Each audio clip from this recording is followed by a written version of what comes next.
They go in the folder with the bill, yes.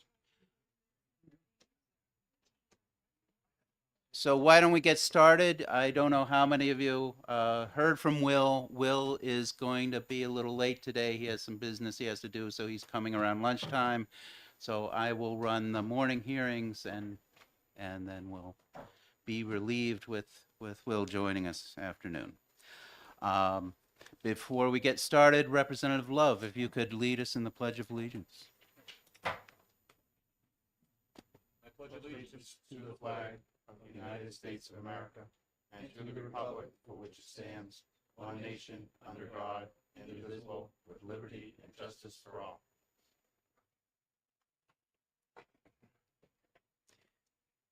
All right, thank you. And with no further ado, I will open the public hearing on HB 1007, and will ask the sponsor, Representative McKenzie, to present his bill.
Good morning.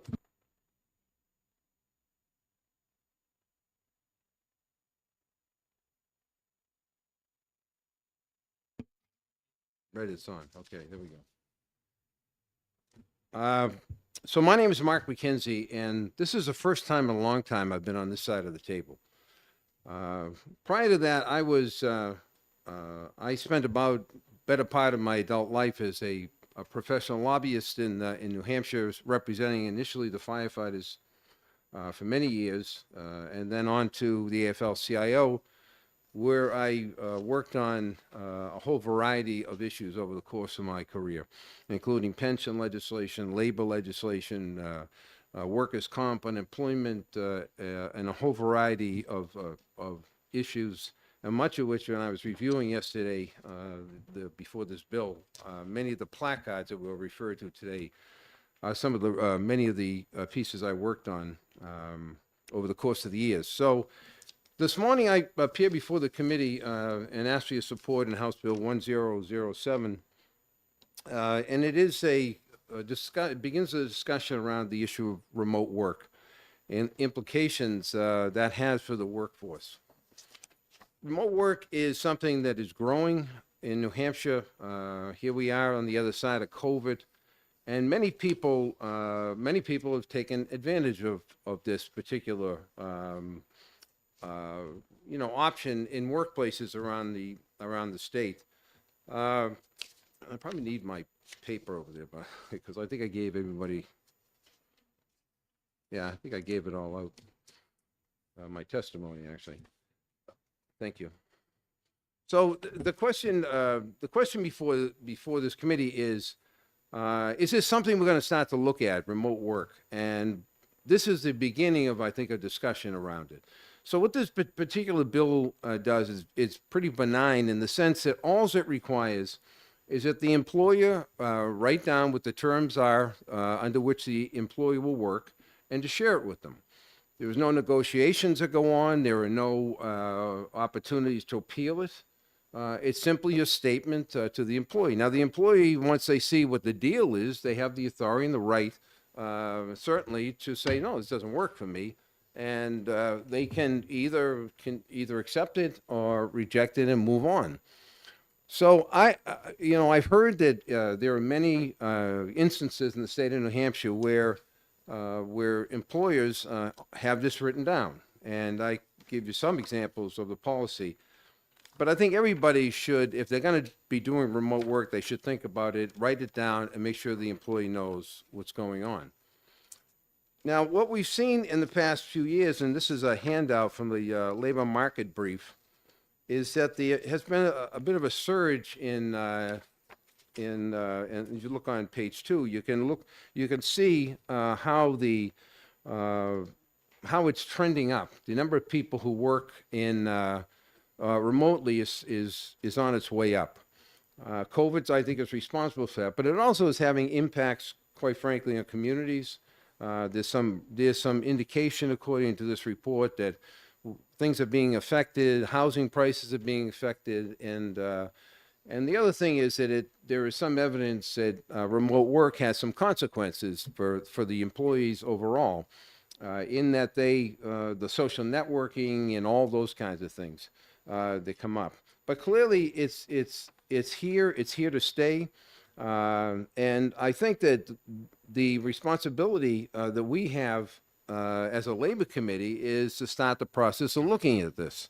So many years ago, when the federal government passed regulations, they were put in place to deal with homework.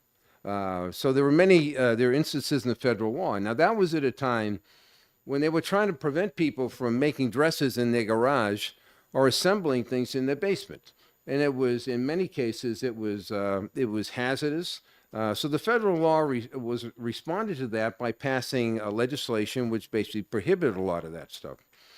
So I think that, but I don't think that the remote work arena, we've caught up with that is yet.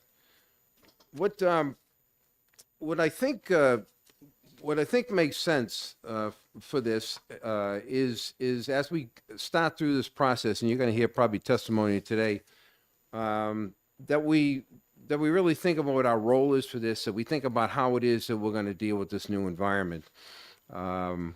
Because I don't think there's much on the books to deal with it now. And the other part of this is that the current law requires all this placarding of workplaces. And if you work out of your house, then working out of your house is a workplace. And as a result of that being a workplace, you have access to workers' compensation, of lunch breaks, of turning computers off, of all of those kinds of things. But I'm not sure either the employees are sharing that with people or the people know that. So what we have done over the years is part of the law, we've said everything's got to be placarded. And so I'm not suggesting that we put placards all over your house. But I am suggesting this legislation would write the deal down and include as part of that agreement, that arrangement, that they be informed of the current laws, so that they have any placards be distributed electronically to the employees, so they know that this is a real workplace. Now, I started this discussion at the Department of Administrative Services, and they have a very comprehensive program for remote work. And if you're going to do remote work, I think that's kind of the direction you're moving in. You want to have a good policy in place to do it. But one of the things that really struck me, and they were wonderful, they gave me a really good briefing of how their policy works. But one thing that really struck me is, of the hundreds of people who are covered by administrative services, there was only one. They thought only one workers' comp claim in the entire workforce. So that would be unusual, to say the least. And I don't know, quite frankly, I've served in the Workers' Comp Appeals Board for many, many years. And we never had a case like that, not that I could remember. But I think it'd be difficult, though they're entitled to workers' compensation, it would be a difficult thing to prove. Some of this stuff is connected to your job. Sorting out whether or not you fell down the stairs as a result of work, the work that you were doing, whether or not you got a backache or fell off the chair or got carpal tunnel, it's all the workplace. Those are difficult issues. In a normal workplace, it's different. We respond differently. We have different, we have places and we have people that see it. And when that happens, many times people will report it. But remote work is different. And the fact that you have administrative services, again, who are wonderful, and they got a great policy. There was one workers' comp injury, and they thought the entire workforce would be really remarkable. And again, do the employees know what they're getting, what the deal is? And again, there's not negotiations, not suggesting that. Are they able to get the placarding information that they would normally get and see in a workplace? And finally, they exercise their own rights, whether or not they want that job. That's the extent of this legislation. Now, I could have gone further. I didn't. I decided not to do that. I think it's one line. It's pretty simple. And so that's kind of my story about why I introduced this legislation. Thank you for your testimony. Are there questions for the sponsor? Start with you. Thank you, Mr. Chairman, and thank you, Representative McKenzie.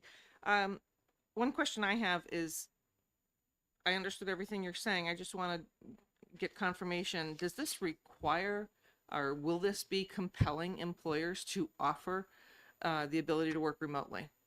No. There's nothing in this that's going to compel anybody to create a work remotely environment for their employees. Thank you.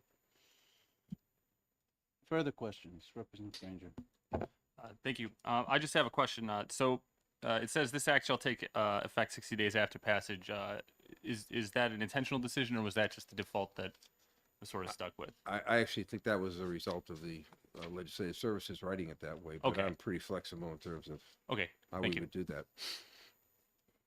Other questions for the sponsor? Seeing none, thank you very much for your testimony. Thank you. I have one card today so far from Dave Juvet. He is speaking in opposition to the bill, representing BIA.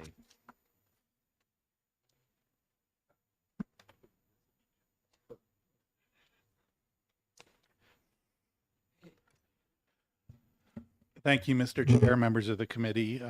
Happy 2024.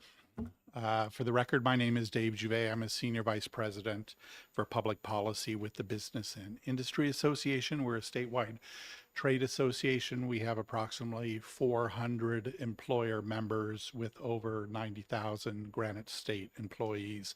I had to sign up in opposition.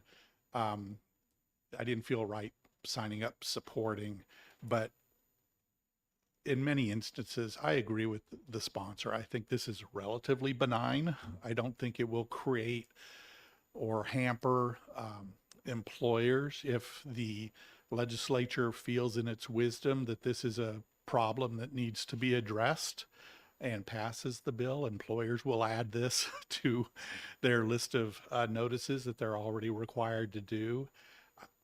I question whether this is really a problem or whether it could be a problem. In order for there to be any type of remote work arrangement, for it to work, the employer has to somehow communicate how that's going to work to the employee. If they're smart, it'll be a part of their employee manual, but in any event, I don't understand how a remote work arrangement could work without there being a clear understanding of how that will work between the employer and the employee. Having said that, I think, again, it's relatively benign, and I'd be happy to answer any questions the committee may have. All right, thank you. Are there questions for Mr. Juvet? Yes, Representative Wilcox. Yeah, thank you for your testimony, Mr. Dubé. If you don't think that it's really,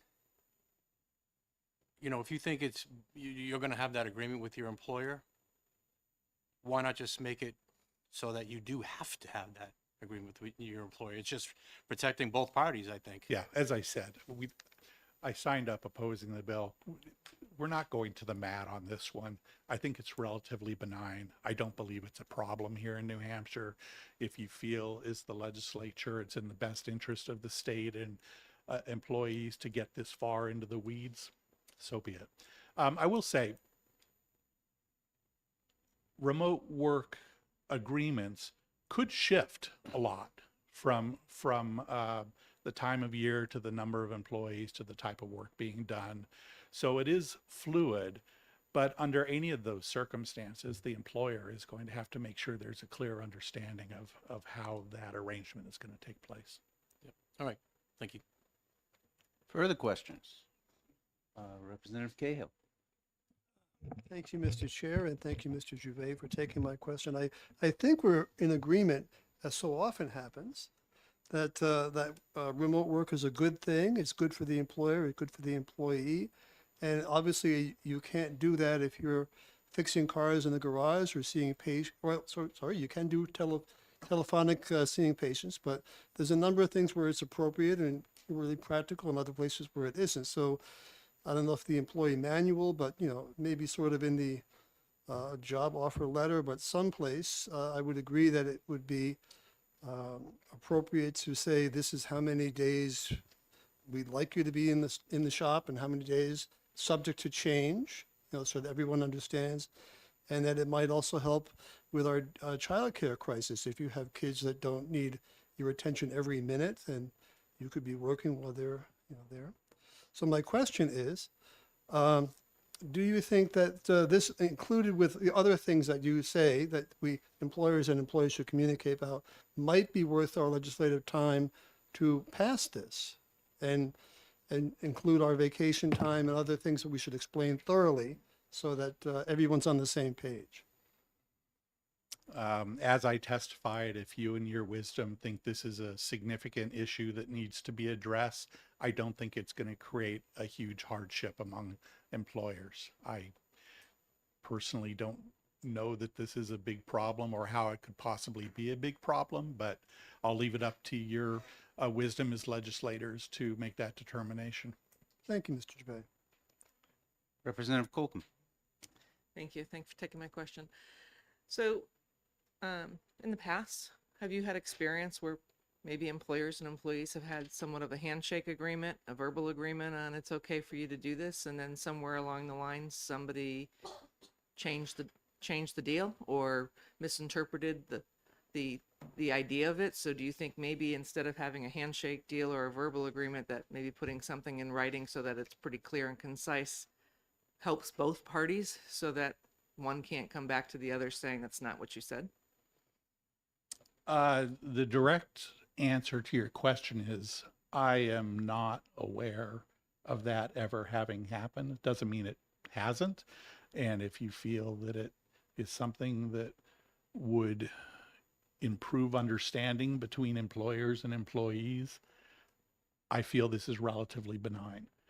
I can tell you with my employer, this is something that is a part of our employee manual, and it clearly stipulates how it will work. So I suspect with most more sophisticated employers that have employee manuals that also have some type of remote work arrangement, I'd be surprised if it's not mentioned in there, but I have not surveyed our members to find out about that. I think it's in everybody's best interest for that type of thing to be clarified. And another thing, I would agree along the lines with what Representative Cahill was asking and what the sponsor of the bill said. Remote work is here to stay. It was here before COVID, probably not as common as it is now. It works for a lot of employers. Obviously, there are some industries like lodging and hospitality, manufacturing, retail, that it's not going to be very practical, but there are all kinds of other employers and jobs where remote work is feasible, and it's something we use at the BIA. Any further questions? Yes, Representative Staub. My question is about location. For example, my daughter is in Massachusetts, and they actually have one of those placards hanging in their kitchen. And but the company that she works for is in another state. So when you are providing this information about employee rights, do you use the state where the worker is located, or is it the state where the company is located? And how does that, how are the connections made between the employer and the worker? Yeah, I think that's an excellent question. I feel like I should know the answer to that, but I don't feel comfortable enough to give it. If there's someone here from Department of Labor, that might be a good question for them. There's got to be some way, because as we all know, there are a number of notifications that are already in law that would be impacted by that. I just don't feel comfortable answering the question without being completely sure. And I see our representative from the department filling out a card, so when you're done, we'll ask her to come up and respond to that. Thank you, Mr. Chair. Any further questions for this witness? Seeing none, thank you very much for your testimony. And I'll let her go first so she can respond to that question, and then I have one final card beyond that.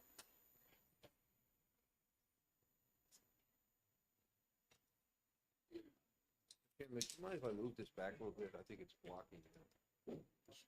Yeah, should be okay. You see better?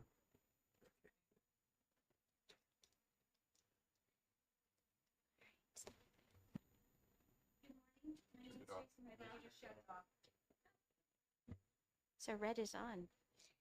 My name is Tracy McGraw, and I'm an attorney for the New Hampshire Department of Labor. Thank you for having me, and I'm glad to answer any questions that you have. To go back to the question that was just recently discussed, I believe Representative Staub, you asked what laws would apply. I can tell you in the reverse, because that's what we deal with a lot of in New Hampshire. A lot of people, when they went remote, were working for companies that were outside of New Hampshire, primarily Massachusetts or Maine. And so then we would have a remote worker who is now working from home, but still working for that Massachusetts or Maine or other state. And the issue that came up was workers' compensation insurance coverage. And so New Hampshire has a requirement for 3A coverage. New Hampshire must be listed on the information page of a workers' comp policy under 3A. If it is not, then it is not a valid New Hampshire workers' comp policy.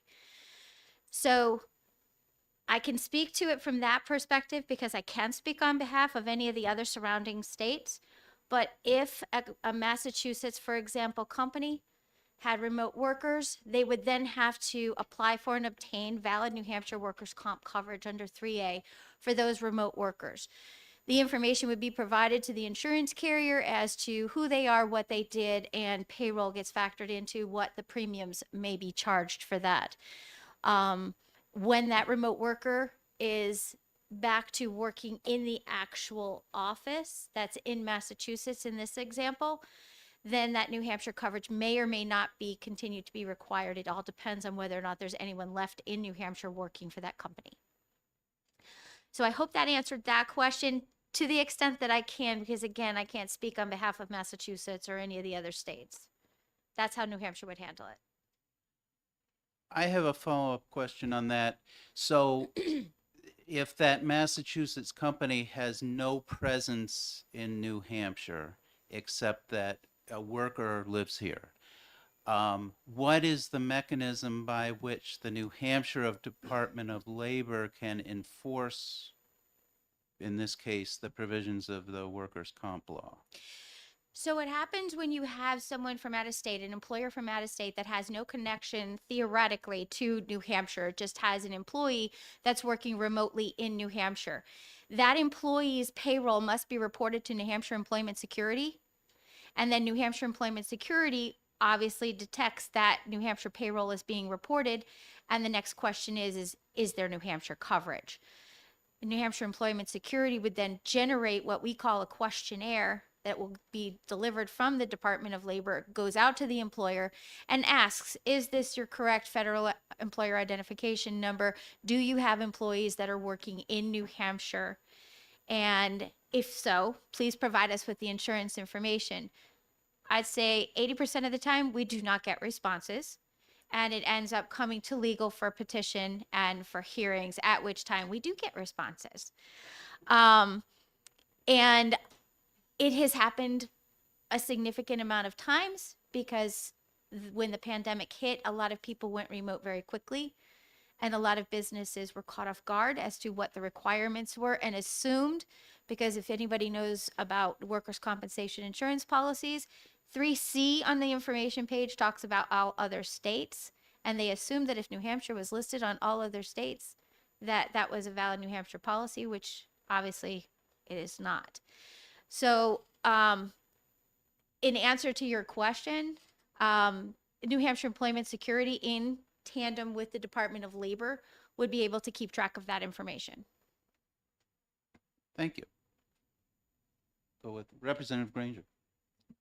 Thank you. I didn't know it was going to go into this section of law today. Neither did I.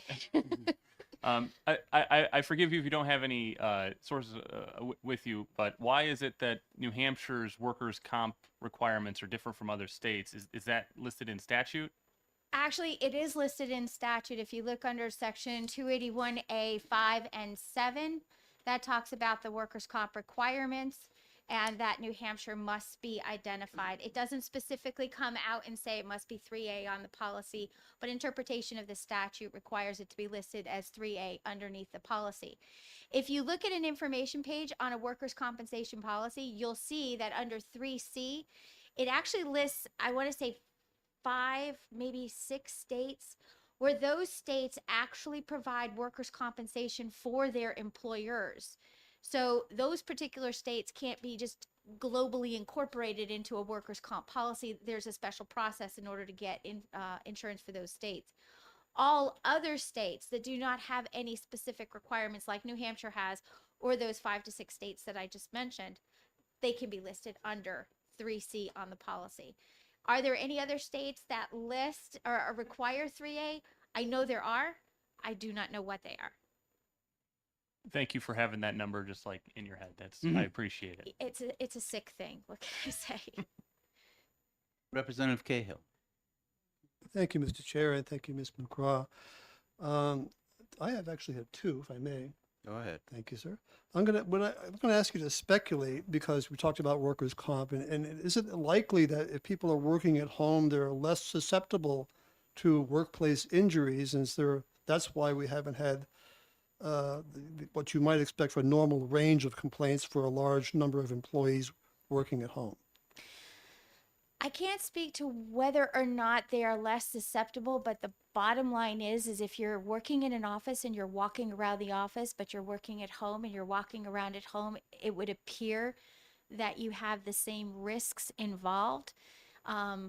You would go through, if you were trying to prove whether something was a workers' compensation case for a remote worker versus a workers' compensation case for someone who's actually working in the office, you still have to go through the same questions and the same type of a hearing on causality. Just because they're working at home doesn't negate the possibility of a workers' compensation claim. You still have the repetitive motion type injuries that can happen in a regular workplace. But think about it from just this one example. Someone is walking down a straight path. There is no defects in the flooring. There's no pulls in the carpet. There's no divots. There's nothing. And this is at work. They trip and they fall. That's probably going to lean more towards a workers' comp injury, depending upon the other facts that go with it. If they're at home and that's an issue, and they're walking down and there's no defects, that can be the same problem. A lot of it depends on the facts behind it. So if they're carrying something for work, if they're carrying a briefcase, if they're lifting their laptop, if what they're doing is a work-related activity requiring them to not have their hands free, requiring them to, I can't think of different possibilities, but hands-free seems to be the biggest issue when you're just walking on a flat surface. That can be a comp case at the office, and it can be a workers' comp case at home. It really comes down to facts. Okay, my last question. On another related issue with remote work, is a colleague on the committee told me that he was working for a company located in Massachusetts, which we know has stellar laws regarding unused vacation pay, unpaid time. And that person received his, he had to contest it, but he did receive his unused vacation pay. Would that be something that would be addressed in remote work typically? I think it Across would, state lines, yeah.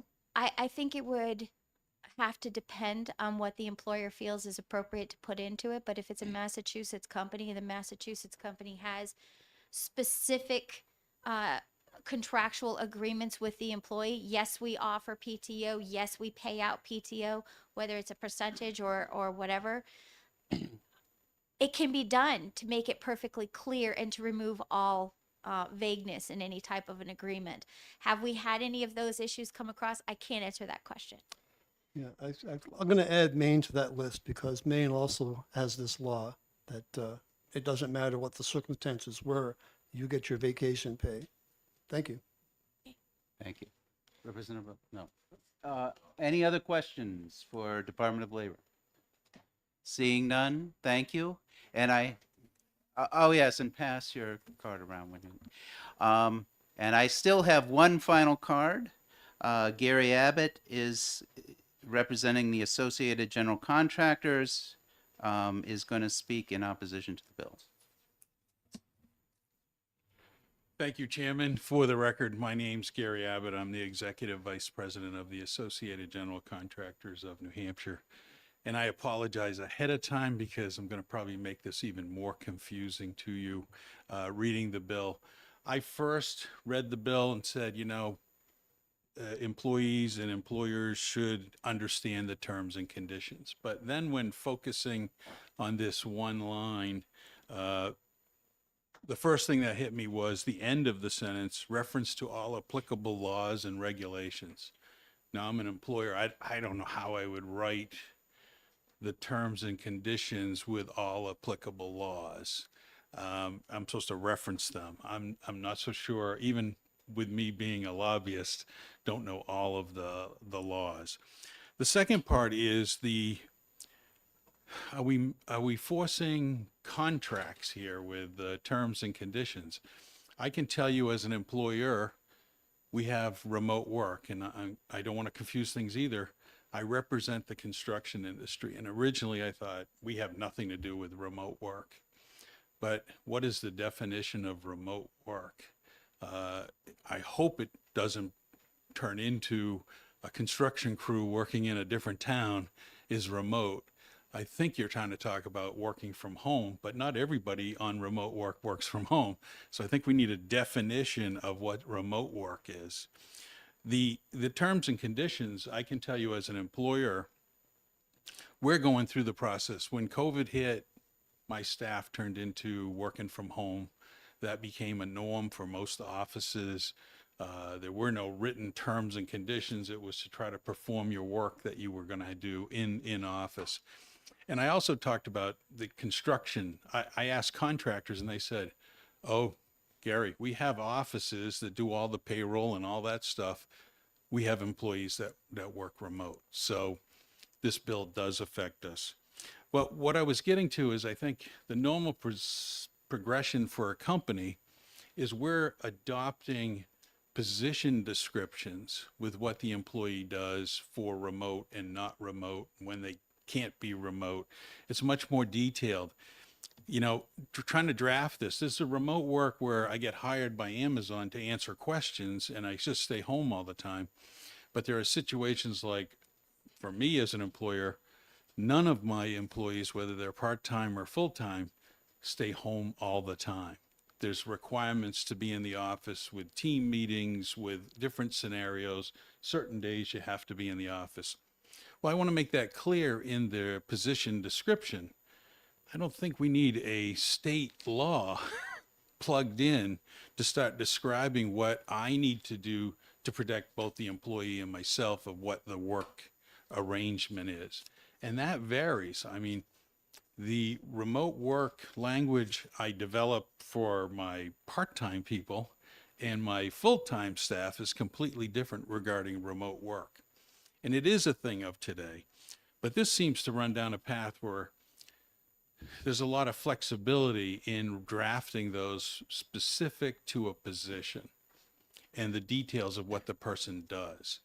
And this, how it's drafted, seems to limit my flexibility as an employer, because those arrangements change. They change from back when it was COVID to today. It's a much different situation. And the employer needs to have that availability to change things because our business changed. Different times of the year, we do different things. So it's not a one size make this language and done. So that's why we oppose it, is that this kind of sets up almost a state law that says you got to do this. And I think it's a field day for attorneys in the future. What I wrote was not good enough, or the terms were not clear enough. So we worry about the liability from either side. So there's a lot of questions here. It's a great one-liner, but I'm not so sure I understand what the details. And I can tell you, coming here today, I never even thought about the workers' comp. Not even on my radar. My employees don't live in other states, so that doesn't apply to my company. But there's a lot here when you say all applicable laws. Which laws are we talking about? So I would end my testimony there, and just that's why we oppose it. I think there's either clarification or other options should be available to employers. Thank you very much. Are there questions for this witness? Representative Leclerc. Thank you, Mr. Chair. Thank you, Mr. Abbott. I think you might be making a little broader than it seems to be, only because I think what the bill was supposed to be is just for remote workers at home. I mean, I know there's going to be issues with, times when they go to the office, go to another job site perhaps, but I believe, and Representative McKenzie can correct me, but I think it means only for remote when you're at home. Or, it might be at a restaurant or something, I guess, if you're doing, taking your computer with you, but it's remote work. I've been in construction for a long time too. I don't, if I'm doing my work on my house, I don't call that remote work because I'm doing it for myself, but if I'm working for somebody. I'm just bringing up, I think I get the basis. I think an easy thing for me to agree with would be employers need to make sure that in some method that they're relaying those, I personally have done it verbally. The writing thing makes it harder for me to quickly do something. A person has a medical issue and you want them to continue to work. I got to draft up an agreement when that person can't come back to the office, even though I want to keep them employed. I think we're on the same page. It should be described as best it can. And if you're trying to get away from verbal agreements, I just think there needs to be more. Thank you. Are there other questions for the witness? Representative Di Silvestro. Yes, when this person is done, I'd like to ask Representative McKenzie a question to come back. That's all right. And in the interest, well, we've gone beyond, and since we have the sponsor of the bill in the committee, that it may be appropriate to discuss it during our work session too. I'll leave it up to you. You can, but Representative Cahill, you had a question. Yes, thank you, Mr. Chair. Thank you, Mr. Abbott. I do sense that we are sort of very near agreement on the issue, but it's the matter of writing all the possible RSAs and sub references to this and that. That probably isn't really required. But would you say that just adding subject to different conditions or changes, this schedule, this is how we'll do remote work, would that be something that would be reasonable to put in your employee manual? Or Oh, I think many employers would put that this is the arrangement and subject to change to deal with whatever changes in your office may be. I agree with that would be in there. But where is the right place to put it? And I guess it just says in writing in a work arrangement, if you're just saying I can put that in a job description or in an office policy, then I'm fine with that. But keep in mind, this is going to be a big undertaking for a lot of businesses that don't have it in those policies, that went through COVID, quickly went into remote work and still have it. Just a quick follow-up. Would you agree, Mr. Abbott, that a written agreement, a verbal agreement is worth the paper it's written on? I guess I would agree with that. Thank you, sir. Are there further questions? And are you okay? Okay. So that's all the cards that I have. So unless there's someone else that wanted to speak, I will close the public hearing on this bill. And Representative McKenzie, if you could hand up the blue sheet while you're headed back up here, I would appreciate that. And while we're waiting, the sponsor of the next bill, informed the chairman that they are not going, they're going to ask us to ITL this bill. And the reason is that the same or very similar language has been submitted both in the House and in the Senate. And the sponsors want to concentrate on the Senate version rather than duplicate the work in both houses at the same time. Okay.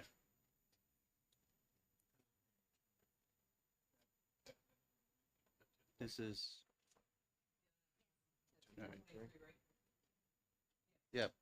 So for the blue sheet on 10-1007, there were no people signed up, so there are no additional names for that.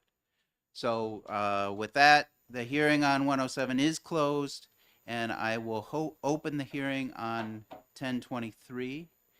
And unless somebody sponsoring the bill is here, I would ask if there's a volunteer from the committee just to introduce the bill for the record. Thank you.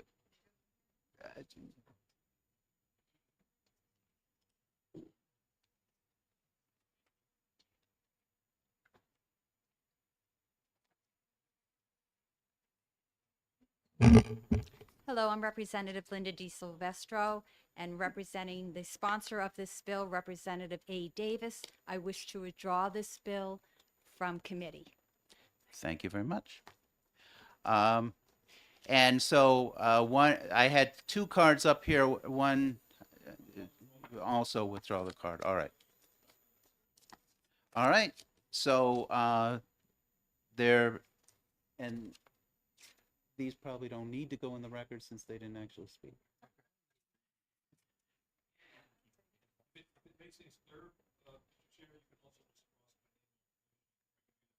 Why don't you do that yourself? Yes. Are there any other names on the blue sheet besides?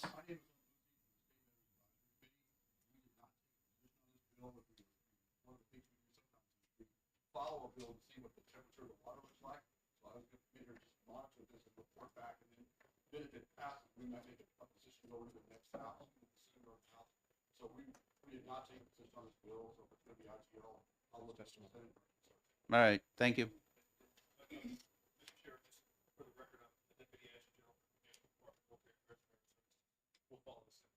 All right.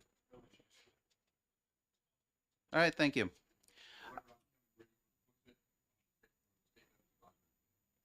All right. Thank you.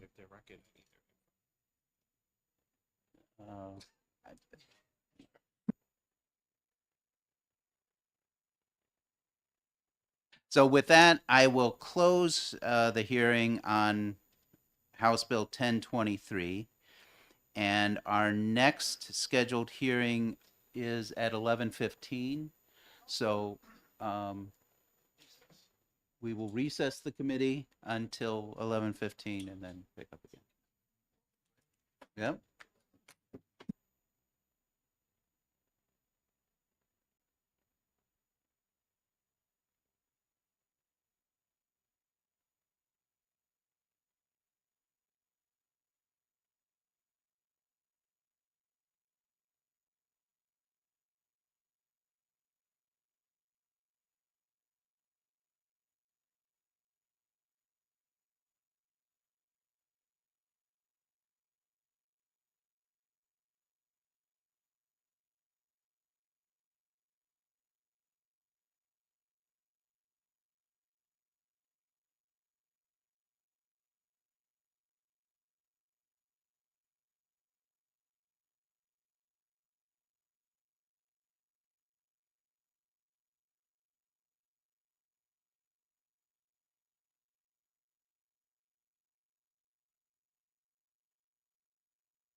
So it being a little bit after 11:15, we'll get started. And yes, make sure you fill out a pink card and get it to our temporary clerk here. So we're now picking up with House Bill 1178, and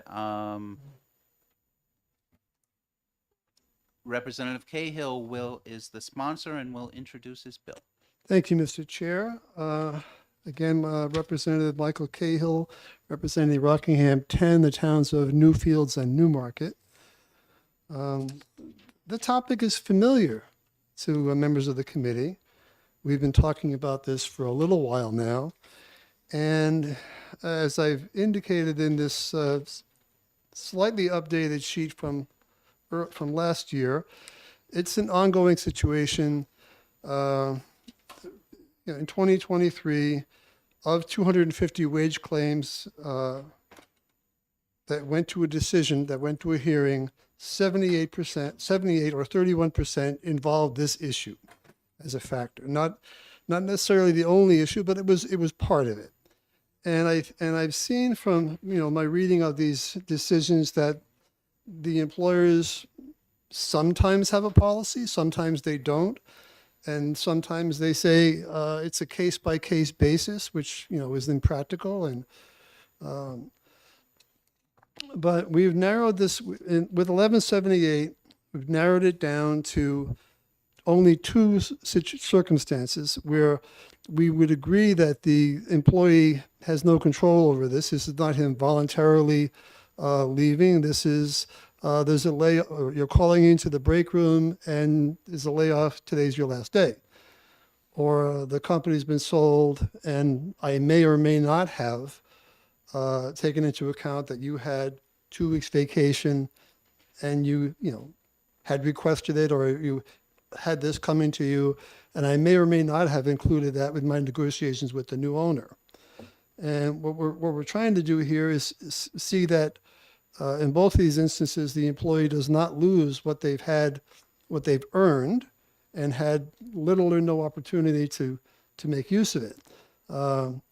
With the company, either certainly if you're having difficulty thinking about a layoff, you're probably not approving vacations. You need everybody, all hands on deck.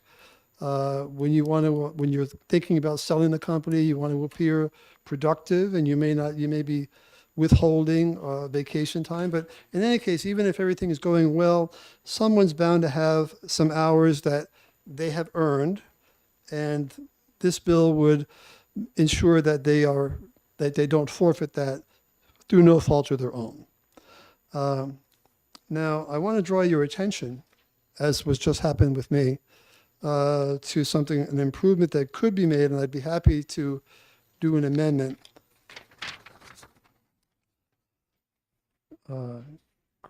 Credit to the team of Abbott and Juve for this.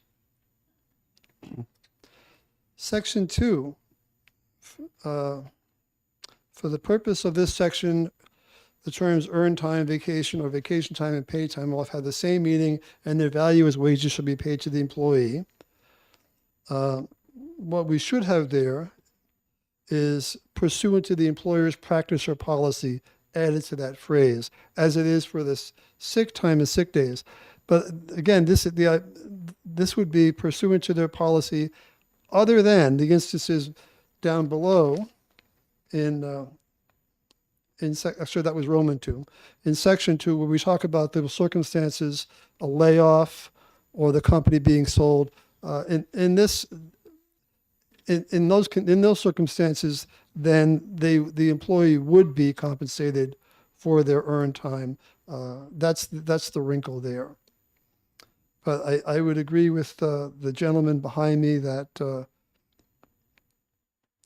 adding that brief section, a brief phrase to the end of section 1, Roman 2, would be clear and would avoid a misunderstanding. And there are enough, if you read those wage claims as I do, there are enough misunderstandings now. We don't need more. Gladly take any questions. All right, thank you. Are there questions for the sponsor? Representative Love. Hey, could you clarify that, Representative? You know, the pursuant to practice of policies here, the employers, could you clarify what you're talking Yeah, about? thank you, Representative. I will try. Okay. So what the my aim here with the language pursuant to the employer policy is used with the sick time or Oh, sick okay. days. And in that sense, what I'm saying is we hope that our employees don't get sick, but the time is available if they do. But if they don't get sick and they had good health, I'm not suggesting that those hours be paid out. But I can understand from the point of view that this could be added to the part above where we're talking about Okay. the vacation time, earned time, pursuant to that would be have this so that, you know, for the same section for the purpose of this section, these would not be paid out. This would be pursuant to the employer's practice or policy, but then that is superseded in the new section below, where it's a layoff or the sale of the company. That would, pardon the expression, trump the policy or practice. And if I may, I'm going to editorialize just a little bit more. Again, I spent the weekend reading those 78 wage claims. And while it's not part of this bill, I think I would urge businesses to consider whether you would have all your things, all your PTO in one thing or sick time and earned time, just to have everything accrued. Because a lot of the misunderstandings that I've seen are when people say you have all your hours January 1, your anniversary date, you have all your hours, they're all yours. And then someone thinks I can take them even if I've only worked for the company for a month or two, and you'll pay me all of that. Believe me, I've seen it. Or, you know, or when they're not clear on this. So I really think accrual, where you can say you earn so many hours per week that you work, is simpler, it's understood. It used to be the norm, and you could avoid all these troubles. You had the option, of course, if someone says, well, I've got this special event coming and I don't have quite enough time to advance them, so you go negative on the payroll. And then the other part of this is right now, an employer who does advance something to the employee has to get it in writing that they agree to pay it back, or I'll take it from their final paycheck. One of the claims I read was somebody who the employer loaned the employee $1,000. It didn't say why, but then wanted to take it from their final paycheck, and because he didn't have the written agreement. So that's another bill, another time, maybe next year. But for our purpose today, I just think that this protects the workers in these rare circumstances where it's no fault of their own. And I've demonstrated previously that substantial sums of money have been forfeited. And in those unique circumstances, with employers 15 or more, which is a small number of employers in the state, we would like to do this. Thank you. Further questions for the sponsor? Seeing none, thank you very much. Thank you. I have a handful of cards here. First up, I would ask Gary Abbott of Associated General Contractors, who has signed up opposed to the bill.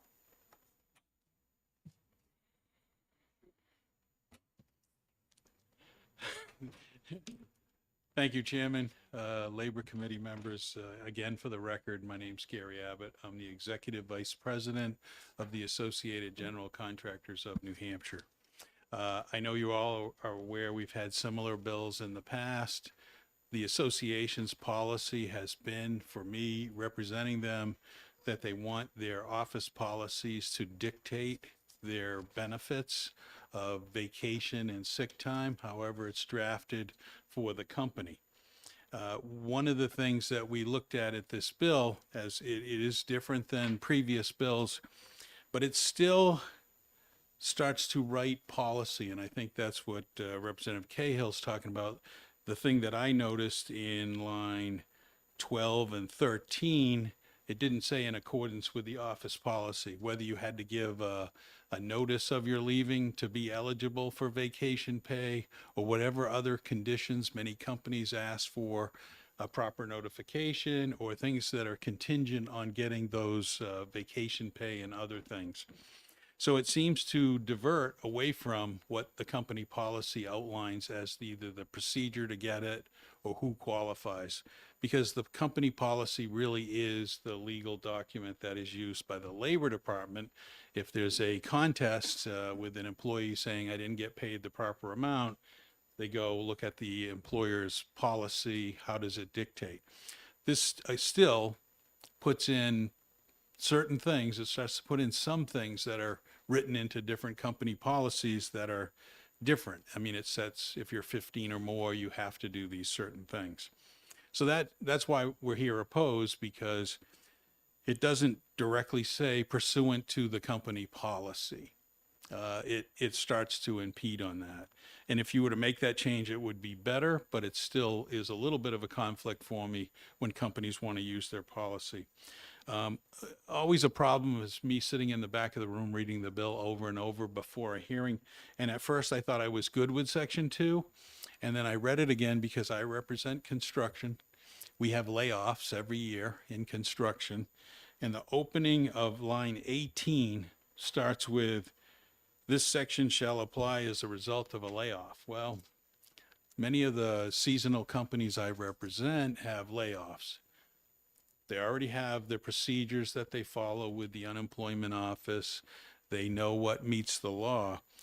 I think the intent, and you would have to ask the sponsor, is after that sentence, in those unusual cases in which a business is sold or goes out of business, I would concur after that, but not the layoff as the trigger. I started to try to come up with terms, permanent layoff, the company closing. I think that's what section 2 is trying to get at, which I don't have any issues with, because those are where a transaction's happening, and I think you want to protect the employee because they're not able to do what the company policy says because it's switching to a new company. So I'm not objecting to that notion, but I don't want to affect what companies have as their current policy. And I just have trouble with that opening line and just blanket statement, because there may be companies that carry some of the benefits into the next season as part of encouragement to get them to come back to work for them. So I don't want to ruin those things by putting in law that you have to do certain steps that you may not have to. Now, I'm not an expert at every layoff and what the rules and conditions are, but that's why we're in opposition. I think if it was tailored just to where it starts on line 19, if it's a result of a change in company, that very narrow, I think we've said this even in previous hearings in previous years, that if it was to that particular item, we understand and then would be able to support the bill for those rare instances that happens. But with that, we have some difficulty because it is moving away from the company policy being the document that the Labor Department goes with, and now inserting some things that are mandatory into my policy. With that, I'd end my testimony and take any questions you may have. Thank you very much. Are there questions for this witness? Representative Avaloni. Thank you, Mr. Chairman. Good to see you again, Mr. Abbott. You touched on a couple things. I'd like to go back to sections 12 to 15. If a company only has one PTO, so they accrue at a certain thing, is this trying to redefine what earned time, vacation time, and paid time off is, and making it separate from sick time and sick days? It may be, but the real question here is if that's described in my office policies or a company's policies of how it is, why do we need this section completely? I guess is the... Thank you. Follow, Mr. Chairman? Follow. And I also agree with you on line 18, that the termination is the result of a layoff. You represent asphalt companies. Correct. All across the board. I mean, all Concrete, kinds of. yep. You guys do use the layoff policy through the year for certain times of the year. If it's a rainy season and you guys aren't say paving till later. It's, you- it's you'll- usually you'll- winter and paving. You can't pave when it's, below. Right, when if it's you have, if freezing. you have that, if you automatically pay out all of their vacation time, all of their PTO time, all of their time, that's gonna affect their ability to collect, unemployment insurance. It's gonna delay that process even longer. Well, and I guess that's where I know going back to my office with those employers, that may be a problem. As I sat here and read it, I said, ooh, we're getting into an area where I'm not so sure I know all of the regs, but I don't want to affect it if it's possible not to affect those employers. Right, and my last follow-up, Mr. Chairman. Follow-up question? Question. Would it also affect the unemployment insurance having a large sum paid out before being laid off? Would it increase the cost of the business saying, okay, well, he's got 6 weeks vacations, we gotta pay him now, he has a delay in his unemployment. It's twofold. I'm not really sure. Okay. I'm not really sure what the impact would be. I just know that contractors, like any other, are trying to keep their employees as long as they can, extra work, so snowplow, if they can put the time in, they try to work something out. So I think times have changed that, employers try to do as much as they can. But for those that have to get laid off, I think I don't want to affect those. Thank you. Thank you, Mr. Abbott. Thank you, Mr. Chairman. Further questions? Yes, Representative Stubb. Thank you for taking my question, Mr. Abbott. In the event of an unexpected closure or layoff, how would an individual be able to provide notification that they wanted to take their paid or sick leave to the employer if they were unaware that the business would be closing, moving, or that they were being laid off? I think the point you're making is the one that I would say I agree with. If you were to leave the further point where there was a closure, a sale, something of that effect that the employees did not have their opportunity to take and meet the company policy, that would be a variable that I would agree with that's in that section 2 if you get rid of just normal layoffs and describe those situations where you're absolutely correct. Employee did not get the opportunity to request the vacation, so therefore they shouldn't be denied it. So I'm in agreement with that position. I'm trying not to affect all the good businesses that are going currently and operating successfully. Thank you. Further questions? Seeing none, thank you for your testimony. Thank you. Next, I would ask David Juve of the BIA to speak. He signed up for 3 minutes and he is neutral on the bill.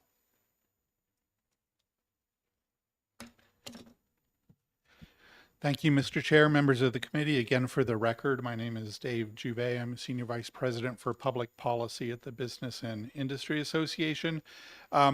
We are neutral on the bill, and I'd like to explain why, because I know there will be some people on the committee who might be surprised to hear that.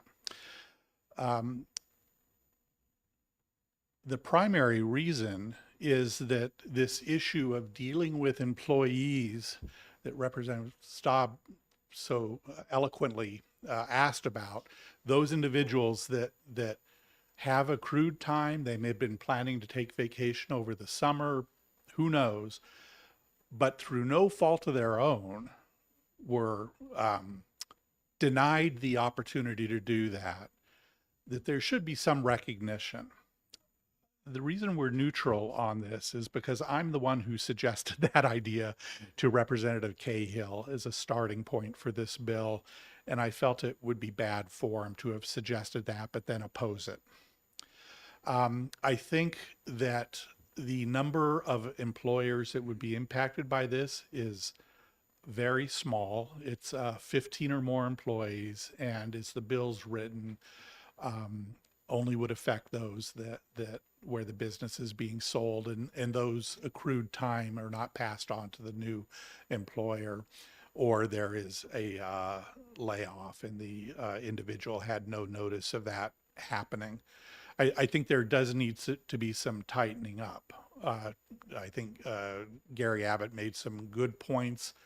I don't know what the solution is. I think it might be worthwhile having a discussion with the Department of Employment Security to get their thoughts on it. I mean, one option would be to just eliminate that provision entirely, but if there's some way of capturing those individuals who are subject to a layoff that is not part of a seasonal work agreement, then I think it should be explored.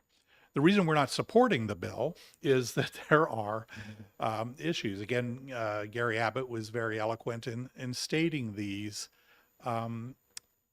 I believe most employers, it's in their best interest to have their vacation and sick time policies clearly articulated and written down as a part of the employee manual. If they don't, all kinds of confusion and bad things can occur. So I would hope that most employers do this. Whether the state needs to be dictating to employers that they do this is perhaps another question. We've already talked about the section having that added, the language pursuant to the employer's practice or policy. I do actually think that's important to have that added.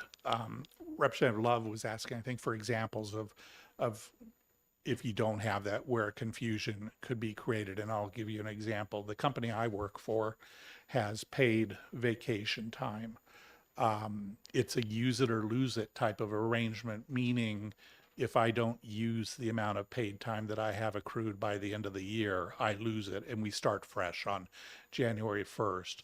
By not including that language in here, it leaves some confusion about whether employees are entitled to be compensated for that time or not. So I think it is a good idea to add that.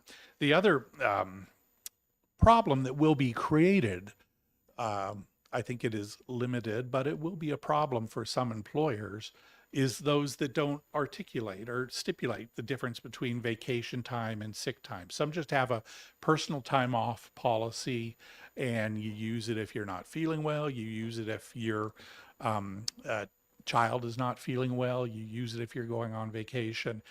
And it's going to be confusing for those companies to understand how to implement this bill. Again, I would point to, we're talking about a relatively small number of employers here, but they do exist. Another example with some employers, it is becoming increasingly common, especially in tech jobs, is to not have any vacation or sick time at all that is accrued.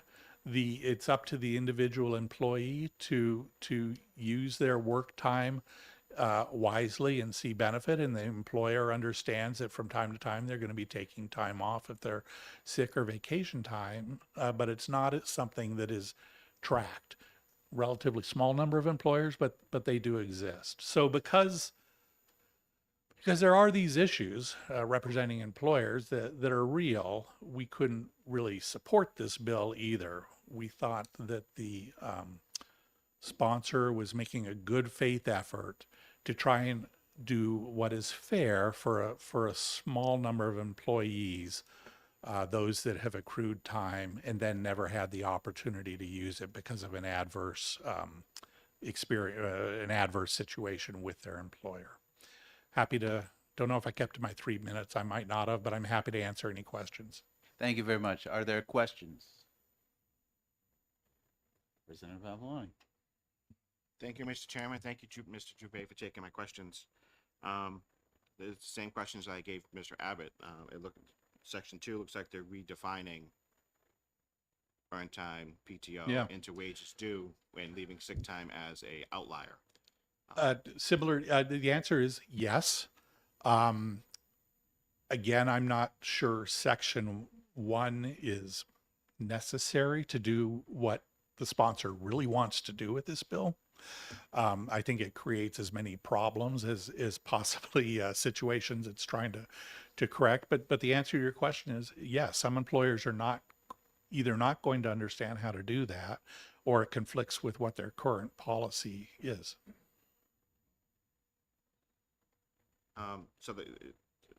We know Section 1 is an issue. Through your BIA, how many employers do you have that are above 15 employees that this would affect?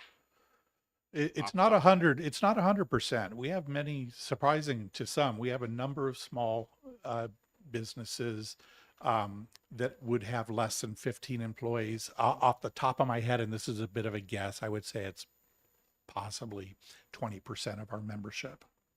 So you follow up? So it's mostly smaller micro businesses that would not be affected by this.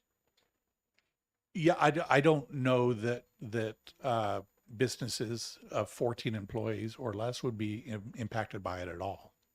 Thank you. Further questions? Representative Sullivan. I'm trying to address actually what Mr. Abbott mentioned, as you did as well. If and Mr. Abbott ought to listen. He's not going to. Dealing with Section 2 again, and addressing the layoff issue, if the word unanticipated was inserted before layoff, would that address the problem? Excellent question, possibly an excellent suggestion. I think it would help, but again, I think it would benefit hearing from employment security. If the committee feels like there's a germ of a good idea here, but we want to be careful of unintended consequences, it might be worth getting their impact, explaining to them what the conflict is and getting their suggestions on how best to move forward. Thank you. Any further questions? Seeing none, thank you very much for your testimony. The next card I have, and if I mispronounce this, I apologize in advance. Catherine Heck, who is representing NHMA and is speaking in opposition to the bill for a minute. Good morning, Mr. Chairman and members of the committee. For the record, my name is Catherine Heck, and I represent the New Hampshire Municipal Association, the 234 cities and towns in New Hampshire. And I will preface by saying the next person to testify will have a much more detailed testimony, and we don't want to waste your time or be redundant in any way. I serve in the role of the Government Finance Advisor, so I help cities and towns with all types of finance questions and taxation. And my testimony, while we believe that this already exists in law and these protections already exist in current law as they're written, I did want to draw your attention to the fiscal note. While we had indeterminable increase in expenditures at the local level, the methodology would be the same as the states. So this bill, if passed as written, and I do understand there's some discussion around amendments, and we certainly appreciate that the sponsor has brought back a different version of this bill to address some of our concerns. But when we set our budgets, our local taxpayers, the budget itself is what you're taxed on, not what you spend, but what the approved budget is. And we would have to budget to maximum exposure based on this. So that is passing that along to the taxpayer. Currently, our practice, and again, Mr. Irvine will testify to how the budget process works in his community, so he can be more specific. But you look at your highest liabilities, and that's the budget you set forward. So we are concerned that not only is this already codified in law, these protections for our employees, but that we would have to be increasing our budget just as the state would and carry that on in order to be in full compliance for basically our what if situations. And of course, if it's not used, then we wouldn't have that impact. It would go into fund balance and could be returned to the taxpayers at a later date. But again, it would affect that local tax bill. Again, I won't waste any of your time again. I will let Mr. Irvine talk about his point, but I'll certainly entertain any questions. Thank you very much. Are there questions for this witness? Representative Granger. Thank you. You say that the protections are already in law. Do you know where? Yes, and again, Mr. Irvine will hand you out written testimony that will show under RSA 275-35A, 275-43 Roman. It's all going to be in his written testimony. He'll have a copy for you, so I Thank you. won't waste your time. Thank you. Any further questions? All right, thank you very much. Thank you for your time. And next I will call Neil Irvine, who is representing the town of Northwood, speaking in opposition to the bill, and has brought written testimony for us. So you don't have to struggle with the accent, Mr. Chairman. All along.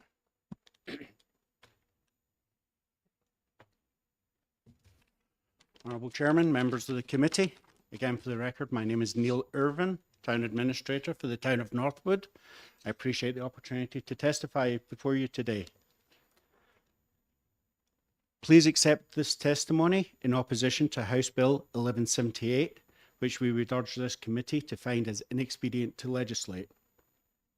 This bill ignores the reality that every employer has the right and ability to craft a benefits package that meets the needs of the employer, the employees, and their customers.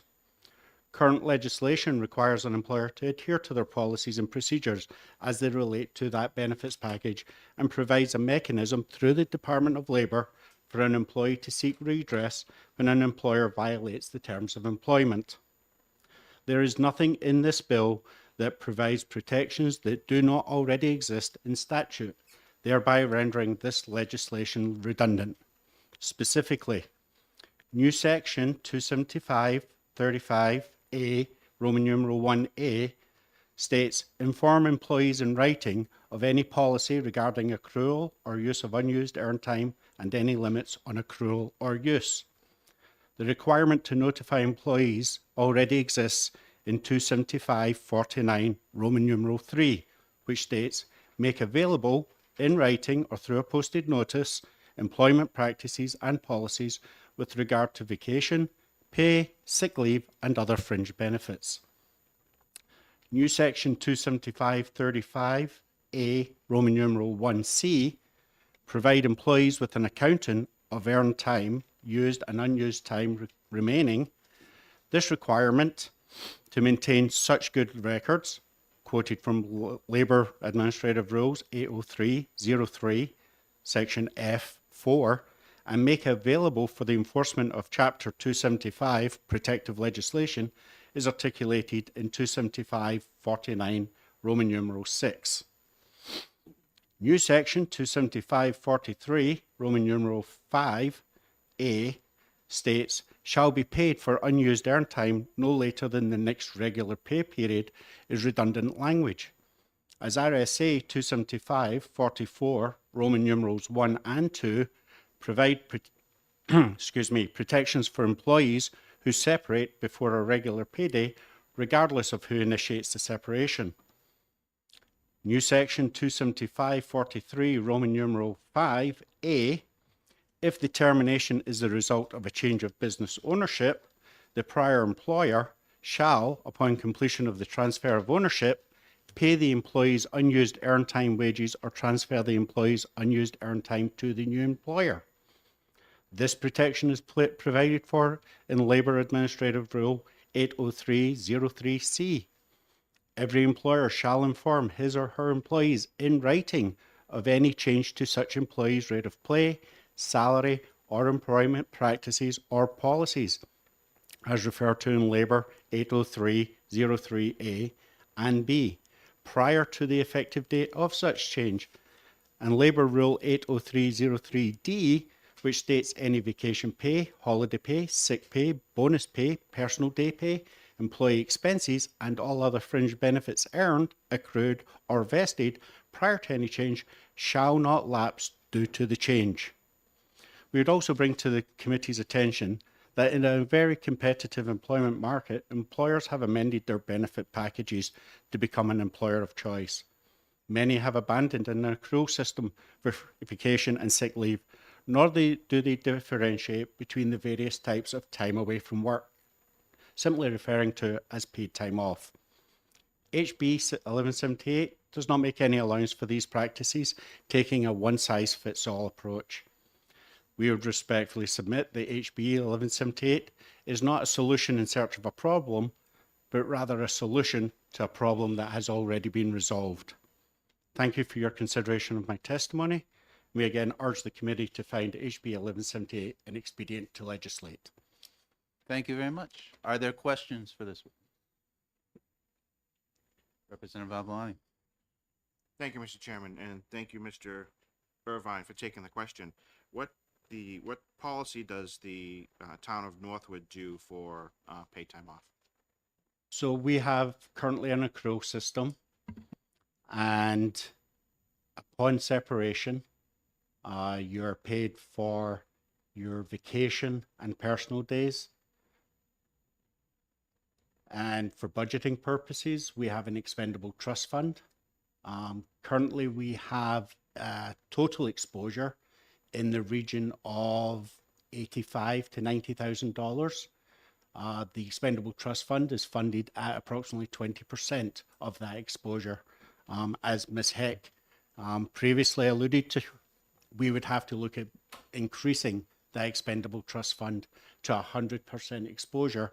And the only way to achieve that is to go to the property tax base and appropriate those monies. Thank you. Any other questions? Representative Staub. Thank you for taking my question, Mr. Pleasure. Irvine.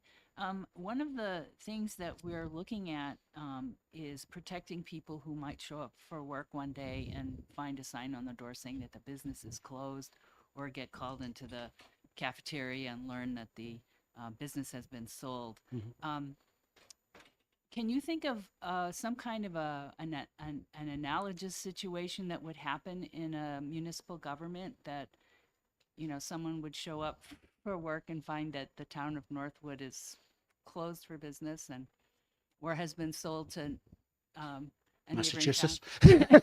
Right.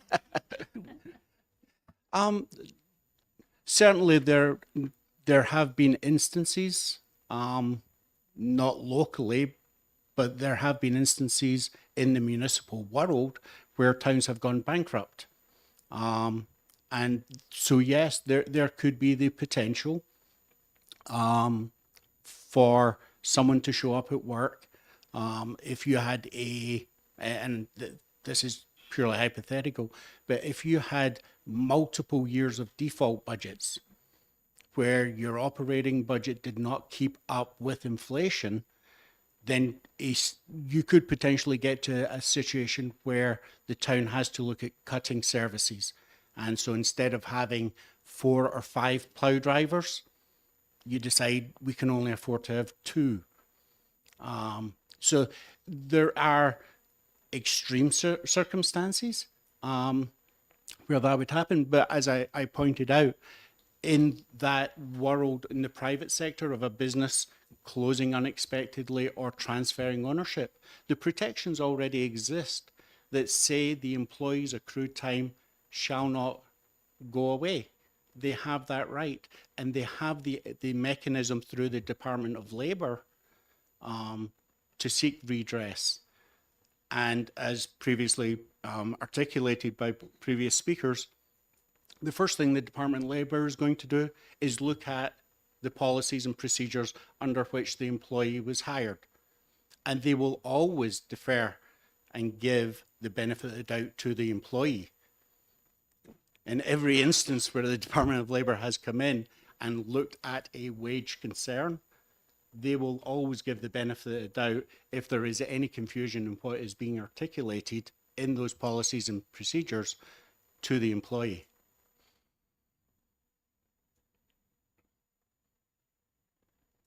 Any further questions? Thank you. Seeing none, thank you very much for your testimony. My pleasure. Thank you, gentlemen. Ladies. I have one last card for this bill.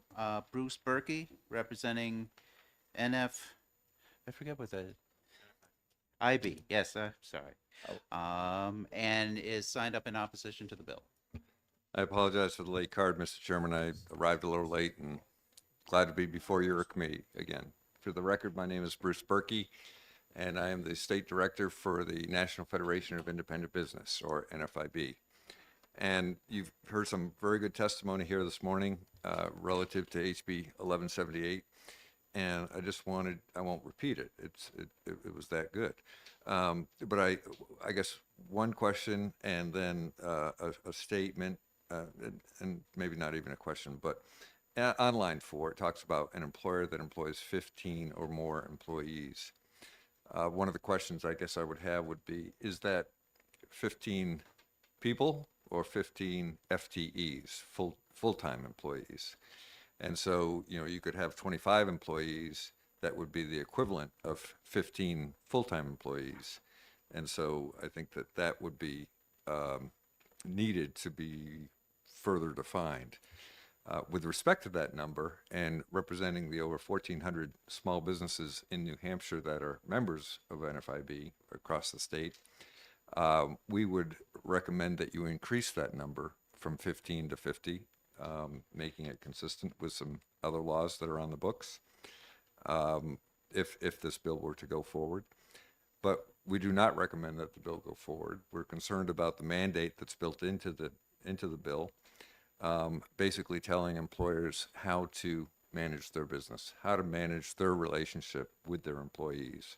And we think that that should remain with the employer and the employee and not be driven by the state of New Hampshire. So with that, Mr. Chairman, I'll conclude my remarks and happy to try and address any questions.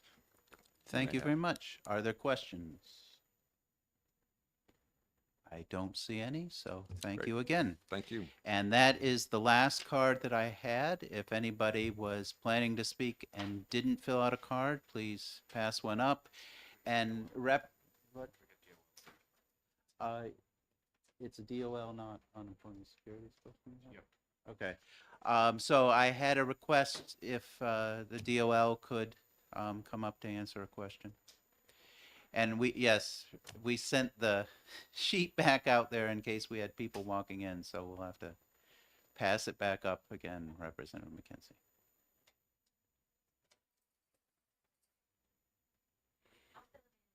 All right, thank you.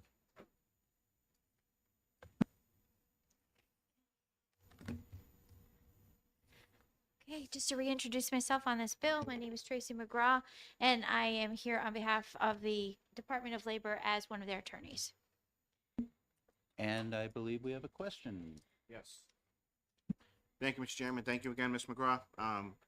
The gentleman from Northwood turned in some very nice testimony, specifically referencing Lab 803.03. We usually get into your rules, but could we get a list of your rules? Absolutely. You're asking for a copy, just to clarify, as opposed to me reciting the rules today. I would think that would be. Thank you. All of us would like that. But if you would like to expound on 8303 in the 80303? 80303, If you have can give that me 1 ability. second, I'm going to go pull my cell phone, which I have it pulled up on. Okay, thank you. Perfect.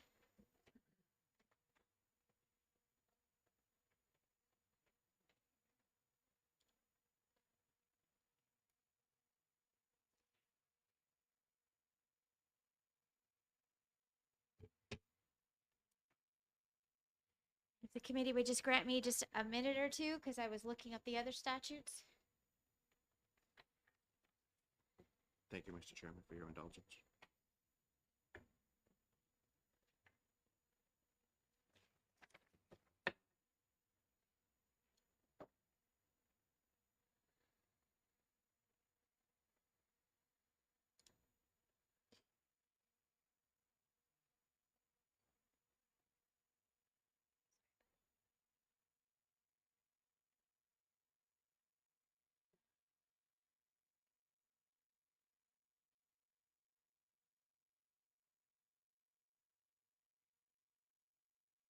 And I wrote down the reference as 80303C. Correct.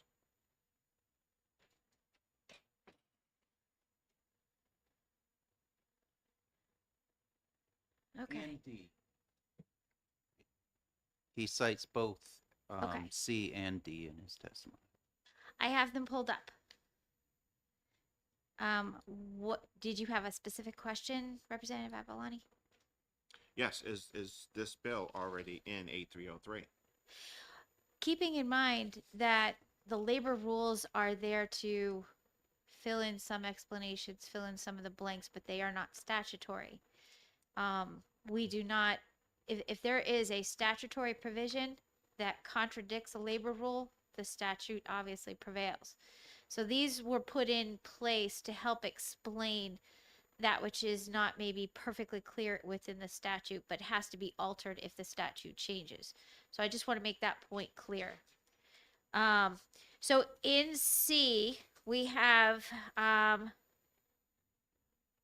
this is a notification that goes to employees with respect to change in pay rates. That goes underneath the notification statute, and they are required to provide those notifications. These are things that are determined also during inspections that are done, wage and hour inspections, as to whether or not proper notifications have been made to the employees. Notifications are supposed to be in writing, and they tend to come up as pay stub changes or a document that specifically states that John Smith is now having his pay of $15 increased to $15.50 effective on such and such a date, and signed by the employer and possibly the employee.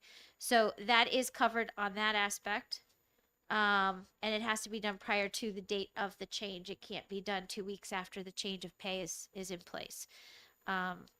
D talks about vacation, holiday pay, sick pay, bonus pay, personal day pay, employee expenses, and all other fringe benefits earned, accrued, or vested prior to any change or lapse due to the change. The primary focus on all of this is notification.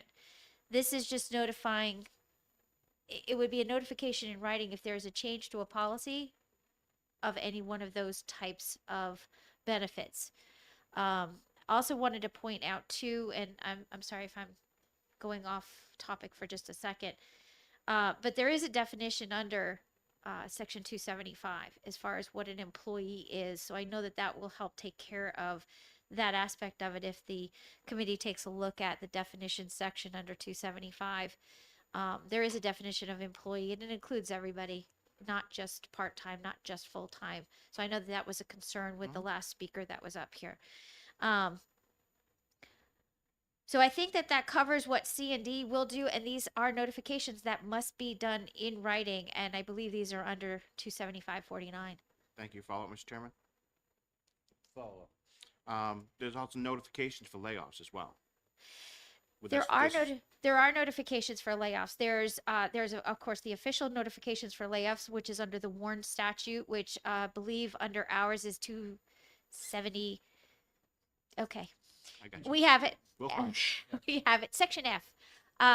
So there is a state warrant statute. There's also a federal warrant statute that has to be complied with. There are numbers that have to be met in order for an actual formal warrant notice to be triggered, and that is the Workers basically Retraining Act.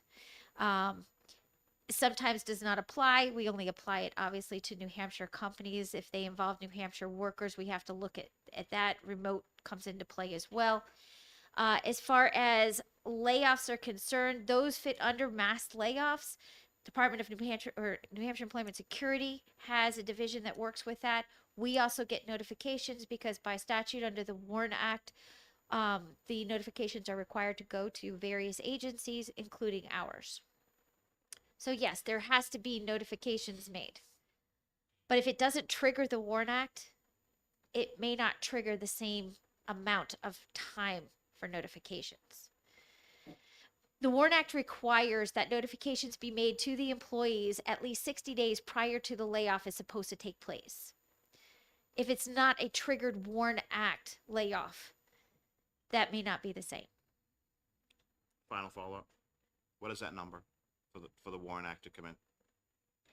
Oh, you're talking about as far as number of employees? It depends on whether it's a plant layoff. It depends on if it's federal and also for state, and I would not want to speak out, but I will gladly send a copy of the Warren Act and highlight the specific sections that factor in whether or not it's 25% of the workforce, whether or not it's 100 employees versus 150 employees.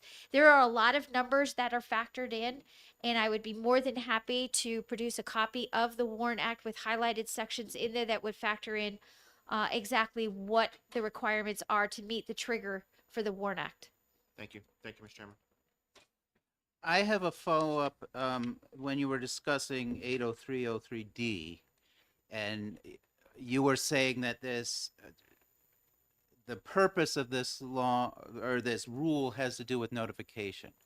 And I want to clarify the implication, at least in this written testimony, I'll go to a specific situation that we've talked about in previous years. So you have a company where the policy is that vacation is accrued and is paid, unused time is paid out. That's the company policy. And then that company is sold, acquired by another company who does not have that policy. And the way this is in here, with it's underlined, the shall not lapse due to the change, the implication is by this rule that the change in ownership cannot change the policy that the employee had accrued that time under. That's the way I read the rule, Okay. the new bill as well. the All right, language. thank you. Any further questions for the Department of Labor? Seeing none, thank you very much for stepping up for us. And that was the final card that I had. And normally we don't bring people back up is if this is something that can't wait until we discuss the bill in committee. I want.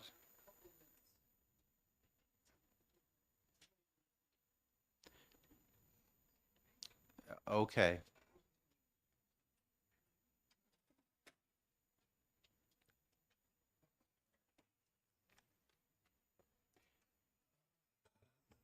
Mr. Chairman, I do appreciate your kind indulgence. And I regret I was outside the room for the past two speakers. But I do want to say that, what Mr. McGraw just said about 803, I have provided, the committee with prior examples where the purchasing company did not roll over, or they did not accept rollover hours from the people who were laid off when the company was sold, and the previous owner did not pay them, and these people lost hundreds of dollars because their accrued vacation hours just disappeared. And that is why I keep on bringing this bill to you, so that we can stop that from happening in the future. So it doesn't, if you may read that way, but that's not what happens in the hearings. And that's something that the option, I believe the language of my bill said the hours would be carried over to the new employer or paid by the departing owner, which is what I think many people would expect to happen in that situation. But because we allow people to say, we don't pay it up, we don't pay the hours, regardless of the circumstances, that continues. Mr. Abbott's issue with layoff, the Employment Security has an 11-week threshold that if you're intended to go back, you can go collect unemployment, which does affect the UI balance, and you can do so without looking for work because you intend to go back. The employer intends to bring you back. But I believe after 11 weeks, that may not continue, or perhaps it could be extended. So this is something I had looked at in a prior year about including similar language, that 11 weeks, or we had to find a way to describe it as a temporary layoff, not permanent.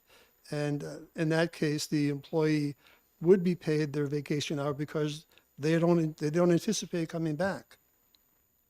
And as we know that these seasonal or employers there are some number of them, but there are a great many in the state that do not work seasonally, that a job is a year-round job, and when a layoff happens, it's a layoff and they're not coming back.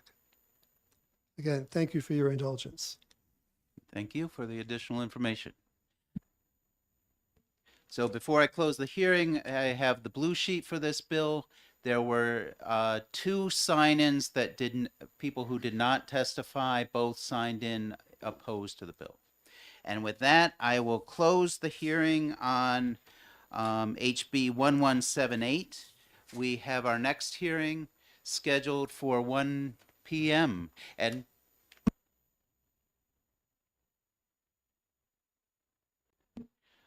so we'll see everyone back at 1. Thank you.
All right, it's a little bit after 1 o'clock, and so let's get started again.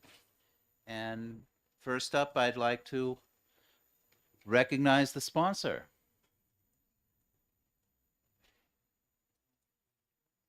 This is, I am opening the hearing on HB 1322.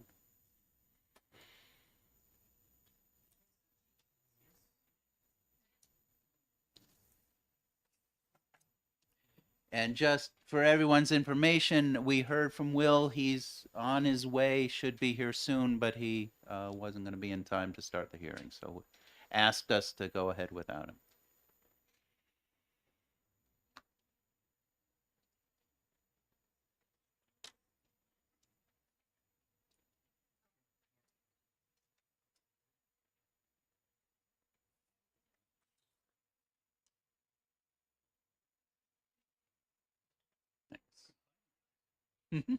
Yeah, we're hidden here.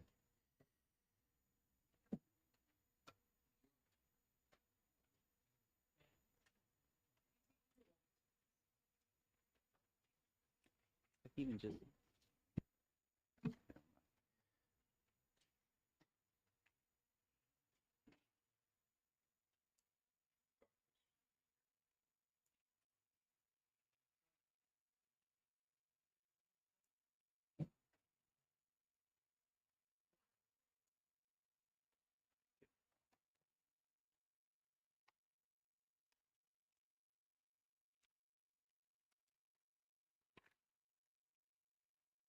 whenever you're ready. Thank you, Mr. Chairman.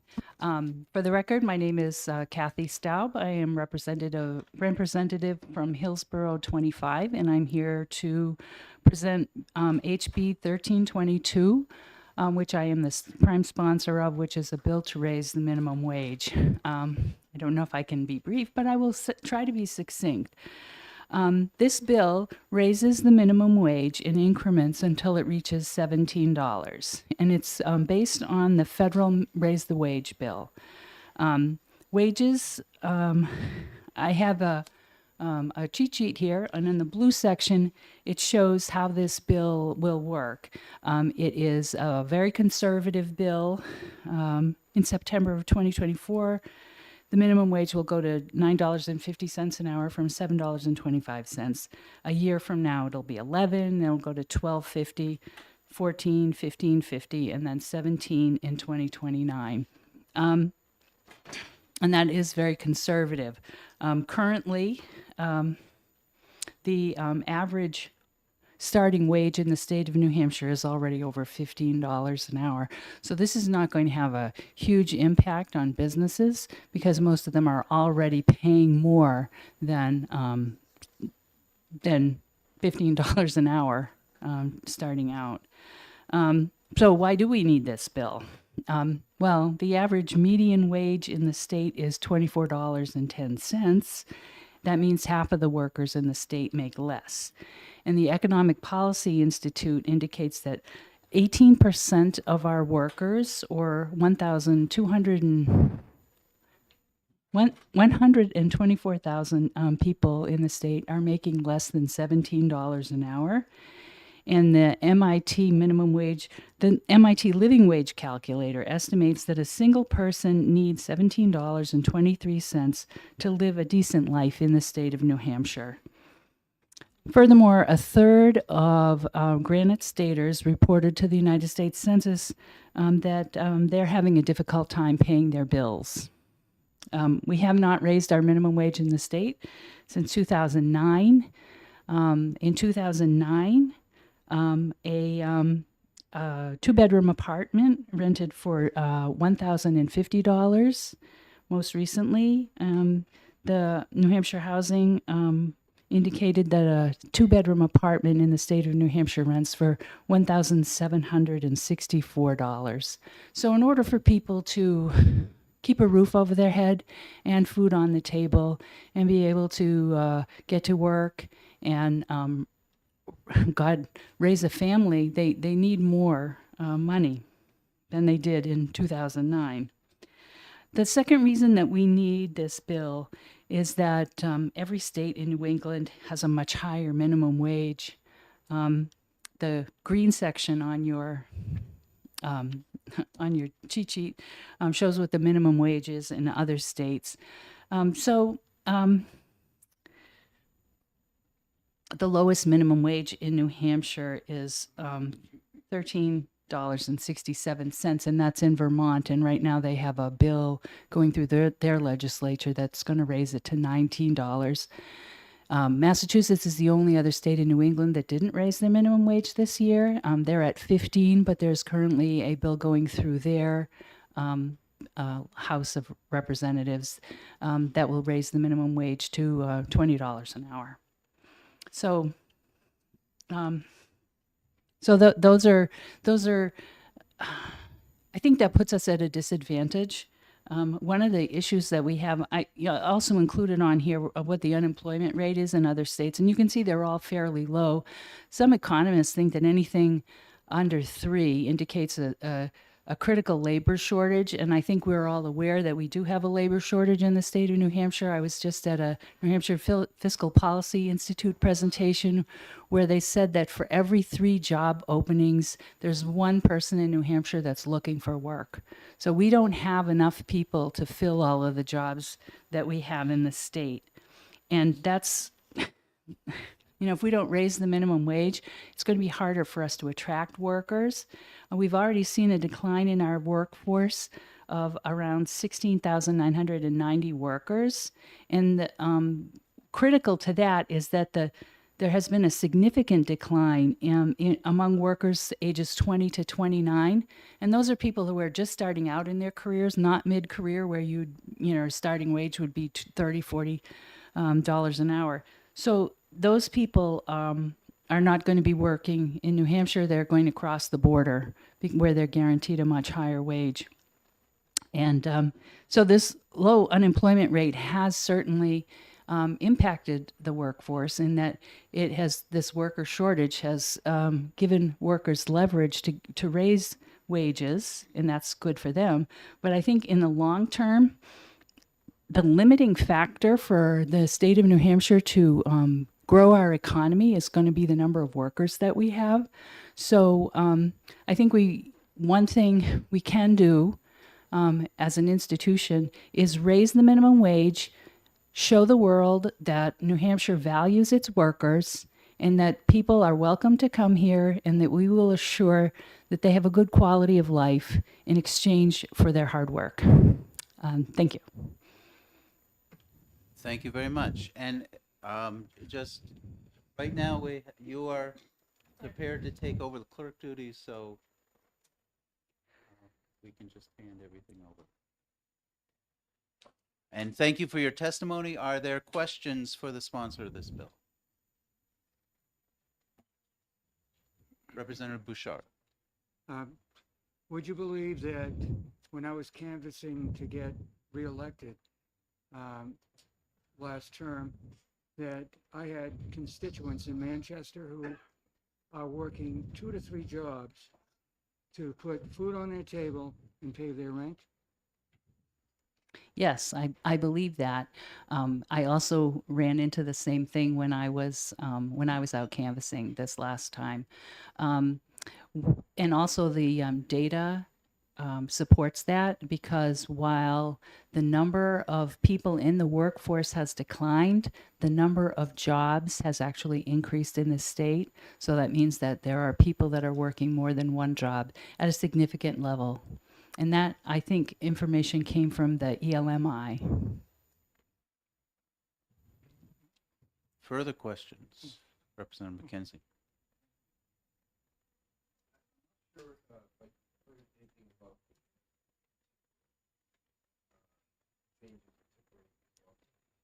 Yes. This bill would increase the tipped wage to 50% of the minimum wage, but so that it would be more competitive with other states. You can see on the list of wages for other states that the tipped wage in Maine is $7 an hour, and in New Hampshire it's $3.27 an hour. One of the questions that we're frequently asked is how many people are actually working for $7.25 an hour. I think that's the wrong question to be asking, because $7.25 is kind of irrelevant right now. What we should be asking is, how much money do people living in New Hampshire need to make in order to have a decent quality of life? However, the Bureau of Labor Statistics reports that there are about 4,000 people who make less than $7.25 an hour, and that and they suspect that that those may be, we suspect that may be tipped wage workers who make $3.27 an hour. However, an important consideration to that is that if someone goes into work and they are a waitress, or they are working in one of those chain hair salons, and they go in to work and they're there for a few hours and nobody comes in, then their employer is only required to pay them $7.25 an hour for the amount of time that they're there before they're sent home. And you know what's worse? They can average. So if I'm a waitress and I go into work and have a really good day on Monday, and then Tuesday I go into work and I spend 2 hours filling salt shakers or cleaning the bathroom or rolling silverware, and then they send me home, for those 2 hours, if they average, I'm only getting paid $3.27 an hour. And I think that may be a contributing factor to the fact that many restaurants are having a difficult time finding workers. So thank you for the question. Any further questions? Does anybody have a first question? No? So Representative Bouchard, Oh. you're recognized for. Thank you, Mr. Chairman. And thank you for taking my question. Now, to what extent might a higher minimum wage decrease the reliance on low-wage workers on government assistance programs? Well, thank you for the question. Very famously, Walmart, one of the first things they do when they hire new employees is to tell them how to apply for food stamps, because while their profits are growing, they're not paying their workers a living wage. I mean, I obviously, if people are making more money, they're the thing about raising wages for the lowest paid workers is that they spend every cent of that money. They're not going to be buying stocks. They're not going to be, investing in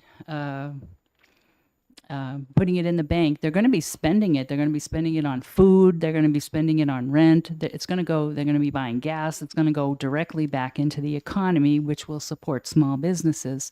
So for every dollar that you give a low wage worker, it can be multiplied multiple times. And yes, it will reduce the reliance on things like food banks, food stamps, and other forms of government subsidies that low wage workers have to rely on in order to protect corporate profits. Thank you. Any other questions? Seeing none, thank you for your testimony. Thank you very much. Next up, I have Olivia Lennox representing herself and is going to speak 2 to 3 minutes in support of the bill.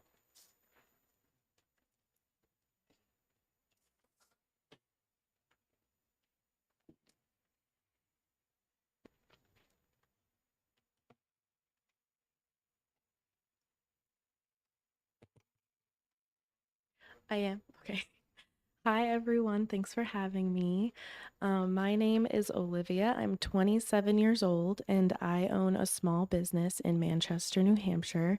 We are a restaurant and cafe, so this would be the service industry. I have been in the industry since I was 15 years old. My first job was in Manchester at another small business. And since 2019, I've owned small businesses in New Hampshire as well as in Oregon. I lived there for a little while. It's hard to know exactly what to say because to me it seems obvious that $7.25 is just not a livable wage. And going off of some of the numbers that you heard at the last testimony, it's calculated this year, 2024, that a living wage for an individual in New Hampshire is $17.23. It was also calculated that the poverty wage for an individual in New Hampshire is $6.53. So I think we're just a little bit too close to that at this number. This bill and its outcome affect folks who work for an hourly rate. Many of them are employed at local businesses, such as my own. Small businesses represent community because we interact with community every day. And customers support my local business because they know that they are stimulating their local economy. And it is our job as business owners to bridge that gap for them. And there are a few ways that we can do that. We can source from local vendors whenever possible. We can get involved in our community, but we can also pay our employees who are from our community a livable wage, right? And so just to give you some examples of my numbers, it's funny because all of my employees are tipped because they are in the restaurant industry.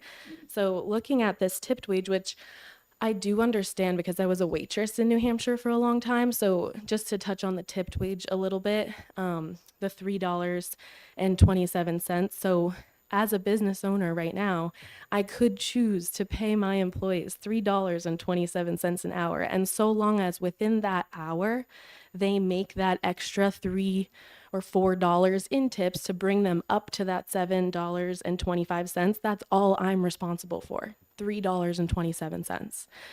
And so I did that for a long time, actually, as a waitress. Luckily, this was an established restaurant, so I was making, more than $4 an hour in tips, maybe 25, so that was helpful. However, still, if I didn't have a table, right, I was still sweeping. I was still wiping down tables, cleaning the bathroom, wiping down the salt and pepper shakers, doing tasks and leaving with $7.25. That did happen to me. My employees right now start at $15 an hour. And that was my choice. I opened in 2022 and I knew I had the opportunity to make that decision so that I could build my business around the structure of paying my employees $15 an hour starting, even though I really didn't have to, like I didn't. So while, yeah, sure, I feel that when I do payroll every week, at the same time, it's my responsibility to deal with that in my own way. And I'm happy to do it because my employees are excited to work there. I teach them things, they learn things from me. We work as a team and they have the ability to feed their kids and to have, fun outside of work and to come to work and not to live to work, but to work to live. And it's fulfilling for them. And that brings me a lot of joy. And I think that this is long overdue, honestly. I have this percentage that I work off of when it comes to net sales versus labor. On the low end of net sales versus labor is 25%, and on the high end is 35%. That's how I can tell at any given time if I'm, not as busy as I should be for the amount of employees that I have on working at $15 an hour. And last year I was at 29%. That's with paying them between $15 and $18 an hour. That's really not bad. I'm doing fine. So I'm just here to say that it's just long overdue. Work is work.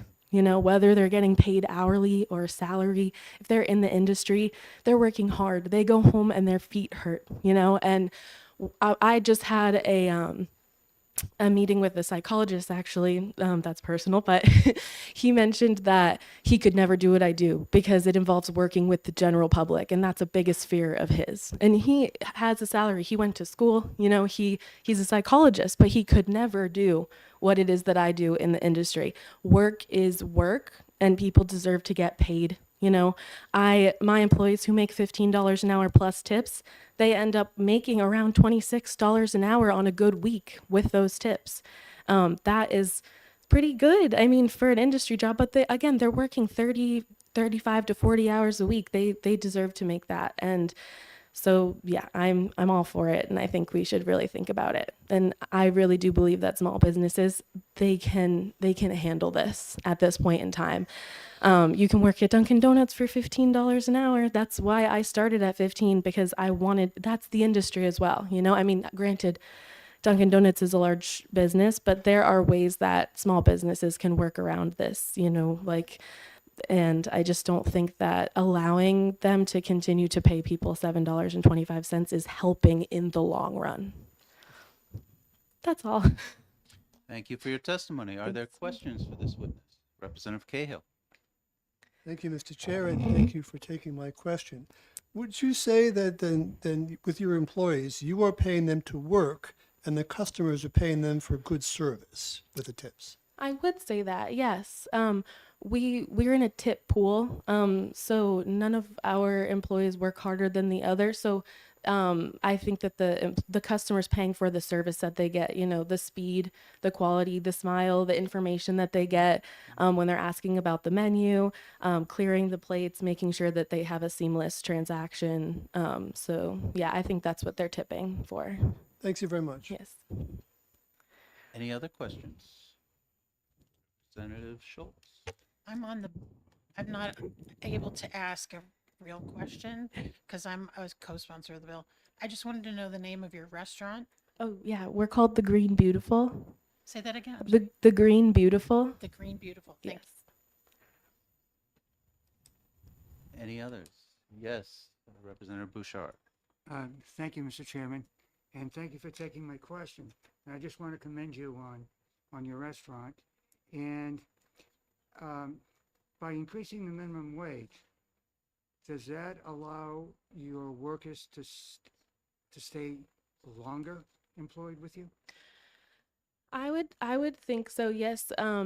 So because I started them at 15, like I said, it's now my job to navigate raises, because it's always incentivizing to continue to make more as you grow with a company. If I had started at the $7.25, I think that them getting more hourly would incentivize them to stay longer, because they would see that every single week in their paycheck. An example, I think of that when I owned a food truck in Portland, Oregon. When I got there, when we opened in 2019, their minimum wage was $12.75, and that next year it was actually raised to about $13.25, I believe. I got like a notification, it went up, and I saw how that affected my employees at the time, and they were very excited. It was out of my hands, but I was happy to do it, and it was like kind of like a sense of camaraderie, and I knew they deserved it. So it was a nice moment, and it wasn't harmful for me at all. Any further questions? Seeing none, thank you for your testimony. Thank you very much. Next up, and I am going to have trouble with your name again, and I promised last time I'd figure out how to get it right, but Viola Catasunia. That's right. There, I had help. Speaking in support of the bill, representing GSOP. Yes, I am. Good afternoon, members of the House Committee, Labor Committee. My name is Viola, for the record, and thank you for the opportunity to speak. I'm here representing the Garden State Organizing Project. We are a nonpartisan grassroots organization that brings people together to work towards a more just world in New Hampshire. We're here today in support of HB 1322 to raise the minimum wage to $17 an hour by 2029. We know that the data that was shared by the representative Kathy Stapp, I'm not going to go back through the numbers, but I just wanted to highlight that number, which shows that about 124,000 Granite Staters who work for low wages. And every day we hear from the committee members and representatives across the state that say no one works for low wages in New Hampshire, but that's the reality, that's the data. We also know, according to the Bureau of Labor Statistics, a report from 2022, that about 5,000 New Hampshire workers work either at $7.25 an hour or below that. and 4,000 of those are earning at $7.25 an hour. Again, reflecting the kind of people in our communities who are not making it. We know that New Hampshire wage does default to the federal minimum wage, which has not really been raised since 2009. While the prices of goods and services, rent, healthcare costs, everything else goes up every year, and that hasn't stopped. So New Hampshire's wage is very low, and it needs to go much higher.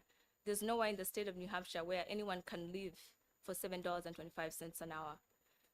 The recent report from the New Hampshire Housing Finance Authority does show that the median rent and utility for a two-bedroom apartment is $1,764 per month. To afford that, someone needs to be making over $70,000 an hour. I mean, $70,000 a year. So the reality of what people are earning and what the cost of living is very clear. But enough with the numbers, and I just want to share a few stories that GSOP is very familiar with. We work in different communities. Every day we are talking to people on the doors, on the phones, people coming to our office and telling us what's going on.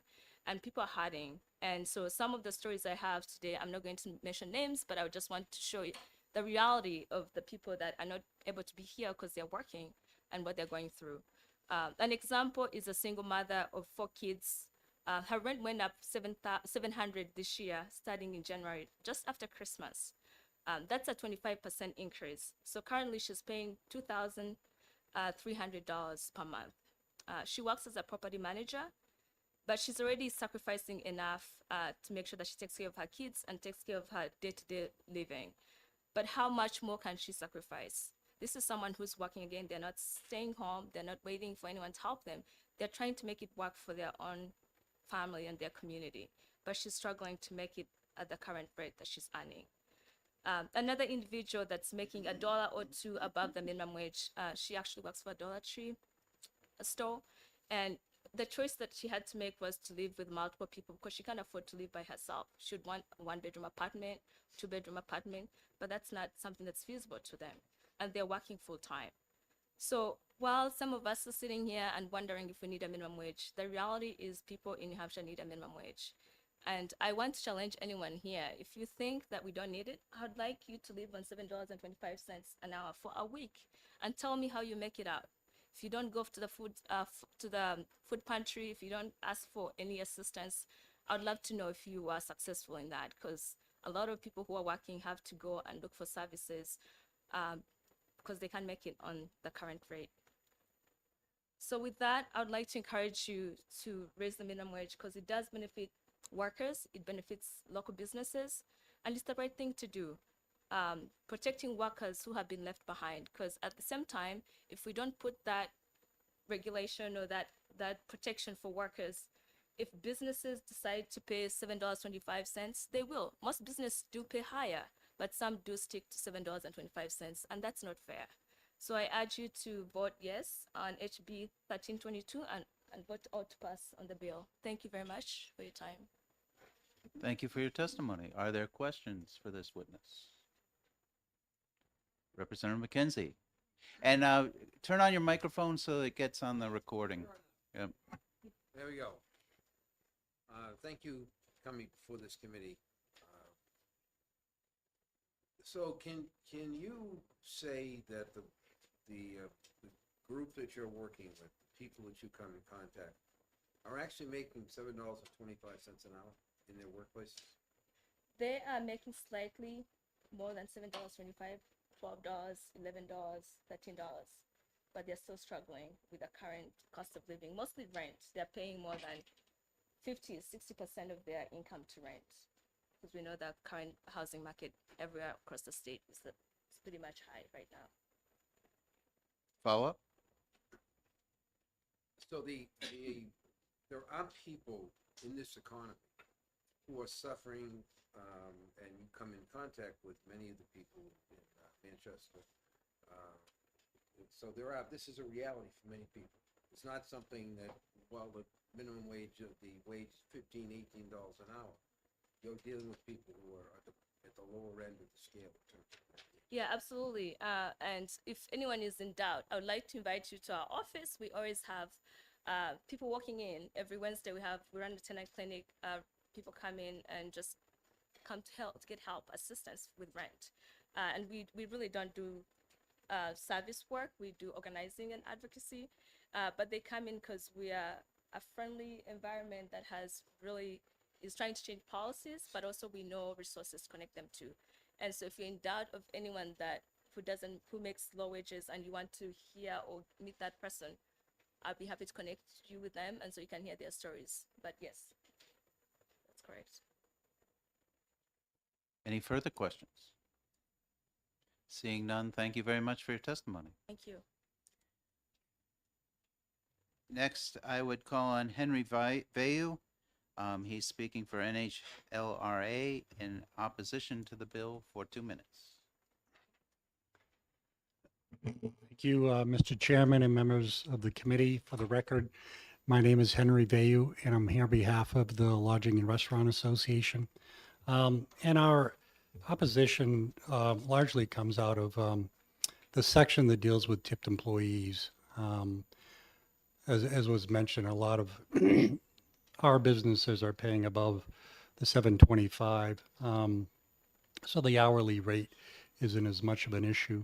It's the section on the tipped employees. And when you think about the minimum wage statute, it's protective legislation, right? We're trying to protect the lowest wage earners. We want to make sure there's a floor there by which it doesn't go below, and that's what should happen. But when you look at the tipped employees, although they're in the minimum wage statute, they're not minimum wage earners. They're typically the highest take-home earnings in a restaurant. And so the problem we have with the bill is increasing it from 45 to 50% of the minimum. Yes, the employer pays a low cash wage, and they take almost their money in tips. I mean, that's how they earn their wages. But they're considered wages. They're taxed. The employer pays the FICA tax on those tips. So they're considered wages. And so we don't think it's necessary for the second part of the bill, beginning on line 17, to increase the tip wage because, again, they're not minimum wage. They're the highest wage earners in the restaurant business. So that's my testimony. You probably have heard it 100 times. I was saying to someone, we should just cut right to the chase. You guys exec, vote 10 to 10. We get this to the floor. Thank you for the advice. Are there questions for this witness? Representative Leclerc. Yeah, thanks for your testimony and for taking my question. Would you be, you said that right now it's 45% of the minimum wage for servers? Yes. Would you be okay with 45% per increase, or do you want it to just stay at what it is I now? wanted to keep it where it is. Keep it where it is in the statute. All right, thanks. Representative Cahill. Thank you, Mr. Chair, and thank you, Mr. Vayu. I'm not confusing it with Deputy Commissioner Lavers of the unemployment, but could you tell me do you know if a server loses the job, maybe the closes or something, do you know if their benefits are calculated on their total wages or just the $327 that they've been paid? I can check. Again, it's a good question for Commissioner Lavers. I believe, and I will check and confirm and get back to you, that it's on the total. Total reported. Yeah, total reported. Thank you. Further questions? Yes, Representative McKenzie. The committee described what the new development in the industry is, which is the 80/20 rule. Could you explain it a little further? There has been a development in the new rules from the Department of Labor indicate that when somebody works, they have to work at least 80% of the time. Oh, so if they work more than 20%, not doing what a server typically does. Uh, so this camera here, I think what you're talking about and referencing is if you have a server come in, a tip server coming in, and there's an instance where um, there may not be enough business and they have them doing what an hourly employee would typically do, um, which might be filling the salt shakers or whatever, not dealing directly with customers.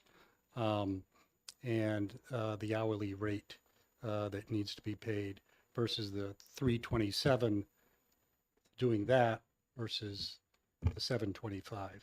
Is that what you're referencing? Is that what you're? So the employee that's, they have to, there are employees that working more than, they're doing salt shakers Yeah. and things like that. So their rate is $7.25 an hour. Correct.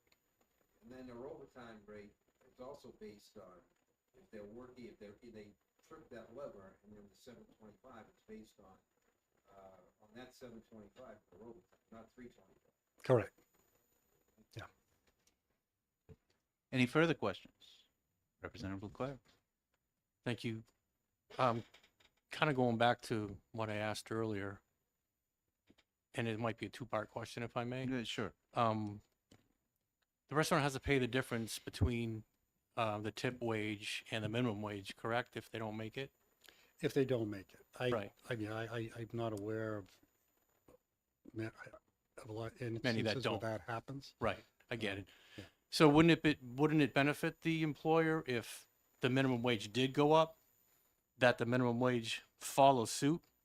Because then it would be less for that employer to have to fill? Again, typically, the amount of tips that a server gets is more than the minimum. So the instance that you are citing, I don't think occurs often. Right. Yeah. Well, if I may follow up, kind of follow up to what Representative McKenzie just spoke about. You know, if you have those couple hours where you're rolling silverware, et cetera, now you have to pay if the minimum wage were to go up, you'd have to pay that I think instead. a good business owner, manager will manage it in such a way that he's going to make sure that he doesn't have servers coming in Right. doing the kind of work that you're describing, that he has the right people coming in doing the right jobs. So, Yeah. And it just depends on how busy the restaurant Yeah. is at a particular time, right? Right. Thank you. Any further questions?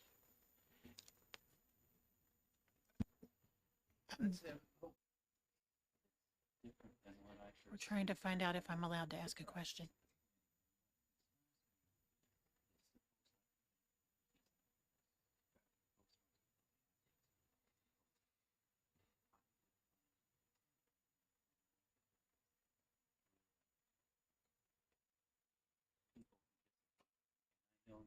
I'm sure Trying to advocate for the the- hourly rate he's making, he won't be intimidated. It should, and that, I know.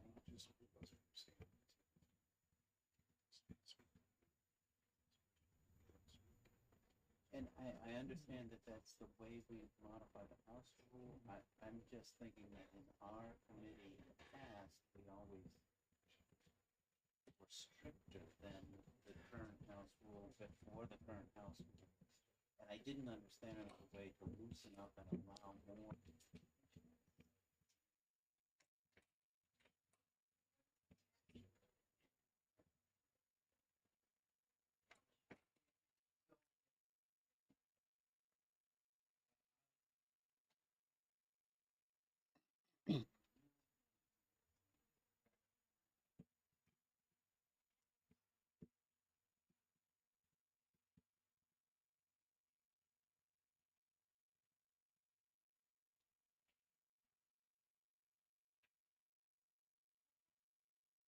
And Do you want to just so clarify for the committee? it will be, if this happens on future bills where people, sponsor one of the upcoming bills and want to debate, I obviously can't stop that. Okay. Do you want to clarify for folks? No, that's fine. Okay. Just go ahead. Mr. Vega, good to see you as always.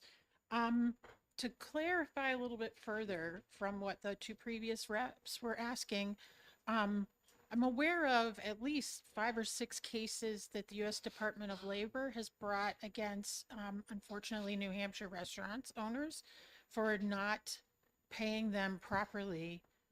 To follow up on what Leclerc was suggesting, wouldn't it just be better to eliminate tipped wages in general so that the large fines that restaurants are incurring, because it is complicated and it's easy to do the wrong thing, I guess? Wouldn't it just be better to get rid of tipped wages, knowing so many restaurants are paying hefty fines? Thank you, Representative Schultz, for the question. That's a big issue that we could talk for quite a bit on. The whole business model, the idea of having servers make the majority of their wages through tips. I think that's your question. Should we continue to do that, or should we just change the whole business model and have the servers make the minimum? I do know that I think it was in the late 2000 teens. I can look at it, but in Maine, there was a ballot item to go to the minimum wage for the servers, and it passed. And a year later, the servers showed up at the State House to ask that it be repealed, and it was, largely because they preferred to have the system where they make majority on their tips. I think and maybe it's because it's just the way it's been. Follow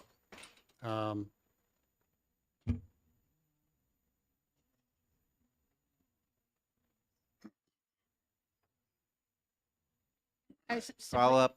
I simply was going to point out that's the exact same thing you raised the last time we talked about this. You and I at one of these hearings. It is my understanding that polls of New Hampshire servers, actually, they're in support of getting rid of the tip wage designation. I don't know. Had you heard that? I don't know what polls, but I'm sure there is a poll that you are familiar with, because I believe you.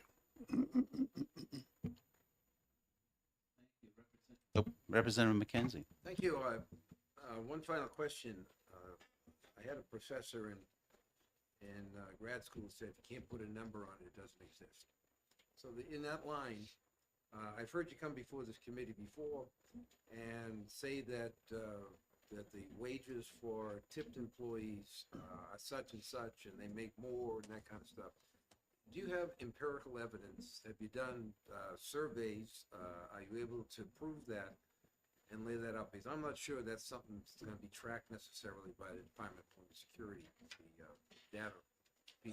So can you produce that for the committee? Yeah, I mean, I've talked to a lot of the restaurant operators, and I've asked them that question. What are the tipped employees? And again, you've got the high ends, your Copper Door and Bedford.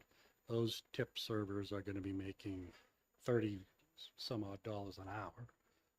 You got your mid-range, and then you got your lower range. So there's clearly a range of what tip servers are taking home in pay. But in just about all the instances, it's well above the minimum wage. Again, my point here today is minimum wage is a protective piece of legislation. Mr. Chairman, I asked a specific question. Okay.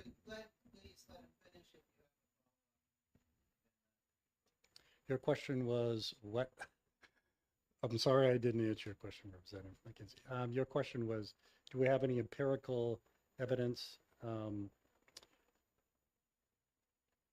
We've asked Employment Security for that information. I don't think they have it, but I guess I would ask,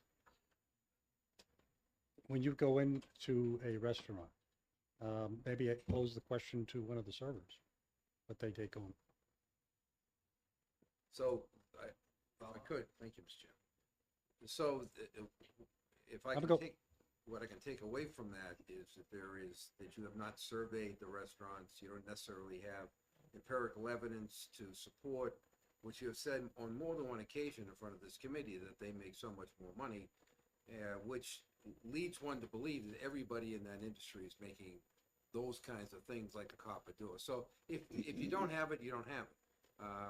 But I think my sense is that it would be helpful for this committee to understand, if that's actually a true representation of what's happening in the industry. Thank you. I know the National Restaurant Association does a lot. I mean, the New Hampshire Restaurant Association is a small outfit.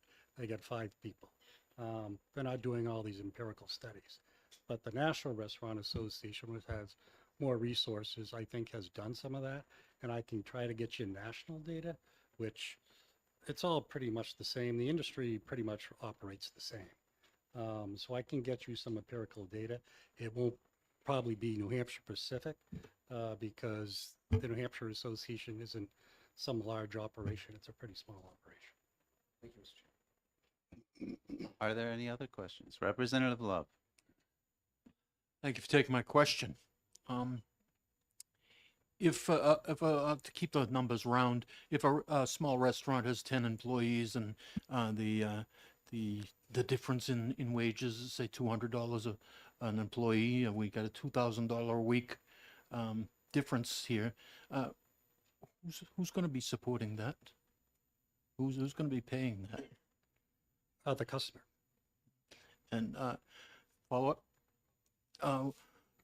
How much would that? How much trouble would that put on these small businesses to stay in business? In today's business climate. Oh, you're talking about if we moved the tip wage up to the minimum and what the impact would be? I mean, yeah. Ultimately, if you're going to radically change the business model and have the tipped employees pay the minimum, then it's got to come out of someplace, and it'll come through the menu prices because the margins aren't big in the industry. Just one more follow-up. Just to clarify, so a small business, small restaurant would have a very difficult time staying in business if their prices kept going up, and for. I mean, it's different we heard from a restaurant operator in Manchester that she does it, and that's pretty impressive. That's good. There were some members of the New Hampshire Lodging Restaurant Association that tried it in Dover, worked for a little while, and then they went back to the minimum cash wage. But it's probably maybe a marketing advantage for her, which is good. I don't know. But for a lot of, to answer your question, I got to start answering questions directly. Yeah, I'm sure it would be difficult for a lot of small operators. We have more questions. Representative Cahill. Thank you, Mr. Chair, and thank you, Mr. Vayu, for taking yet another question. A restaurant owner that I'm aware of, I think when we talked about tip wages previously, said something about that they raise prices 6% every year. That's just sort of normal. And I know that with all the supply problems and cost of eggs, food, everything else, that prices have also gone up, and that yes, the customer has paid for that, and they continue to do that because the restaurant industry is having a pretty good year. But isn't it also true that when the restaurant prices go up, the taxes, now 8.5%, the state receives more revenue, and the restaurant operators get the 3% of that tax, so they also get another little incentive. Doesn't that soften the blow of the increase?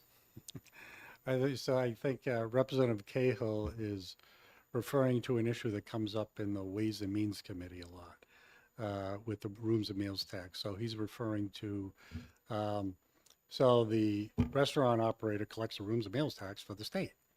And when it was initiated, back in the 60s or whatever it was, they said if you, in the statute, it says you have to remit the taxes to the state by the 15th day of the following month. And if you do so, you can retain 3% of the tax collected. That's what you're referring to. And you're saying when menu prices go up and blah, blah, blah, and that 3% grows, it's not a lot of money, but if you want me to say you're correct, I'll say you're correct. Thank you, Mr. Veu. And Yeah. is it also true that that 0.5% lowering of that meals and rooms tax also reduced the amount the customers were able to keep? You mean the business? Yeah. Yeah. I mean, it's largely, so when you think about, most people put, they pay for their meals with a credit card, right? Most people pay a credit card. Well, there's a what is it, the rates that you pay the credit card companies just keep going up.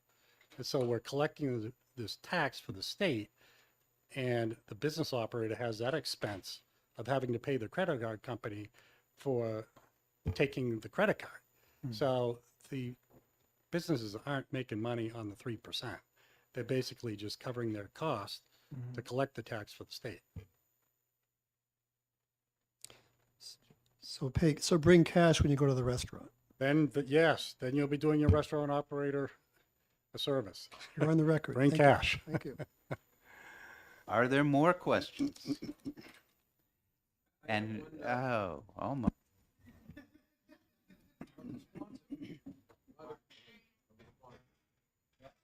have a question to director from the sponsor of Once again, in this case, we'll have an opportunity to debate this bill when it comes to the committee. We have a number of other people who have come here to testify, have signed in, we're past the time allotted to this bill. If you really feel we need to discuss that issue, I would offer that maybe we can call the sponsor up after we get through the other people who are waiting in line. So at this point, questions to the person who is speaking, please. And think ahead, if it's something that's going to be part of a debate and you want the point made to help pass the bill, we will have time in committee to have those discussions. Thank you. So for the witness, are there further questions? And seeing none, thank you very much for your testimony. Next, I have a card from Reverend Dr. Gail Kinney, who is representing the New Hampshire United Church of Christ, speaking in support of the bill for 3 minutes.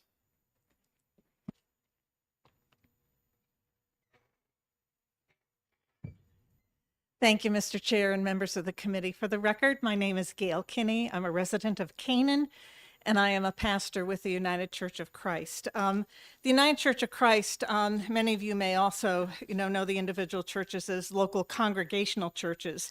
It is the largest Protestant denomination in New Hampshire.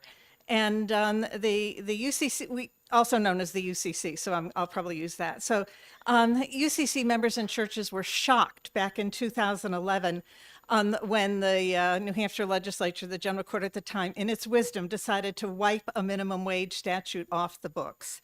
And so we thought that, okay, maybe this is just a fluke and that it will be corrected when a new legislature comes to town. So 2013 rolled around and nothing happened. And then 2014, the second year of the session. And so the UCC as a whole, in a statewide gathering, passed a very strongly worded resolution that I've actually given to this committee over time, so I won't do it again for the sake of paper.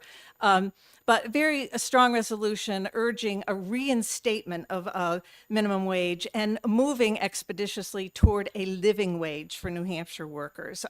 So because I've heard before in this committee and elsewhere that, oh, well, a minimum wage is just a training wage, it's just for kids, I want to just state for the record again again that the minimum wage was never intended when it was first implemented way back when to be a training wage. It was meant to be a floor below which no full-time worker should ever fall to a point where they couldn't meet their basic needs. So it was meant to be the minimum that would allow somebody to live and allow somebody to thrive. So, so for 15 years now, first with the wage on the books in New Hampshire at $7.25 back in 2011, and then since then, there has been just an absolute refusal on the part of the legislature to do anything about that floor, knowing full well that if 725 was an appropriate floor in 2009, it is nowhere near that in 2024.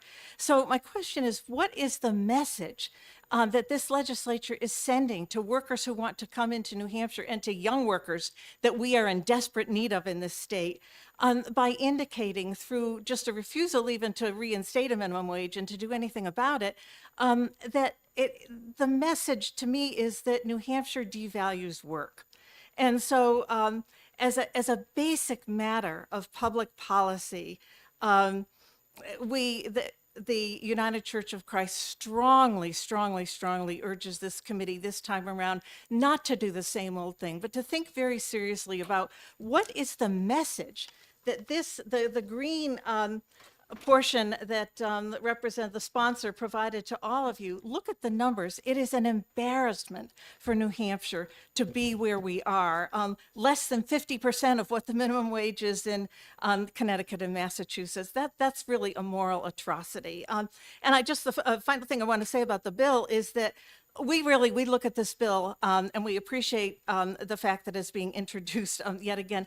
It is modest. Frankly, it is nowhere near enough, and we recognize that for people in New Hampshire to thrive. But it's a start, and we really encourage you to look at this seriously and to make this start for the sake of all workers in New Hampshire. Just sort of one final thing I want to say is that if workers, particularly in the lodging and restaurant industry, are doing so well, and if employers, in order to just get workers so they don't have to close their doors, have to pay much more than the minimum already, then what difference does it make? What will it matter to those businesses to raise the minimum wage and make it a living wage that would affect, not just them, but those businesses who are already paying much more than that, but to all the other people that are still making $7.25 or $8 or $8.25 or $9 an hour. I don't understand the opposition at this point when the lodging and restaurant employers are already doing so well and paying so well. But I thank you for your time, and I would very, very strongly implore you on the behalf of the United Church of Christ to vote this ought to pass. Thank you for your testimony. Are there questions for this witness? Seeing none, Wasn't thank that you easy again. this time around, Yes. right? So the next card I have, and I have two remaining, so if there was somebody planning to speak and I don't have your card yet, please pass it up. Next up is Claudia Estelle, representing herself and speaking in support of the bill for 3 or 4 minutes. Thank you very much. I'm Claudia Estelle from Ackworth, and I'm also a member of the Economic Justice Mission Group of the United Church of Christ and the Moral Economy Table. As a person of faith, I believe that every worker deserves respect and a living wage for their labor. Every member of the society should feel valued and be able to earn a decent living that allows them to provide basic needs for themselves and their families: food, clothing, housing, communication, transportation, medical care, and education. Numerous studies in various fields highlight the intersectionality of these areas, supporting what our common sense already tells us. People who are financially secure have better health because they are food and housing secure. That allows them to be able to be better learners, and because they can focus on the subject at hand rather than worrying about their hunger or how they're going to pay their bills. Reliable transportation and good health lead to better attendance, and all these lead to better job performance. More productive workers benefit the economy, and workers who feel valued and don't have to worry about food, housing, health, transportation, and financial security can devote more time to enriching the lives of their families and participating in their communities. I don't think this is a Pollyanna view of the world. I think this is a moral view where every human has a right to earn a decent living, to be respected, to be given dignity for their positive contributions to their family, work, and community, because they are human beings. Unfortunately, in New Hampshire, this is a right that is shared by maybe half of our workers. You've already heard a lot about the MIT living wage calculator. We've spoken about that today and previously. That means that people would have to be earning at least $20 an hour if you have a 2-adult working family and supporting themselves and a child. We also know that, and I would add to that, that calculator was using an amount of only a little under $1,400 for housing, where we already know that housing in New Hampshire for a 2-bedroom apartment is over $1,700 a month. In addition, we have 1 in 4 households in New Hampshire that earn less than $50,000 a year, and 17% are under $35,000 a year. This puts an enormous financial pressure on these families to meet basic needs of food and housing, much less covering anything else. In terms of hourly wages, I already said that a living wage in New Hampshire is well over $20 an hour if you have 2 people contributing to the household. And I just want to point out that the poverty rate in New Hampshire is $15,225 for a single person. If you divide that by 2,000 hours of work a year, that comes out to an hourly wage of over $7.60, which means it's above the minimum wage that we have in New Hampshire. In other words, we consider our minimum wage a poverty wage. We're accepting that, and I don't think that that's right. We have, we've already heard about the minimum, people earning the minimum wage. Poverty and financial insecurity are very real in our state. We have a 7% poverty rate in New Hampshire, which we probably think of as being pretty good because it's among the lowest in the country. I question from a moral perspective if any poverty rate is acceptable. The poverty picture in New Hampshire varies by county, Coos and Sullivan County having well over 11% poverty, and by groups, more men and women, women and children are in poverty than men. And the elderly rate is currently about 7%, but if we talk to anybody who works with elderly people, it is rising. The largest number of poor people are actually in a county that doesn't have a high poverty rate, Hillsborough County, and that's just because it has such a large population. And among those who live in poverty, 1 in 3 are disabled. So working one's way out of poverty isn't always an option. If one is disabled or elderly or can't find affordable childcare or doesn't have reliable transportation or has a part-time job with unpredictable schedule and can't schedule a new second job, they can't work their way out. The other thing I'd like to bring to your attention is that 1 in 3 Granite Staters last year said that it was difficult or very difficult to meet normal household expenses. 1 in 3. 27% of New Hampshire households do not have $2,000 in savings. I have a friend who was considering going into bankruptcy because she couldn't pay off a $600 credit card bill. And we all know the kind of what that would do to her credit rating for years to come. So we're past the major part of the pandemic when people had a lot of extra income, and and wages have increased, but they haven't kept up with inflation. And 2 places where they have not kept up is in education and in health services. And those 2 areas are among our largest employers in the state and the places where we constantly need more workers. So I really encourage you, please, to consider raising the minimum wage. This $17 an hour we know is not a living wage, but it's a vast improvement over where we are now. The tipped moving the tipped wages to 50% would also be a big help to our least paid workers. And the Economic Policy Institute points out that this bill would improve the financial well-being of 124,000 people, or 1 in 6 Granite State workers. Please vote this bill ought to pass. Thank you. Thank you for your testimony. Are there questions? Seeing none, thank you. Oh, we do have a question. Mrs. Dell, if I see you have it typed, could we have that copy? Yes, and I emailed it to the committee, but I'm not positive if you got it because our internet went out. But I will give this to you. That would be great. Thank you. You're welcome. Yes, thank you for that.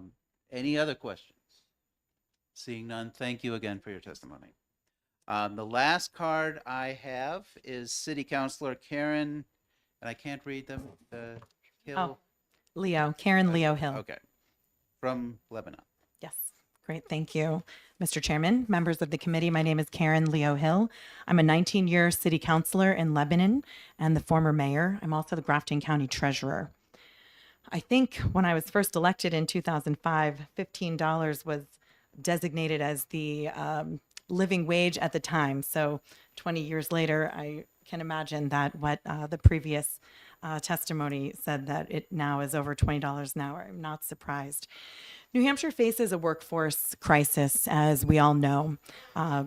We see that in the city of Lebanon as well, particularly among lower wage workers.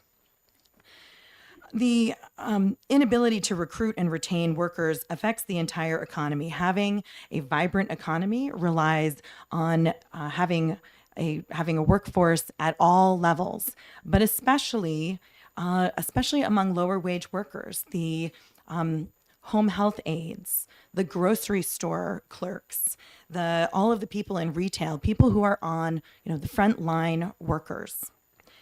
And we know that a rising tide raises all boats, I think, if I got that expression correct. And when we raise the minimum wage, it also has an effect on wages at all levels. And so I'm here to encourage you to support raising this as a very modest proposal. It does not even really get to the issue of a living wage, but it does send a message that that New Hampshire cares about lower wage workers, and it does it is the kind of policy, by increasing the wage, the minimum wage, it also has a virtuous impact on the economy by making it more possible for people at the lower levels to be able to afford housing. In Lebanon, the median income, the median house is now $500,000. We know the minimum wage has not improved and has not increased in New Hampshire at all, let alone to allow lower wage workers to be able to live within their own communities. So I urge you to work on this bill, make improvements where necessary, but I am here to offer my testimony in support of raising this very modest proposal to raise the minimum wage in New Hampshire. I think it's beyond time. Thank you. Thank you for your testimony. Are there questions? Seeing none, thank you again. That was the last card I had. So if there are no other cards to be submitted, thank you for collecting the blue sheet. While I'm waiting, we heard once again from Will. He was almost here and got called back on an emergency, so I'm afraid everyone is stuck with me for another couple of bills. And I don't have any cards yet for the next bill, which will begin immediately. And there I see the sponsor. Thank you.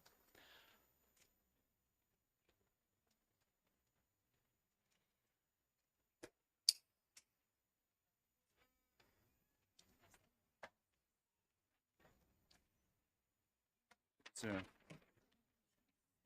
this one isn't stable, but that's the top one only. All right. So this goes this way, right? No, I'll keep the unstable. And for the last bill, we had a number of sign-ins, 1, 2, 3, 4, 5, 6, 7, 8, 9, 10, 11. People signed in for the bill and 1, 2, 3, 4 against. I don't have the online, and our committee researcher is not in today, so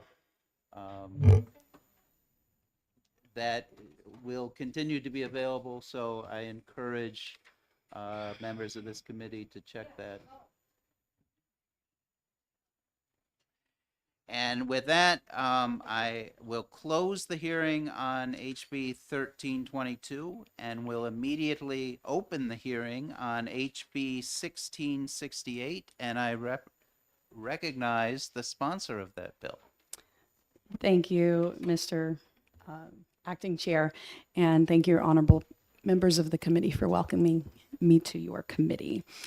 For the record, my name is Ellen Reed. I represent the towns of Newfields and Newmarket.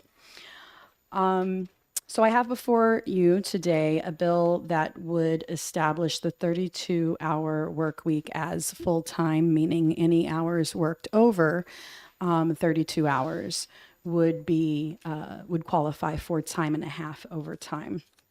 This is coupled with no loss in pay, so that a full-time worker who, whatever they are making currently in their full-time position, they would still be making that amount for a 32-hour work week. This represents a 25% increase in pay.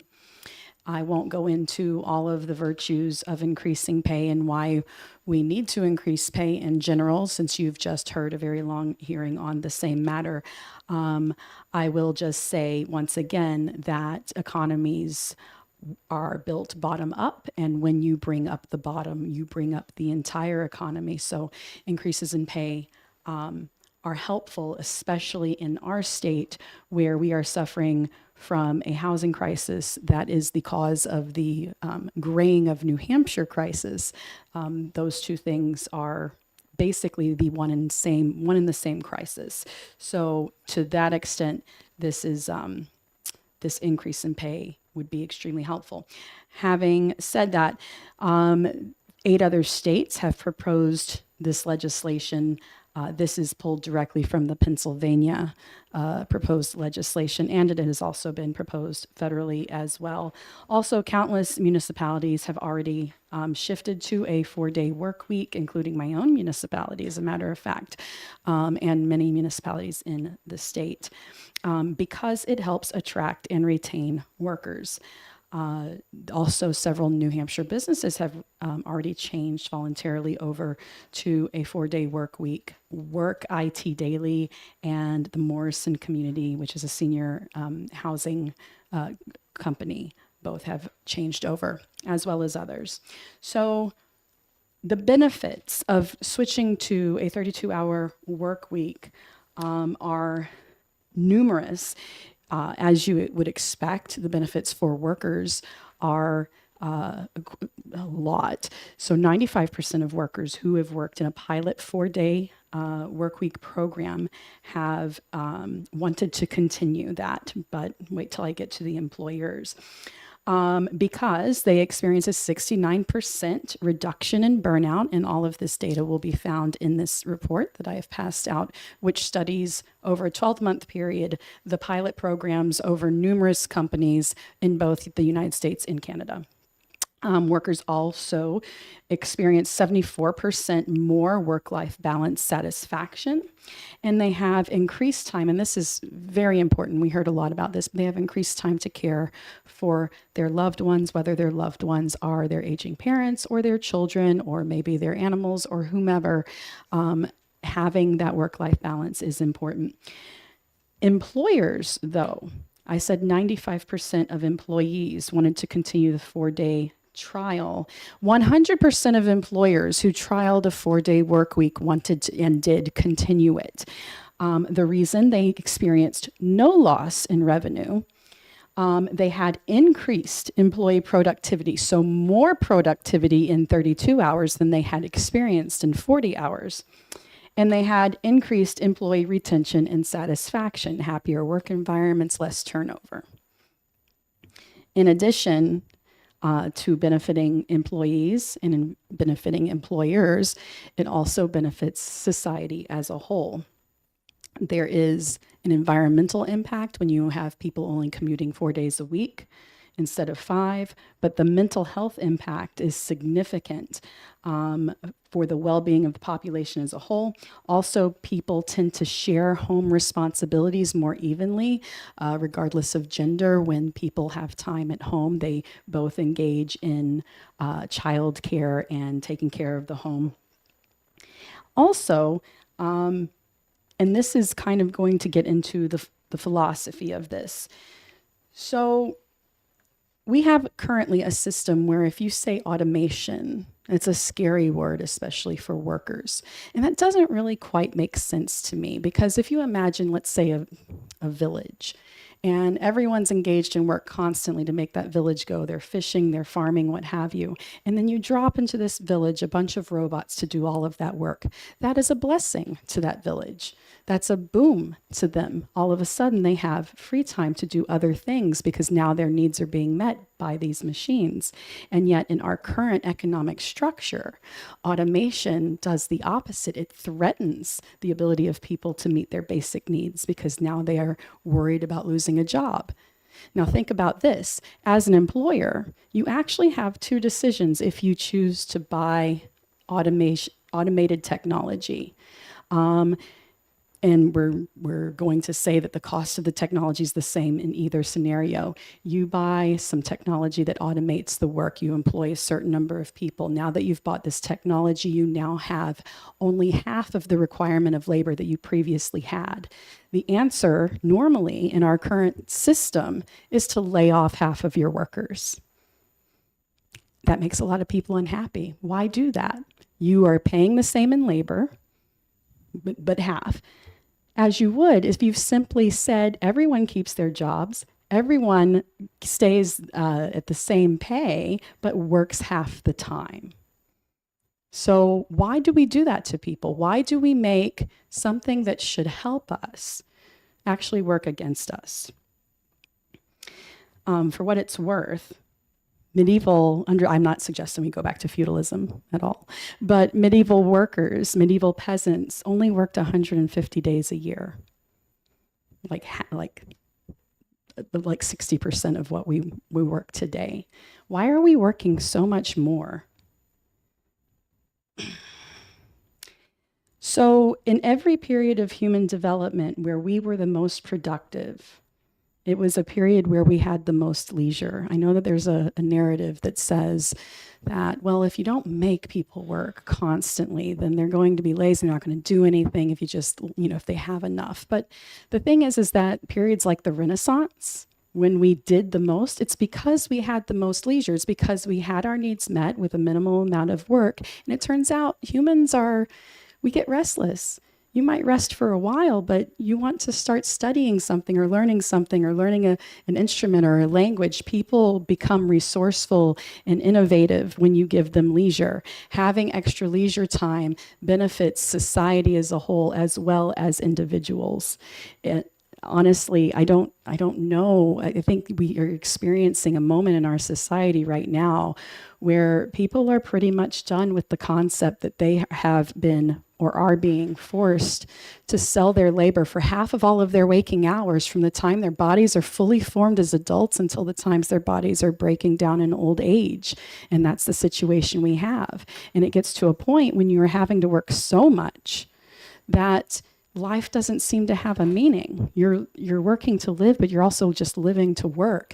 You get off at 5 and you go and you get the kids food and you do the things that, you barely get the things done that you need to do to survive.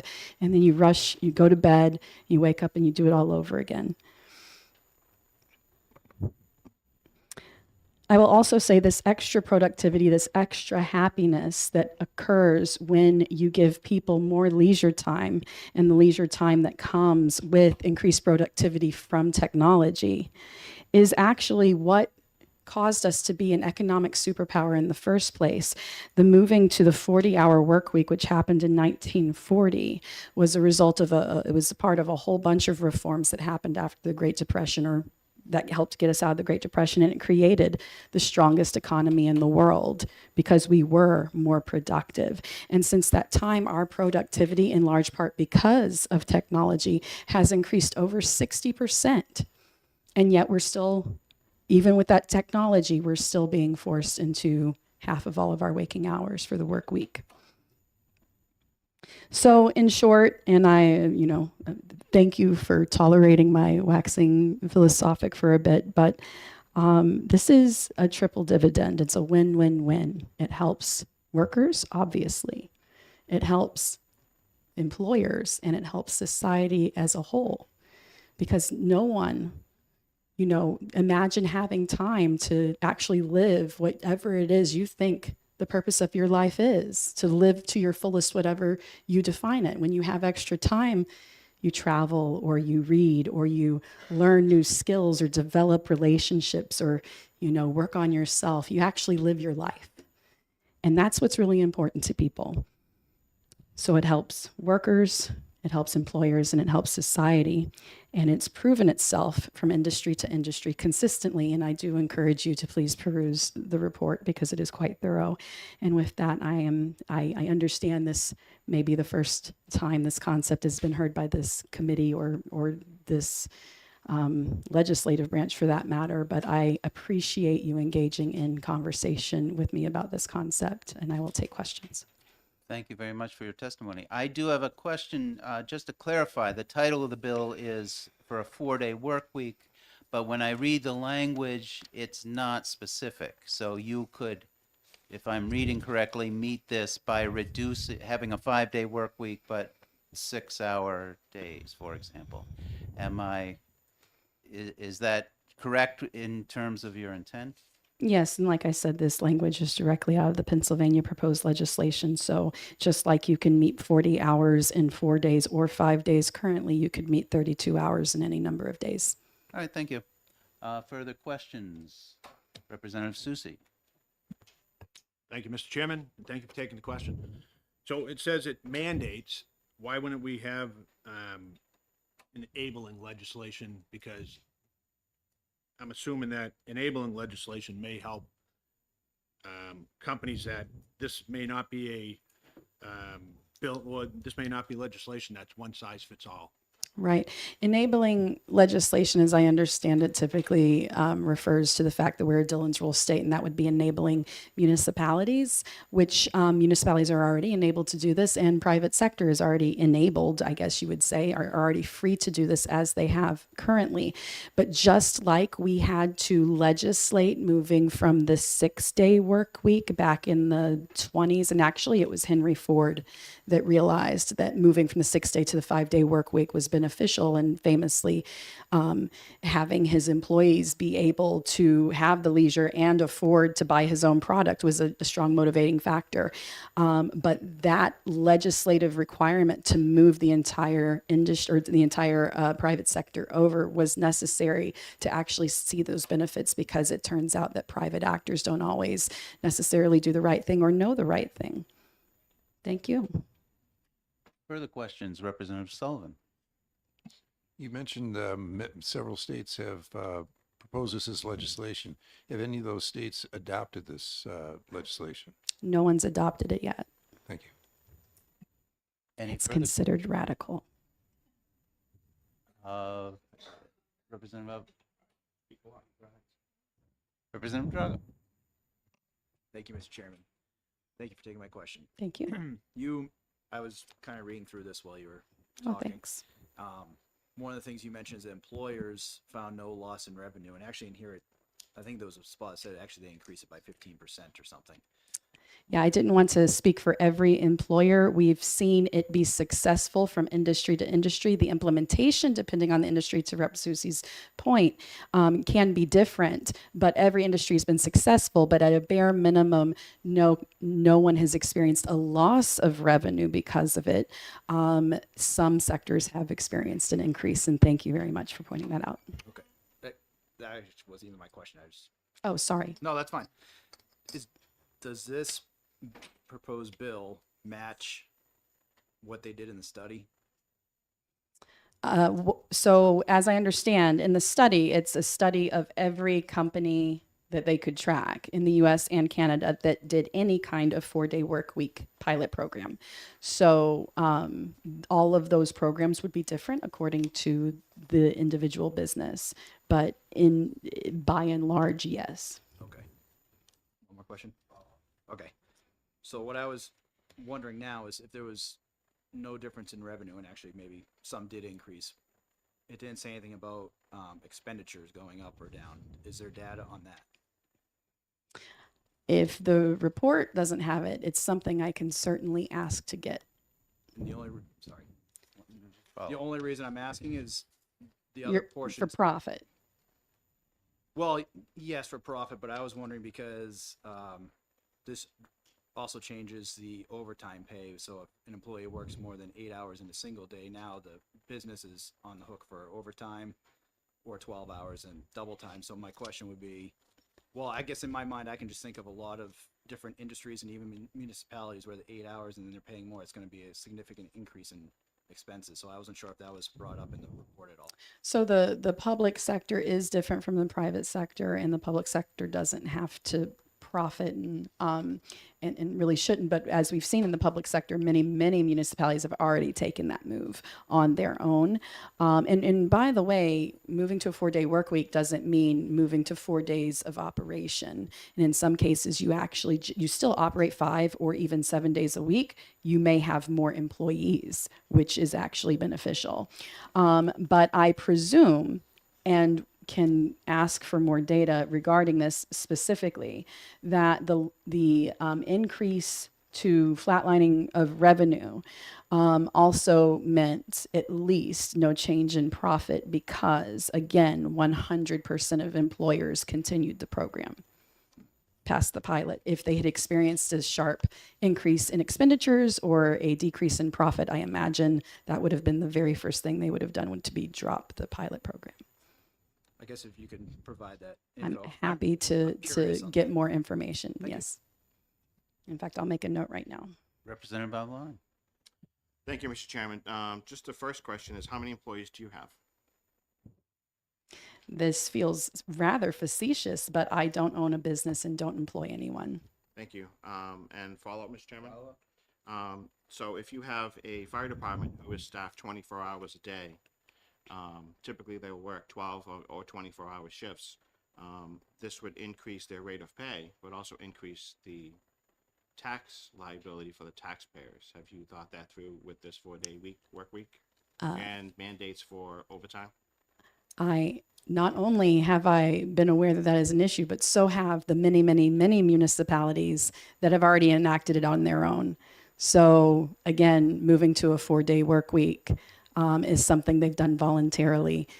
It does come with an increase in pay, and to industries where you have to pay, not just for the, several hours, that a normal business would be open, but in this case, 24 hours a day, and they still do it, and it still works across the board, then I don't find that I have the expertise to tell them that's not the right thing.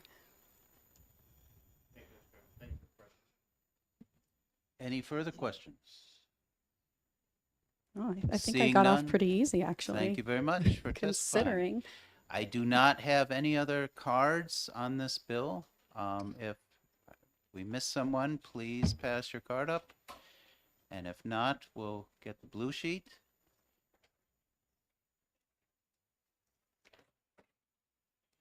And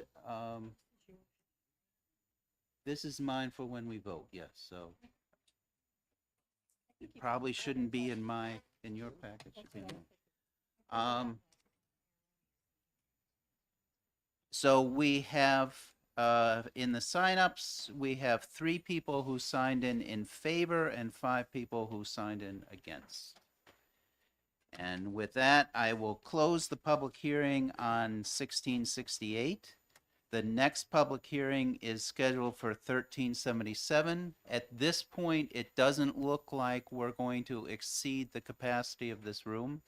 if a lot of people start showing up as it gets close to 3, I need to go talk to staff about what was arranged. We might need to move to a bigger room. So I will go find that out. Otherwise, we'll begin here at 3 o'clock. Chairman, can I just, point of personal privilege and welcome, Honorable Jay Ward, who used to be a member of this committee. Jay, good to see you again.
All right, everybody. I know that clock's running a few minutes fast, so I don't think we're quite at 3 o'clock.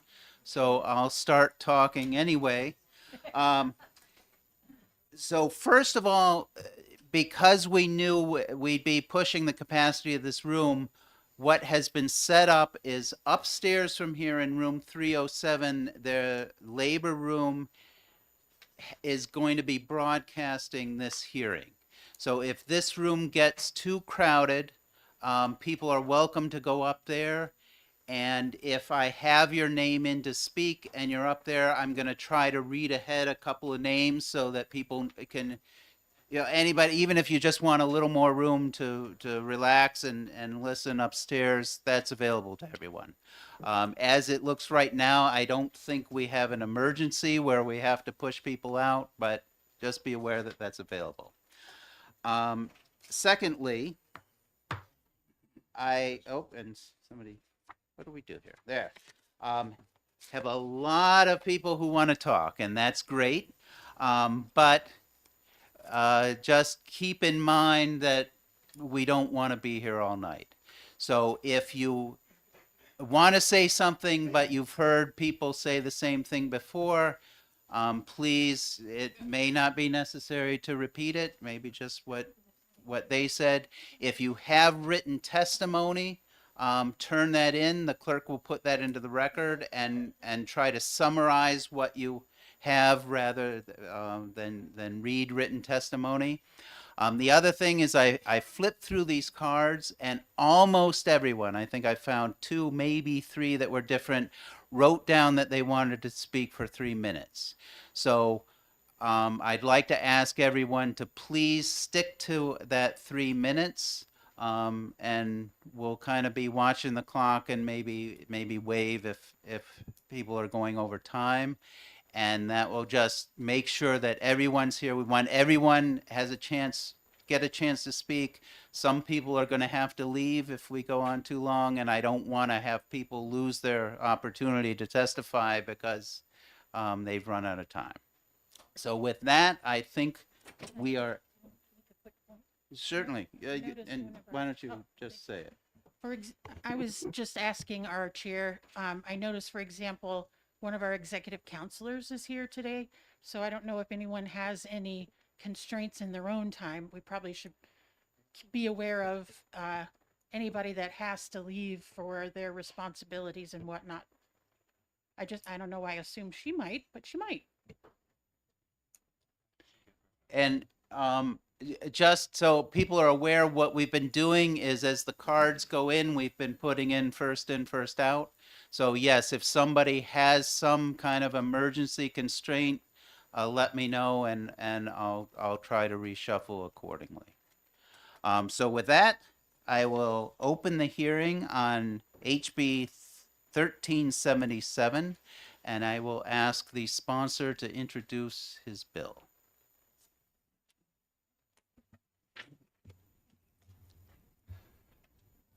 Thank you, Mr. Chair. Dear committee members, for the record, my name is Representative Yuri Polozov, representing Merrimack 10, Hooksett, and Dunbarton. I'm very thankful for the opportunity to introduce HB 1377 FN, also commonly known as a right to work. The bill as written is granting workers free choice to join or refrain from joining labor unions. It fixes the current situation when workers are forced to pay the union dues, even if they do not want to be part of the union, do not agree with the union goals, leadership, self-serving expenditures, or financial support for a certain politician. Those mandatory fees hurt the most financially valuable constituents. Right to work is adopted by a majority of states. And when we compare right to work states with forced unionism, right to work is a win-win for everyone.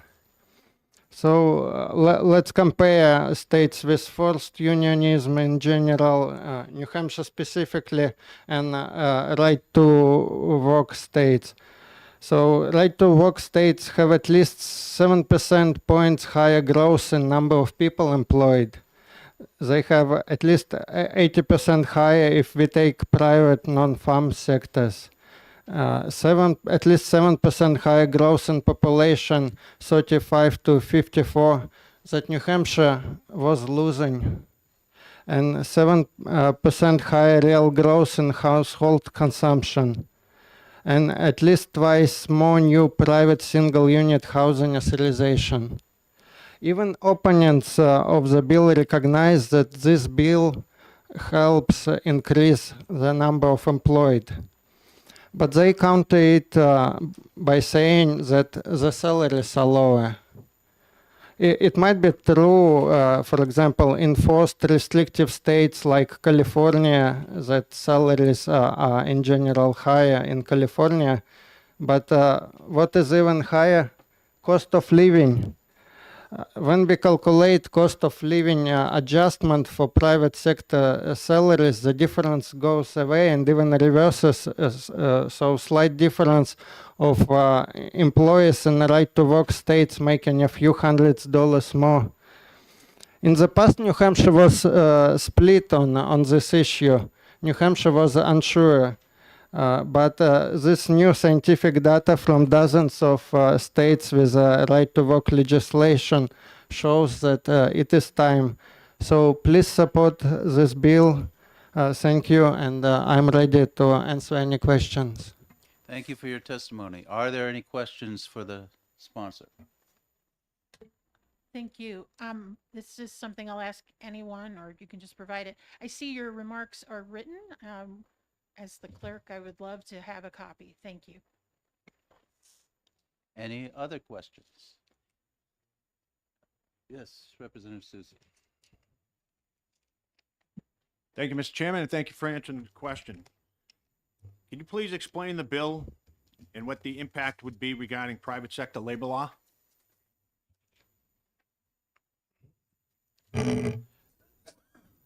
So the bill allows workers to join or not to join unions, and it fixes the situation when people are forced to pay union dues even if they don't agree with the goals of certain union.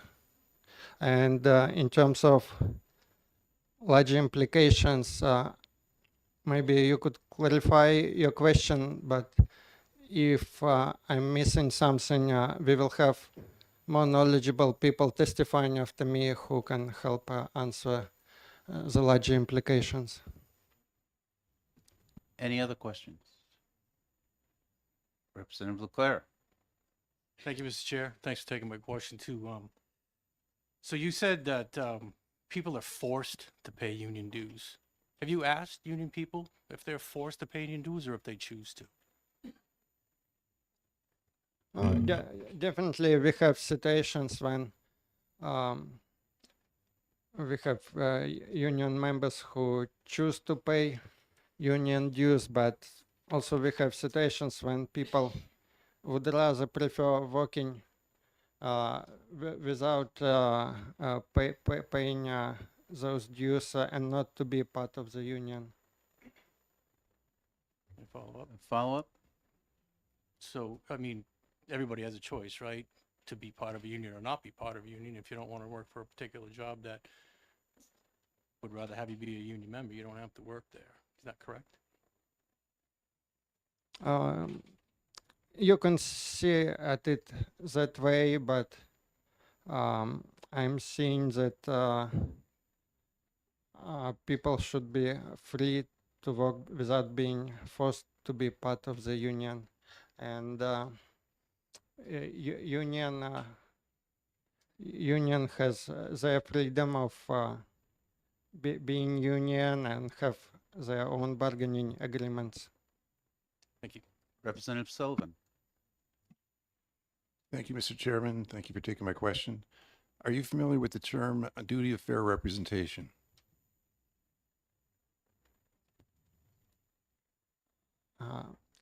Is it in this context? Yes, very much. So the way I see it, there's some misunderstanding about this term. I don't believe that unions necessarily have duty to represent those who are not paying unions dues. So that's how I understand your question, and I think we have different understanding on what's going on here. Follow-up? Follow up.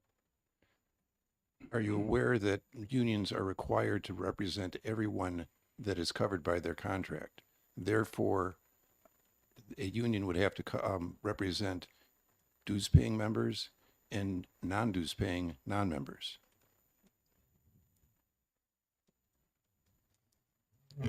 I would agree with you that if it's in a contract, the union might be obliged by that contract, but as far as I understand the current situation, the contract doesn't have to be written in that way.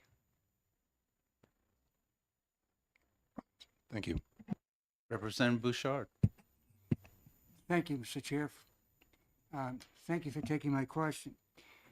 Do you think it's fair for some workers to benefit from collective bargaining agreements without sharing the cost?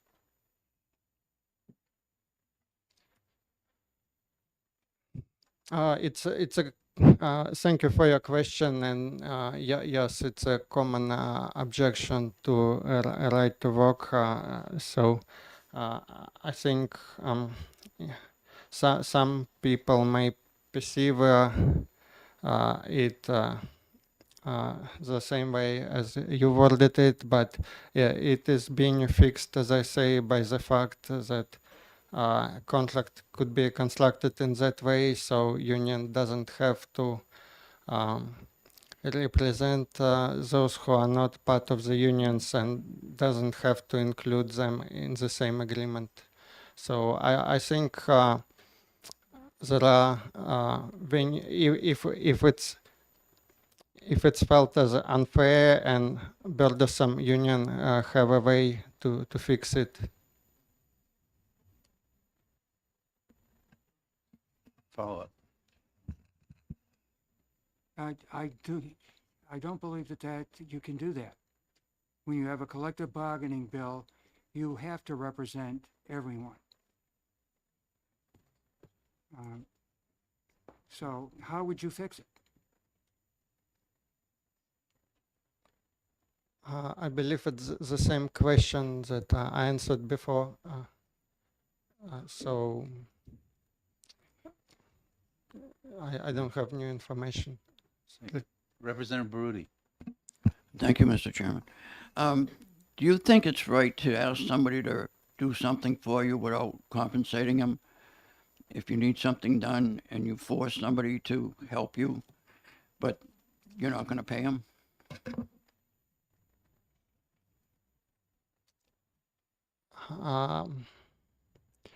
So again, this bill doesn't stop unions from limiting or completely denying amount of services that they provide to those who are not paying them for those services. Follow up. Thank you, Mr. Chairman. So if you don't want to belong to the union, but you need their services, don't you think it's right that you pay for the services? Or do you expect people to work for free and other people to pay your bill for you? I think it could be solved on one-to-one case. If somebody suddenly feels an urge to join the union, this bill doesn't stop people from voluntarily joining the union and starting paying the fees or otherwise contributing to the union. Representative Love. Thank you for taking my question. You know, back in the 70s, I had a job, you know, working on a beer truck. It was a union job. And the business agent, that was a pretty contentious, you know, environment, you know, labor related. But the business agent was going out to have liquid lunch with the bosses 3 times a week. okay, which left us in a pretty rotten spot. Uh, at that time, we could not, and even now today, we could not say, hey, until you start doing your job, you're not getting any more money. We were being forced to buy a product that wasn't serving us. Do you think that's right? It doesn't seem right. Right, thank you.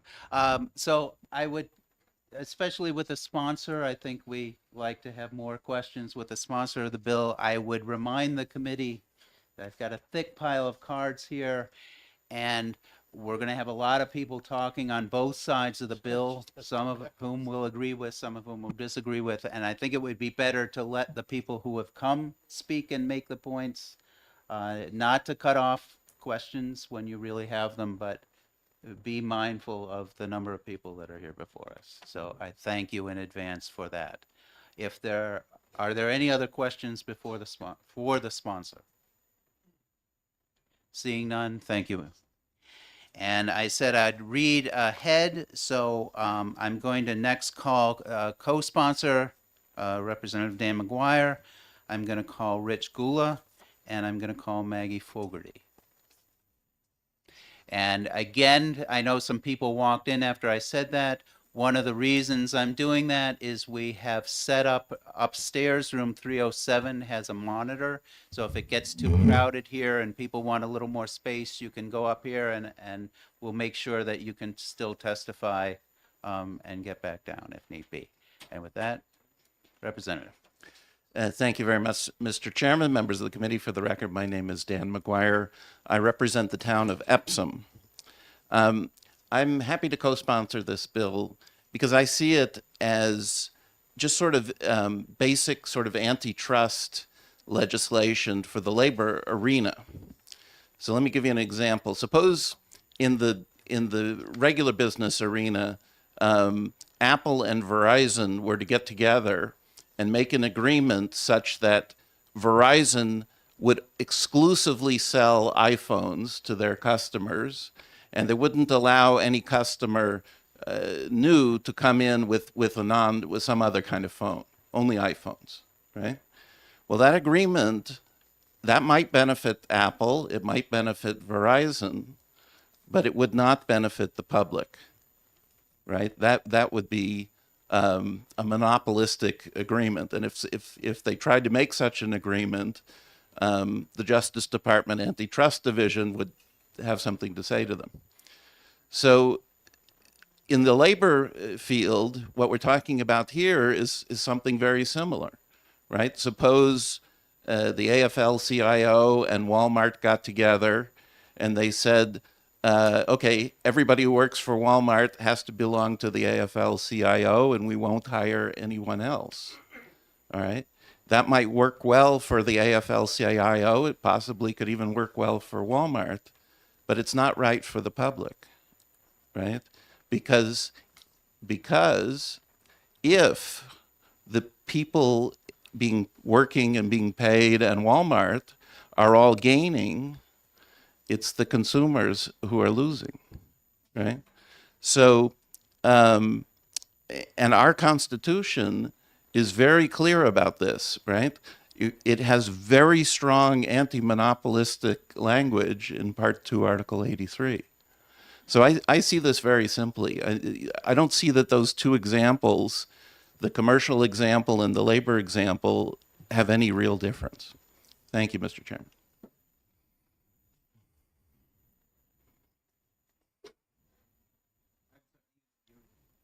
Thank you very much for your testimony. Questions? I have so much respect for you, Representative. A soft spot in my heart for you. We do disagree on this one. Would you believe that MIT's business school, professors at MIT's business school have multiple studies that show when workers are either organized or treated very well, paid a decent wage, that those companies like Costco, for example, are not, when they're happier and when they're treated well, they actually are more profitable compared to companies like Walmart.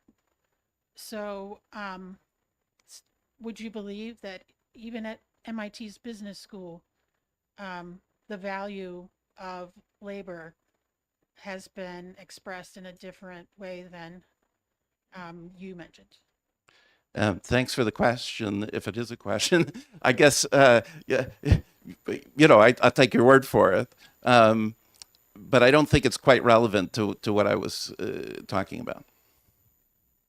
Further questions? Representative Stout.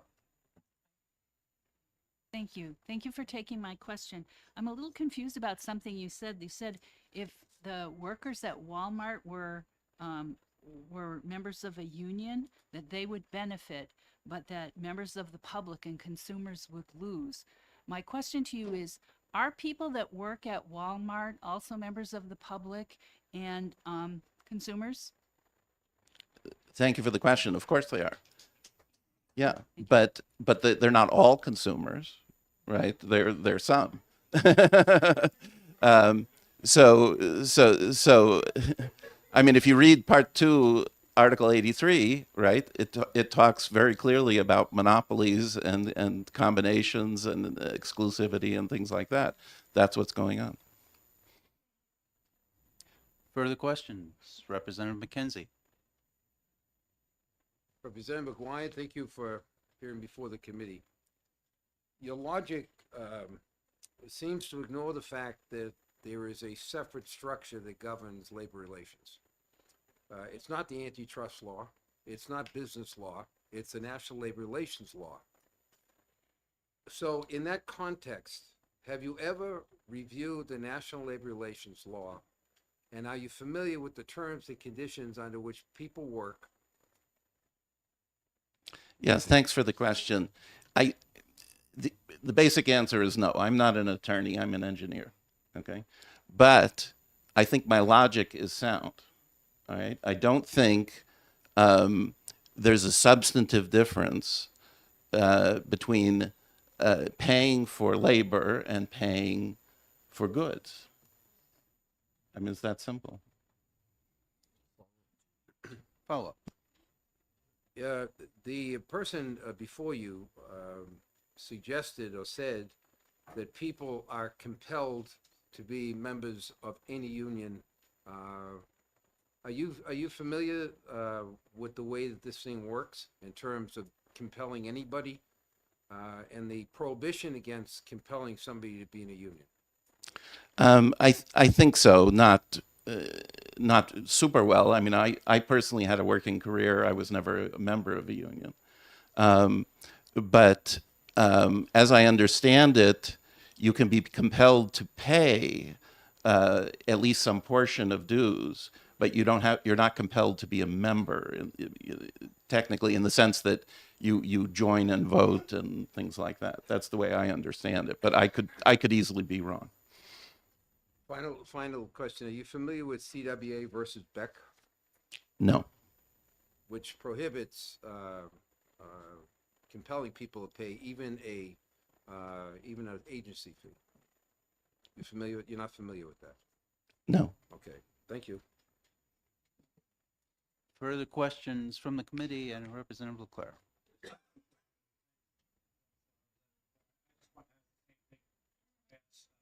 Yes, turn the mic on because people Sorry, my bad. upstairs can't hear. I appreciate it, Representative McQuarrie. I just wanted to ask you the same question I asked Representative Polozov. If you have the choice, right? You can, if you don't want to go to Verizon because they're union, you don't.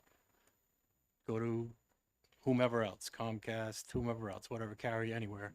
Don't you think that's all right? something Thank that you people for the could do? question. So obviously there are edge cases, right? I mean,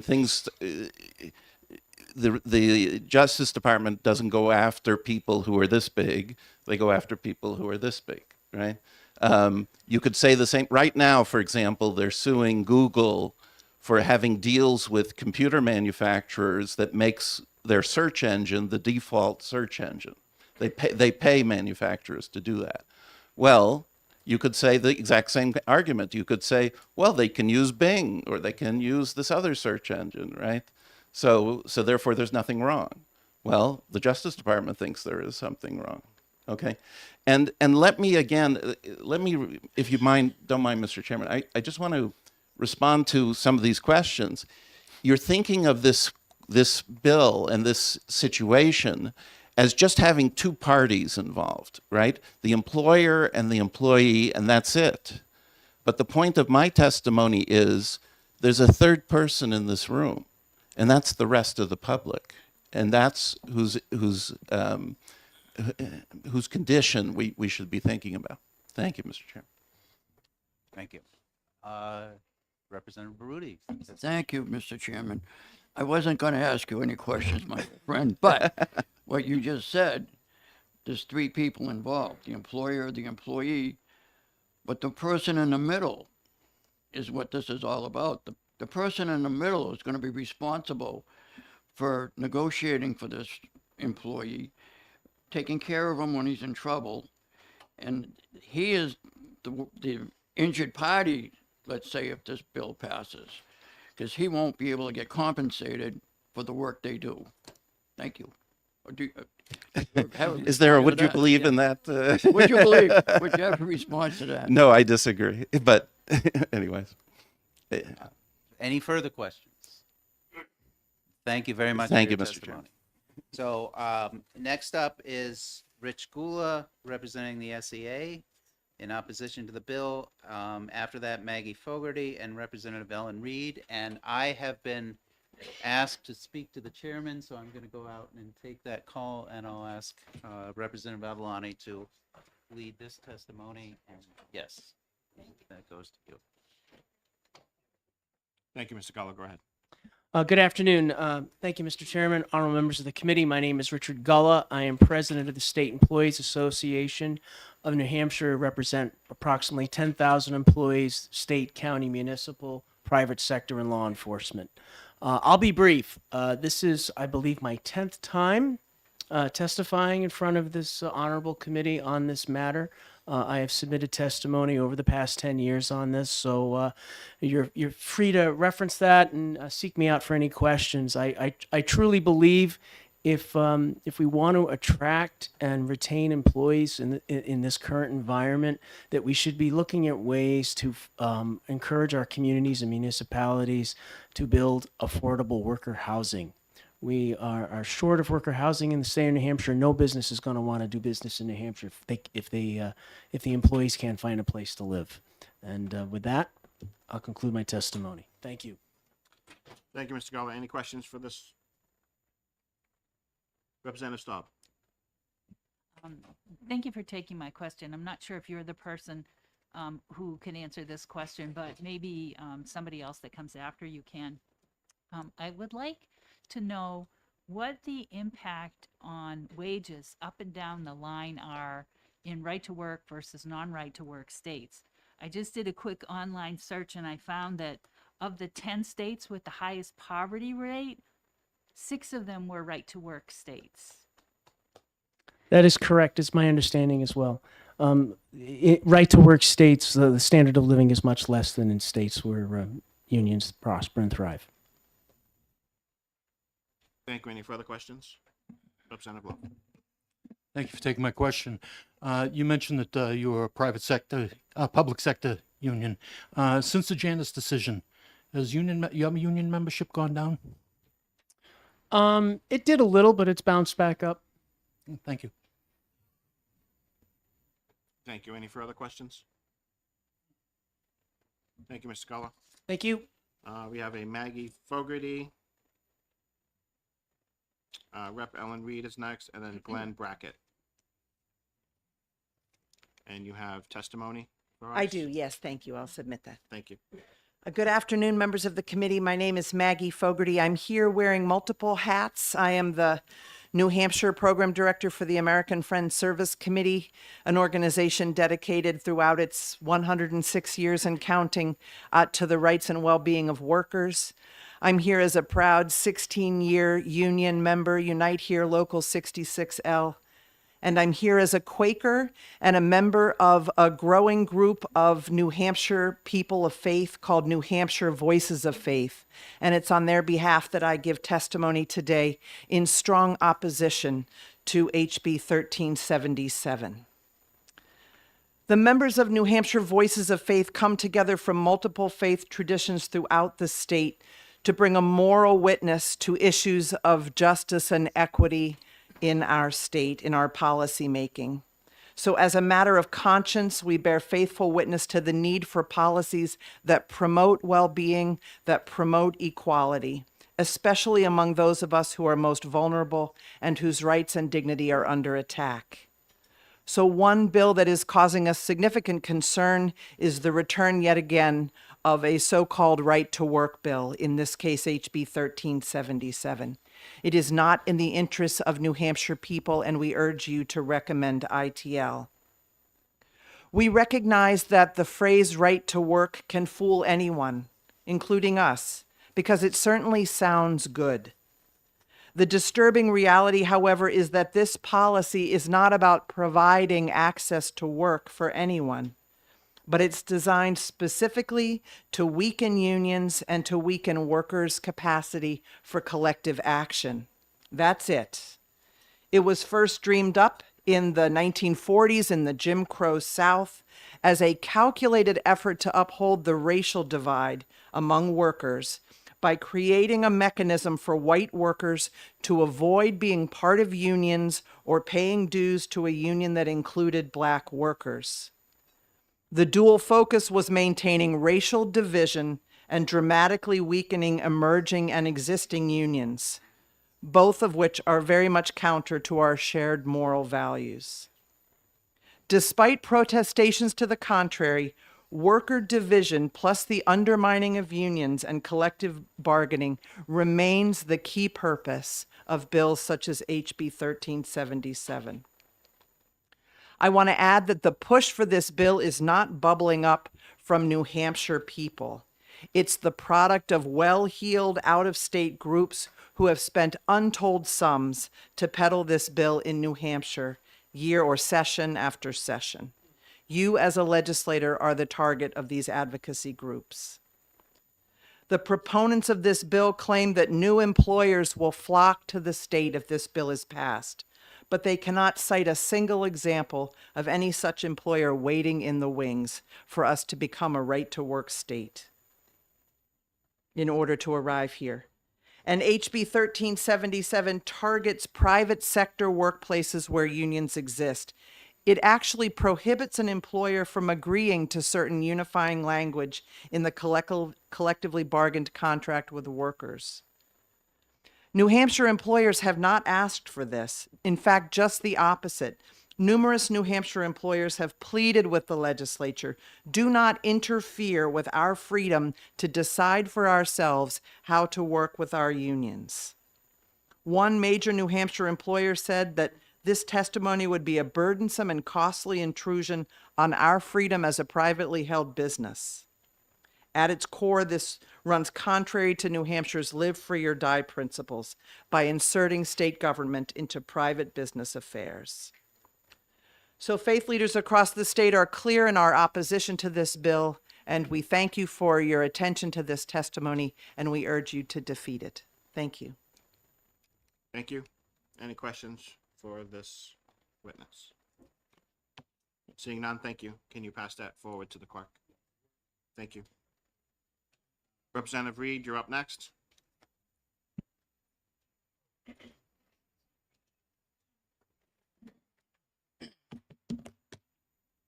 Thank you once again, honorable members of the committee. The only reason I am speaking to you on this particular bill, because otherwise I wouldn't have more to add, is because I have a very unique story that I want to share with you. For the record, my name is Ellen Reed and I represent Newfields and Newmarket. I do want to correct a few things that were said. And for the record, I am very, very opposed to this bill. So once again, no one forces anyone to pay membership dues. That is not what we are talking about. The free rider fee that goes by other names, but I call it a free rider fee, is something that is negotiated freely and agreed to by the employer. And it covers a whole bunch of services, as you already know, and that's what the kind of crux of my story will center around. And It is federal law. Nothing we can do in New Hampshire can stop the fact that a union does have to provide those services to all people in that bargaining unit. We cannot change the structure, as I think the prime sponsor had said. That fee is very, very minimal.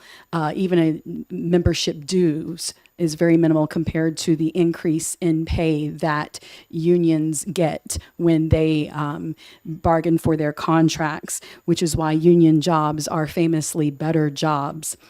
And not only is that small free rider fee minimal, but none of it, and I've heard this in years past when we've dealt with right to work, that somehow those dues or the free rider fees go to political purposes. That is illegal. None of it goes to political purposes.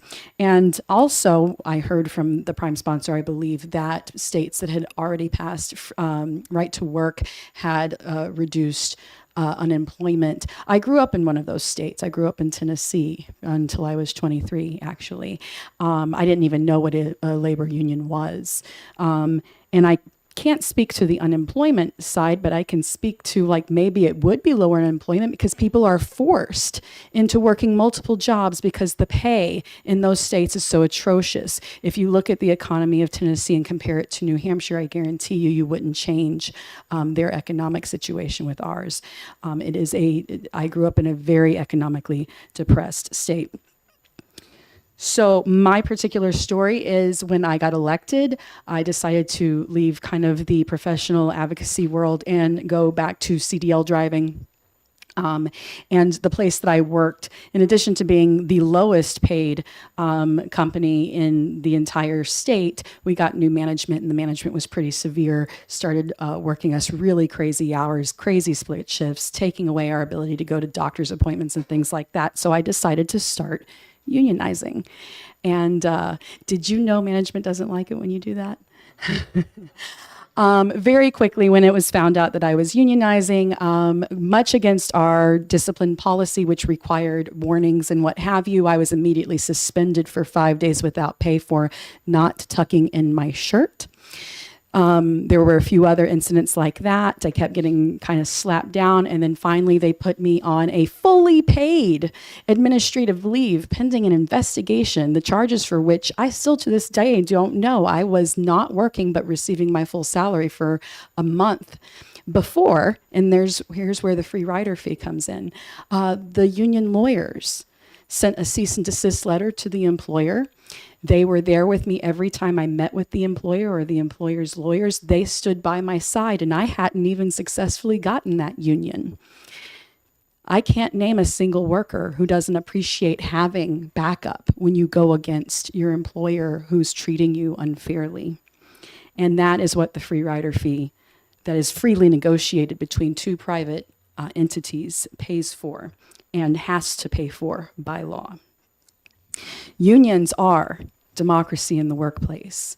Without unions, your workplace is an authoritarian regime. The boss has all the control and workers have nothing. Unions are what allow employees to come together and negotiate together so that they can balance out that force of power. If you believe in the decentralization of power, if you are against authoritarianism, then you should believe in unions. The idea that unions are a monopoly, I find to be absurd. First of all, there is no one union that's claiming all of the labor market, but it simply levels that playing field. And what I think that's why employers are mad about it, is because it does level the playing field and they don't like it. So with that, I don't think that I can answer any more questions. If someone really has a burning question, I'm happy to answer it, but I just wanted to share my personal story. Thank you very much, and I apologize for walking out. I don't know whether that went over 3 minutes, but I'll again remind everybody to please limit your testimony, and please, if you hear something that you were going to say, maybe you don't need to repeat it. The reason this is on my mind is I had a conversation with the chairman, and he got a call from security wondering about how long we're going to keep them over. At some point, we may have to hold the hearing, continue the hearing to another time. That was the suggestion I got from the chairman. Hopefully, we won't need to do that. It looks like the representative has somewhere to be, so rather than go to questions, I'll call up the next speaker, which is Glenn Brackett, the president of the AFL-CIO, and following him will be Tyler LaPlante and Janice Kelbo. I probably got that wrong, and I apologize for the names I got wrong earlier. So with that, please. Well, thank you very much, Mr. Chairman. I appreciate the professional courtesy. Thank you very much. For the record, my name is Glenn Brackett, and I'll be exceedingly brief as there's a lot of people to speak. Mr. Chairman, honorable members of the committee, my name is Glenn Brackett. I'm the president of the New Hampshire AFL-CIO and a 45-year member of the International Brotherhood of Electrical Workers. My organization represents over 50 affiliated local labor unions in New Hampshire and approximately 50,000 workers across this state. Our membership includes nurses, first responders, firefighters, truck drivers, law enforcement, postal workers, teachers, and the unions of the New Hampshire building trades and their privately funded apprentice programs. I come before you today on behalf of these New Hampshire workers to oppose House Bill 1377, which is the House version of this session's fraudulently entitled Right to Work. Now, every new legislative session for the last 35 years has seen this attack on workers' rights, and every legislature, regardless of which party is in the majority, has rejected it. In fact, in 2021 and 2019, this House rejected this very same bill. Governor Sununu himself declared that there is no need to pursue any additional legislation when it comes to right to work. Our elected leaders have repeatedly defeated this piece of legislation because they understand that the free market does not need any further government intrusion or regulatory burdens into the private business world. While out-of-state billionaires and D.C. lobbyists continue to enlist legislators to introduce identical bills, year in and year out, our elected representatives of both political parties have voted to defeat them. That is because it's clear that New Hampshire's government should not meddle in how private businesses in this state do business with other parties for their mutual benefit. Contracts between private employers and labor unions are business-to-business agreements that this legislature should leave to the free market. Supporters of right to work claim that it will hurt people from being forced into joining labor unions, and this bill will advance freedom of association. In truth, this is a non-issue. Since the passing of the Taft-Hartley Act in 1947, it is illegal to force workers to become part of a union. This freedom of choice already exists for New Hampshire workers. This bill will diminish freedom. It will diminish the American spirit of free enterprise and contracts by allowing the state, the government, to interfere with business-to-business exchanges. Through this government intervention, the state would be creating a free rider by providing benefits to those who don't pay for them. It diminishes the freedom of workers to join together in the workplace to help provide for their families. It is difficult for me to think of another circumstance that the sponsors of this bill would agree with, where the government would require a private business with a contract with another private business to provide free service, to involve itself in negotiations between two private entities, or to advocate for the expansion of government at taxpayers' expense.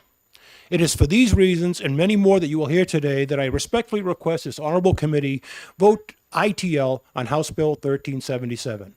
Thank you very much. Thank you. And if that I will hand it to- testimony can be Yep. turned to the clerk? Sure. Thank you. Are there any questions?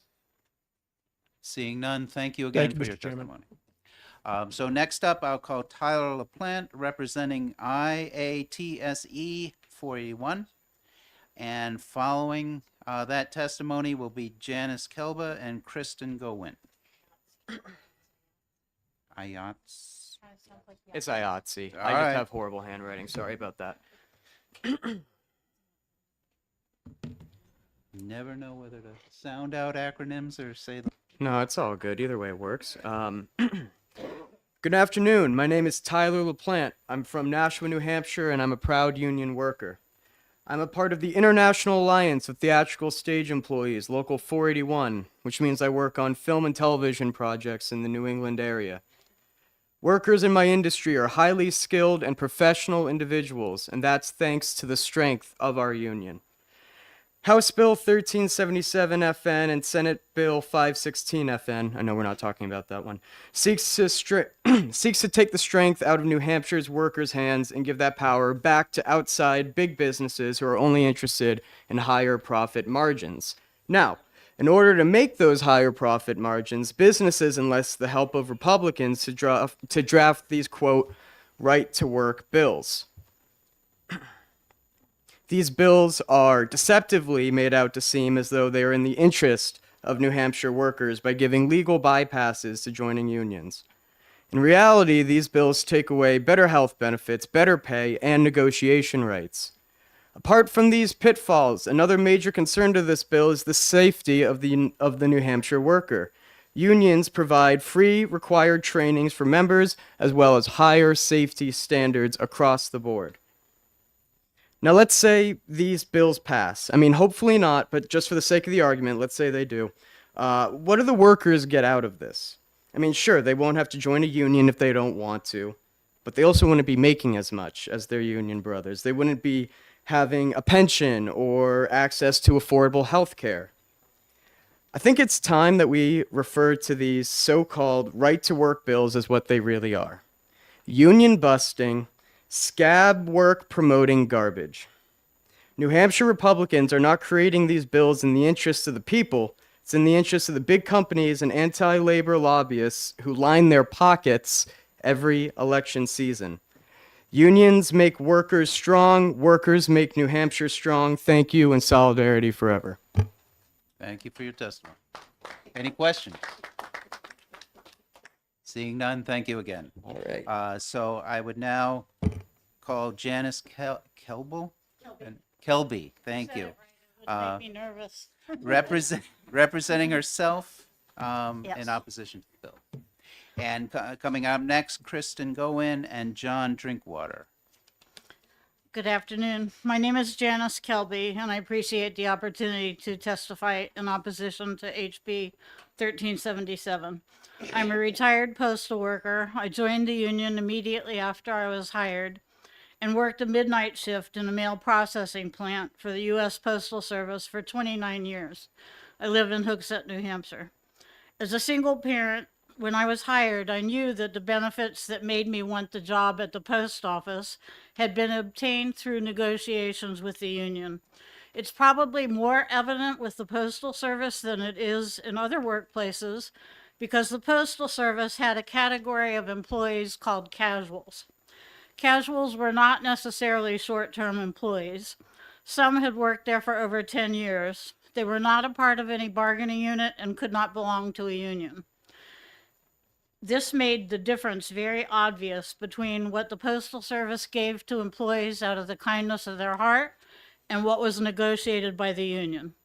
It was crystal clear to me that the union was responsible for making the job a desirable one. Casual wages were far less than ours, even though they often did identical work. They got no sick leave, no health benefits. They earned minimal paid time off and no retirement benefits. Folks were not knocking down the doors for these casual positions, but they were for the career positions, complete with the benefits negotiated by the union.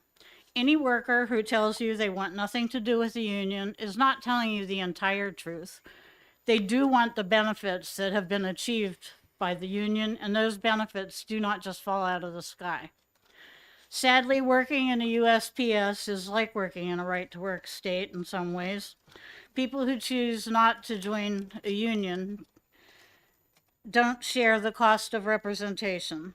Most postal workers do join a union, but not all. Having some people enjoy contract benefits without helping to pay for them causes division and resentment in the workplace, and that division neither benefits the workers or the employer or productivity for that matter. This paper doesn't want to cooperate with me. The union is obligated by law to represent these non-members who pay nothing, not even for their own personal representation. I remember my local defending a non-member in arbitration. 18 years ago, that cost was more than $1,500 for just one day of hearing. Our cost, not his.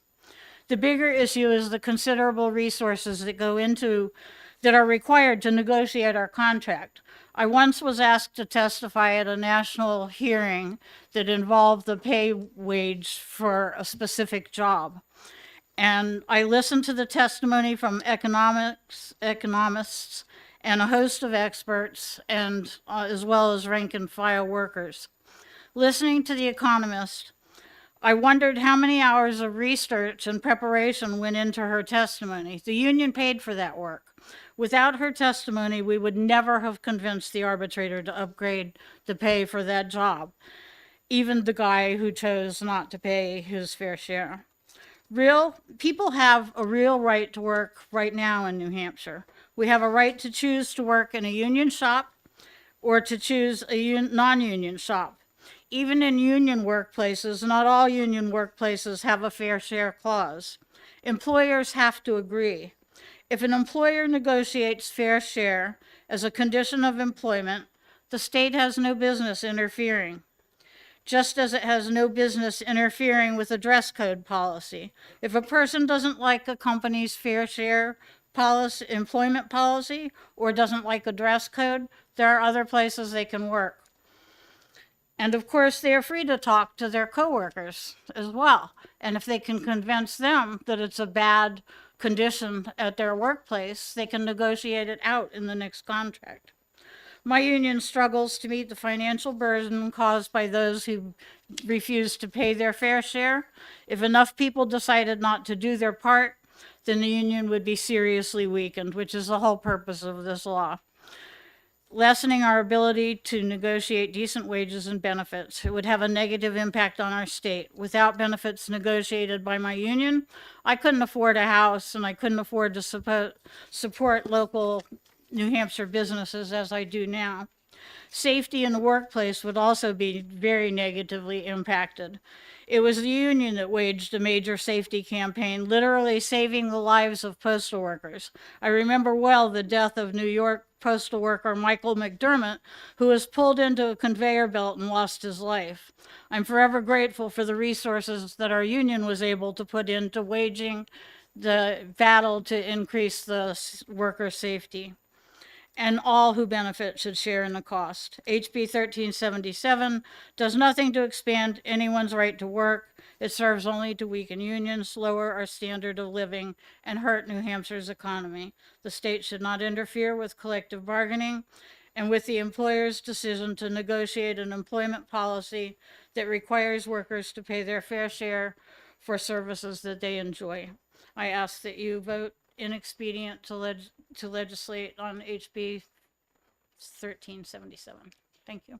Thank you for your testimony, and if you're able to, Yeah. willing to turn that in to the clerk, we appreciate it.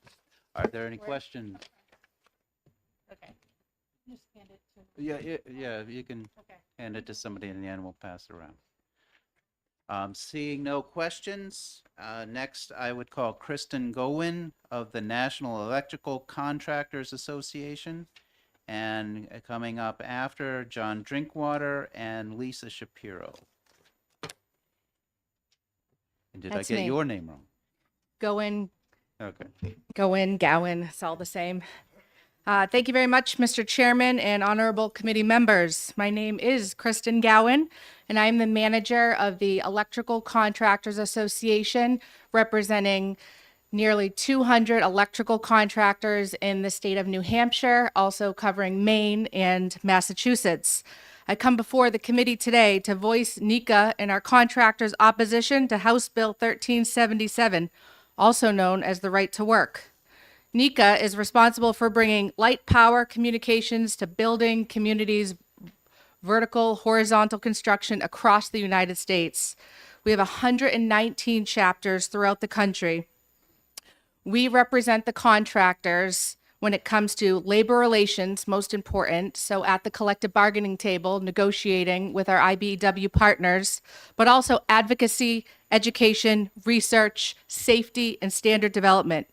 We are only able to accomplish this as union employers through our partnership and collaboration with the IBEW, the International Brotherhood of Electrical Workers. This partnership with the IBEW allows us to perform work with special knowledge and experience needed for every kind of electrical and telecommunications project. It allows us to reduce the accidents, reduce the injuries, and in turn, reduce costly delays on construction projects. Our partnership with the IBEW also allows us to eliminate callbacks. It limits change orders, which helps avoid emergencies that can bust budgets or incidents that turn into legal issues. When a contractor calls the hiring hall, the IBEW, they know that they are going to get someone who is trained, highly skilled, and knowledgeable. The training of these workers is done, most important, with zero expense to the taxpayer. The NECA contractors that are voluntarily union contractors attract electricians and technicians from outside the union, as well as generations of new career seekers looking to invest themselves in the unionized model. We do all this, and we can do this work because of the agreements that we have made privately in the private sector with the IBEW and its membership. Both the IBEW members and the contractors that I represent provide value to one another. The electricians receive training, fair pay, safe working conditions, while the contractors, in turn, receive the highly trained and skilled workforce that meet these requirements and obligations on projects. Once again, zero cost to the public. This is a business model, much like some of the other organizations, the Apples, Walmart, those are business models. This has been our business model for decades, and we do not need the government to interfere with the contracts and the agreements that we privately negotiate and that we have as a private business association. This relationship is essential not only to our continued success in the construction industry, but also to the continued success of the infrastructure projects across New Hampshire and throughout the country. Although most of our NECA contractors are small business owners, we also represent the large business owners that probably work throughout all of these states that I mentioned above. All of these businesses think that the right to work is bad for business. And on behalf of these businesses and on behalf of all the NECA contractors, we respectfully oppose this bill and would request that you do the same. Thank you. And if I have this. the copy Yes. can be provided, that'd be great. Are there any questions? Seeing none, thank you for your testimony. Okay, thank you. Next up, I will call John Drinkwater, and I'm gonna try your suggestion. Do I say this IUPAT DC 35? Or do I? Yes, okay. And coming up after that, Lisa Shapiro and Greg Moore will speak. Thank you, Mr. Chairman. There is one other colleague here from IUPAT DC 35. Would you like us to come up together? That would be fine if you would. Yep, I have no problem with that. Thank you. Thank you, Mr. Chairman, and honorable members of the committee. Excuse me. My name is John Drinkwater. I'm the Director of Government Affairs for IUPAT DC 35. I appreciate the opportunity to testify today. And I want to say from our perspective, we're a union that represents over 4,000 workers in the finishing trades in Massachusetts, New Hampshire, Maine, and Vermont. And along with representing workers in the construction trades, we also represent public sector workers.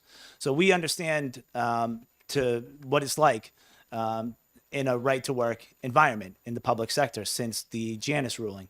Now, I'm happy to say that 100% of our workers in the public sector have chosen to join our union because they recognize that we represent them and we provide a pretty good deal when it comes to representation. And I do find it interesting when it comes to regulating employer, employee, and labor union relationships that our duty, the duty that we have to represent each and every worker under our collective bargaining agreements, whether or not they choose to join our union, is not something that is often regulated.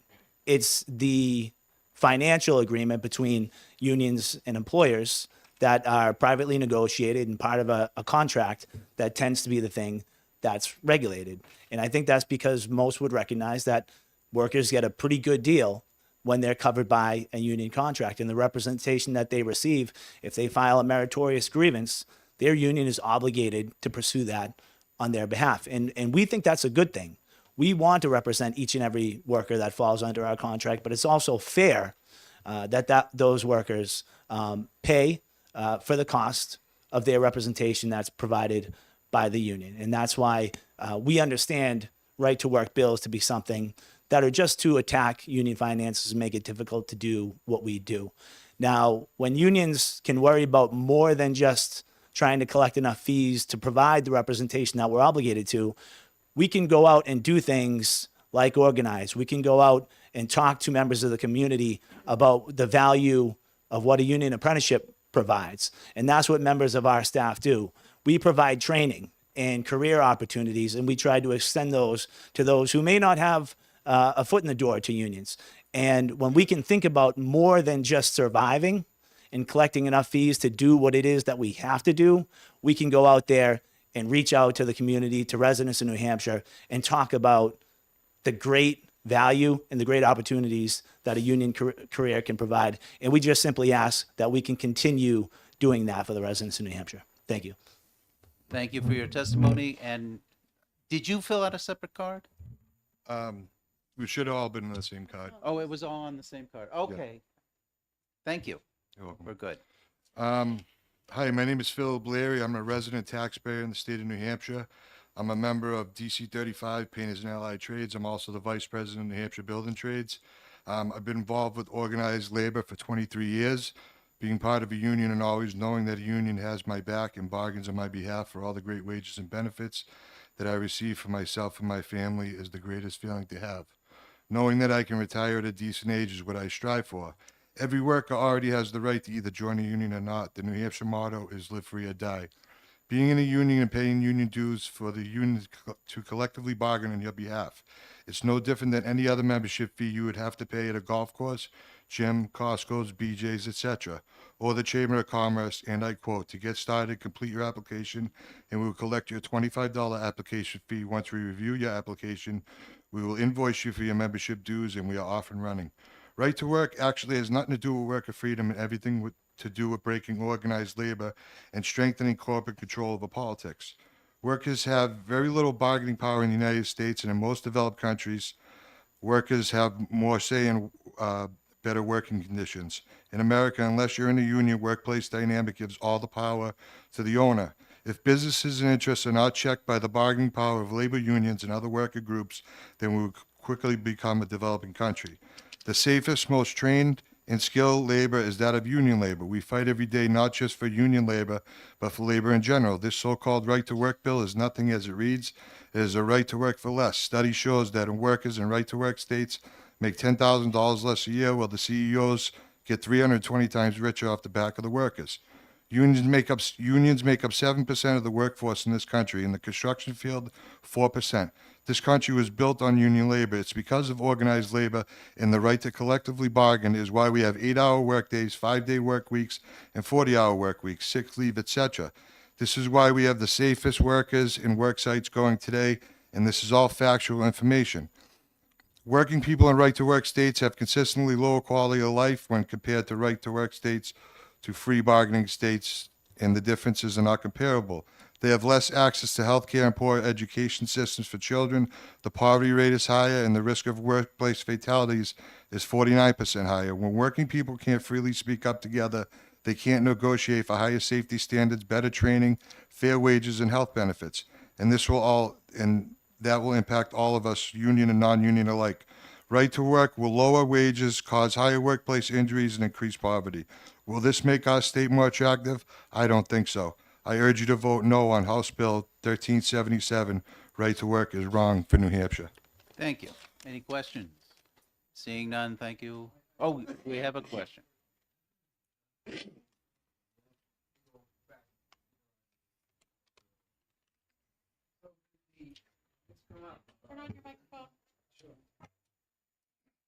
The trades model is somewhat different than the others, other workplaces might be. So a member comes into the painters, comes into the plumbers and pipe fitters. They become a union member right off the bat. So, is there any time that that those workers are not union? Or how do you handle when somebody does not want to be in the union in the building trades? And I ask this because this has come up in the discussions here before. You understand the question? I do, and the building trades are a little different. So within our jurisdiction that we cover with DC 35, we don't operate in a right to work environment in the private sector. So the agreements that we have with our signatory contractors do include union security clauses where those either dues or fees are collected from our members as part of the agreement between DC 35 and signatory contractors. Where we do operate, as I had mentioned in my remarks, in a right to work environment, is in the public sector in each of the states that we represent. So we do understand how that works differently in the different sectors that we represent, and that's been a fairly new thing for us as a result of the Janus Supreme Court case. So how that is operated, generally in the public sector, our employees come to us through their public sector employer rather than through a training program or through a signatory employer. And in that case, we've operated just like the rest of the public sector, and we've had to educate members of our own union on the importance that provides. And essentially every single one of those members has had to be signed again, signed for a second time as a member of the union. We've had a lot of great success in doing that. But the trades are a little bit different in that many people come to us with an application in hand for the training that we provide jointly with our employers. So when we get those applications, people are approaching us desperately wanting to be a member of the union, because not just for the representation that we provide, but for the skills that they get through an apprenticeship program. So the model is a little bit different in that people see the value that they're getting before they ever walk onto a job site or into a training center. Great, thank you. Thank you for the question, Bobby, Representative. be proud of you, brother. Thank you. Any further questions? All right, thank you. Next up, I would call Lisa Shapiro, representing New Hampshire AFL-CIO. And following her, Greg Moore and John Bunopane. I'm sorry, Buopani. Thank you. I'm sorry. Oh, thank you. Good afternoon, Mr. Chairman, members of the committee. My name is Dr. Lisa Shapiro. I'm chief economist at Gallagher, Callahan, and Gartrell in Concord, New Hampshire. And I'm here today on behalf of the AFL-CIO in opposition to HB 1377. From an economic perspective, you'll hear from right-to-work advocates asserting that right-to-work states outperform non-right-to-work states, and it would therefore be beneficial to the New Hampshire economy if right-to-work were passed. And further, that passing right-to-work enhances economic freedom. These arguments should be rejected on several grounds. First, the best science, the articles that are published in peer-reviewed journals, not just public policy shops attached and working for advocates, find in these published studies that right-to-work states end up with lower wage growth.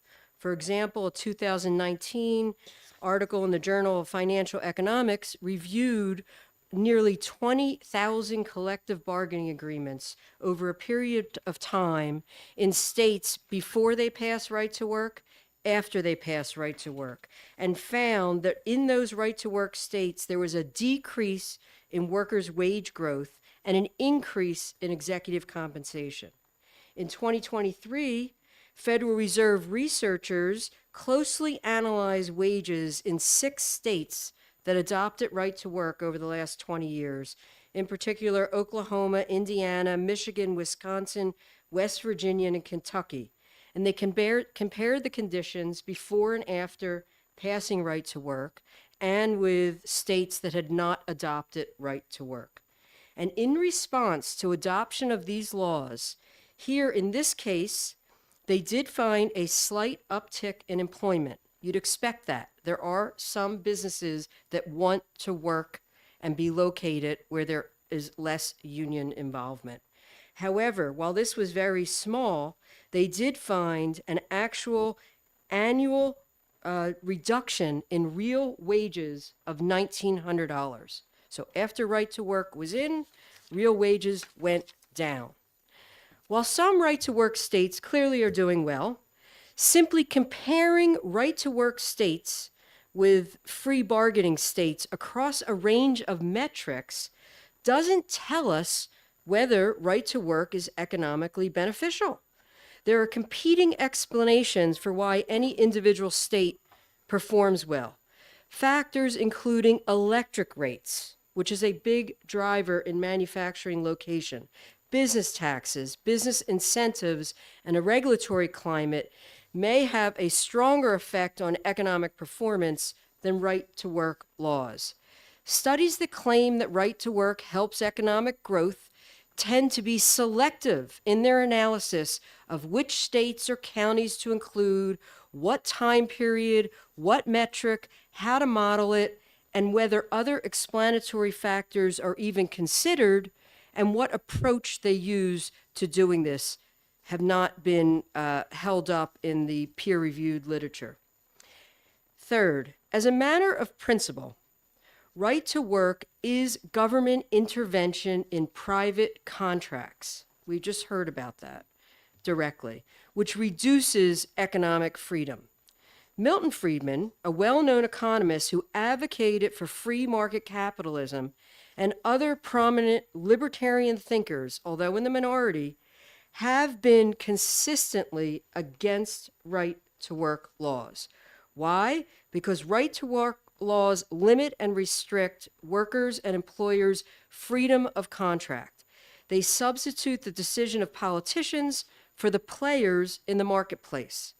Now, while the Cato Institute out of Washington advocates for right to work laws, for New Hampshire recently came out as #1 in freedom. You may have heard that. It was touted by many in the state. So you look into that report, and right to work is an aspect. They think that's a good thing. But somehow we still managed to come out as #1 in freedom. Furthermore, in the report, it admits, quote, right to work laws are controversial among libertarians. And in fact, it provides an alternative freedom index in the back of the report, which excludes right to work laws for those libertarians that don't agree with right to work laws as being a measure of freedom. Finally, economic growth and well-being. Currently, New Hampshire's economy generally ranks well compared to other states across a range of economic metrics, including lower unemployment rates, lower poverty rates, higher median wages. New Hampshire's economic headwinds for growth probably revolve more around access to affordable housing and childcare and getting young people into careers where there are jobs that they are needed for. On a range of metrics, New Hampshire outperforms right to work states. Please vote ITL on HB 1377. Keep the New Hampshire government from intervening in these relationships. HB 1377 puts at risk workers' opportunities for training, working and making a good living, and the employers who want to work with them. Thank you. Thank you for your testimony. The testimony's going well over the 3 minutes. I don't want to have to cut people off, so especially if you have a long, lengthy written testimony, please try to summarize rather than go through it. Thank you. If you can turn that into the clerk, I'm sure we'd appreciate it. And are there any questions? Are you sure? Okay, Representative Love. Thank you for taking my question. You mentioned government intervention in the employer-employee relationship quite a few times. And since Taft-Hartley and maybe before, hasn't the government been sticking its nose in the employee-employer relationship? Yes, the federal government is quite involved. What this is here is a New Hampshire law intervention. Mm-hmm. And many economists do not buy into the concept that if one thing is bad, do another thing that's just as bad, and somehow that's going to make it better. So even for those that are opposed to any involvement in unions, the answer is not more government intervention.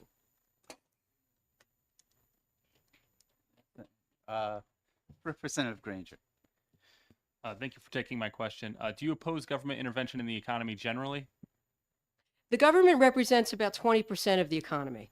So there's an awful lot of tentacles of the government involved in the economy. And I think each and every decision that comes before you as a committee, other committees in New Hampshire, have to look at what is in front of us. And in 1377 is a new intervention into the economy. Okay, thank you. Seeing no other questions, thank you for your testimony. And next up, I would ask Greg Moore, representing Americans for Prosperity, to speak, and coming after him, John Bunapene, I messed it up again, didn't I? And DJ Bluen. Thank you, Mr. Chair, Mr. Vice Chair, members of the committee. Appreciate the opportunity to join you today. For the record, my name is Greg Moore. I'm a Regional Director for Americans for Prosperity, here today to testify in support of House Bill 1377.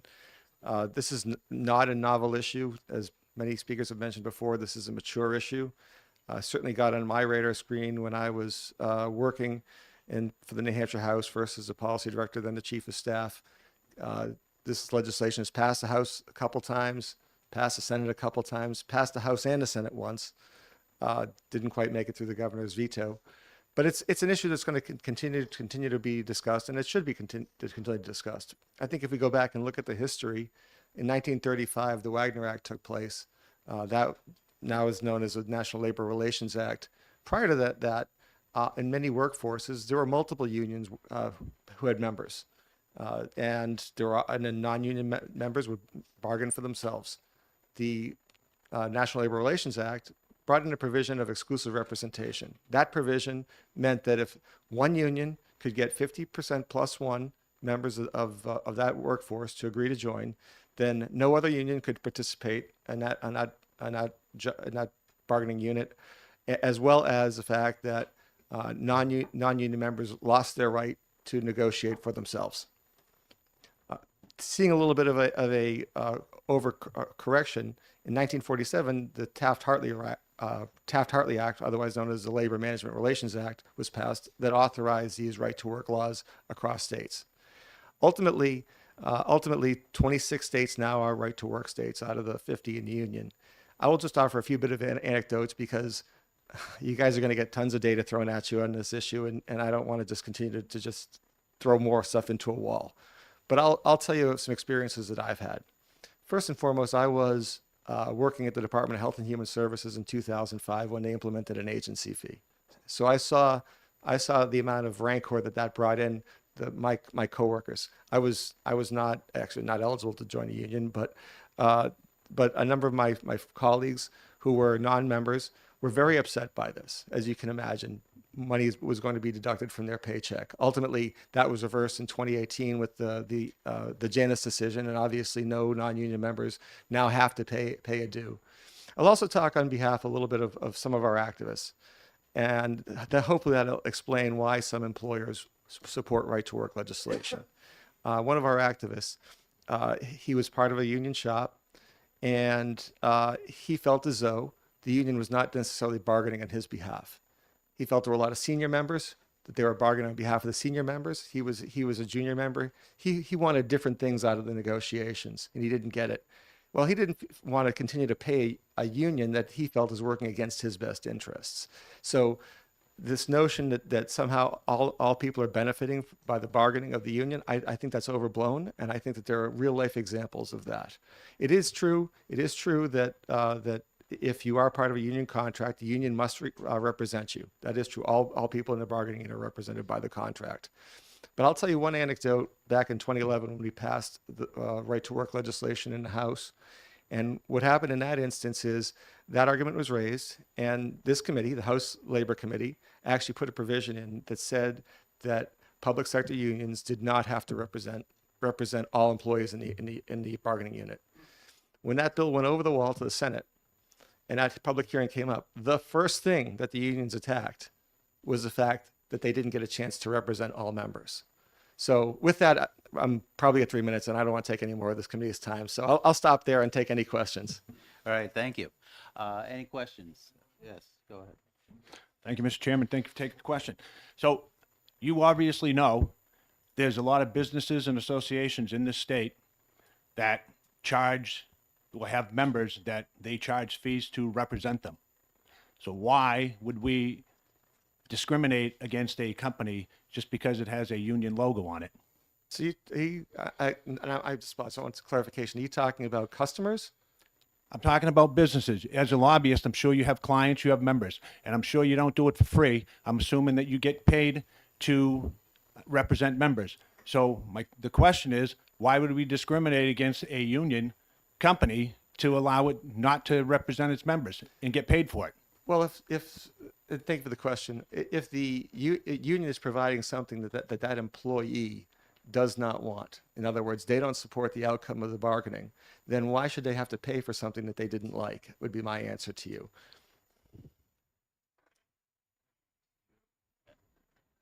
I'll go with Representative Leclerc and then Thank you. Just kind of following up on that, if 99% of the people agree that it's good for them, wouldn't it be better than just the 1% that may not?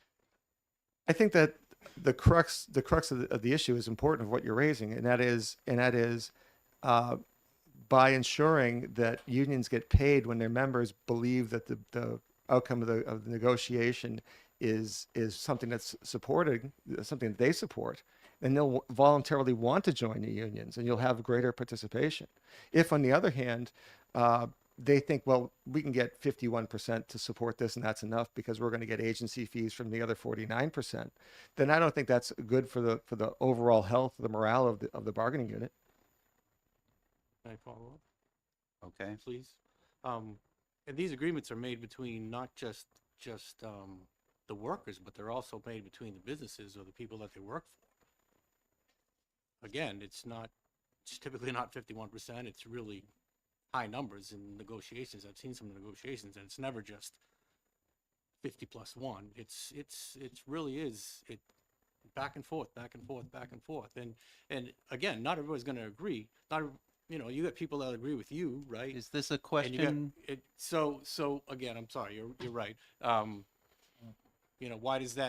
would the 51% or 50 plus 1% even make a difference? I mean, if most of the people that are out there agree to it, wouldn't that be, I mean, that's how we elect officials. And thank you for the question. I would say that if you look at some of the most effective unions, and in particular, I look at the public safety unions that have 99%, to your point, 99% of the individual members. That means that the union is absolutely providing something that they find valuable and useful. When you have bargaining units that are significantly less than that, I mean, I'll give you an example as someone who was a former state employee. The state employee is nowhere near that 99%. Then you have a number of people who are dissatisfied with the outcome of the bargaining. Representative McKenzie. Mr. Chairman, I'll have two questions. I can shoot them at this point together.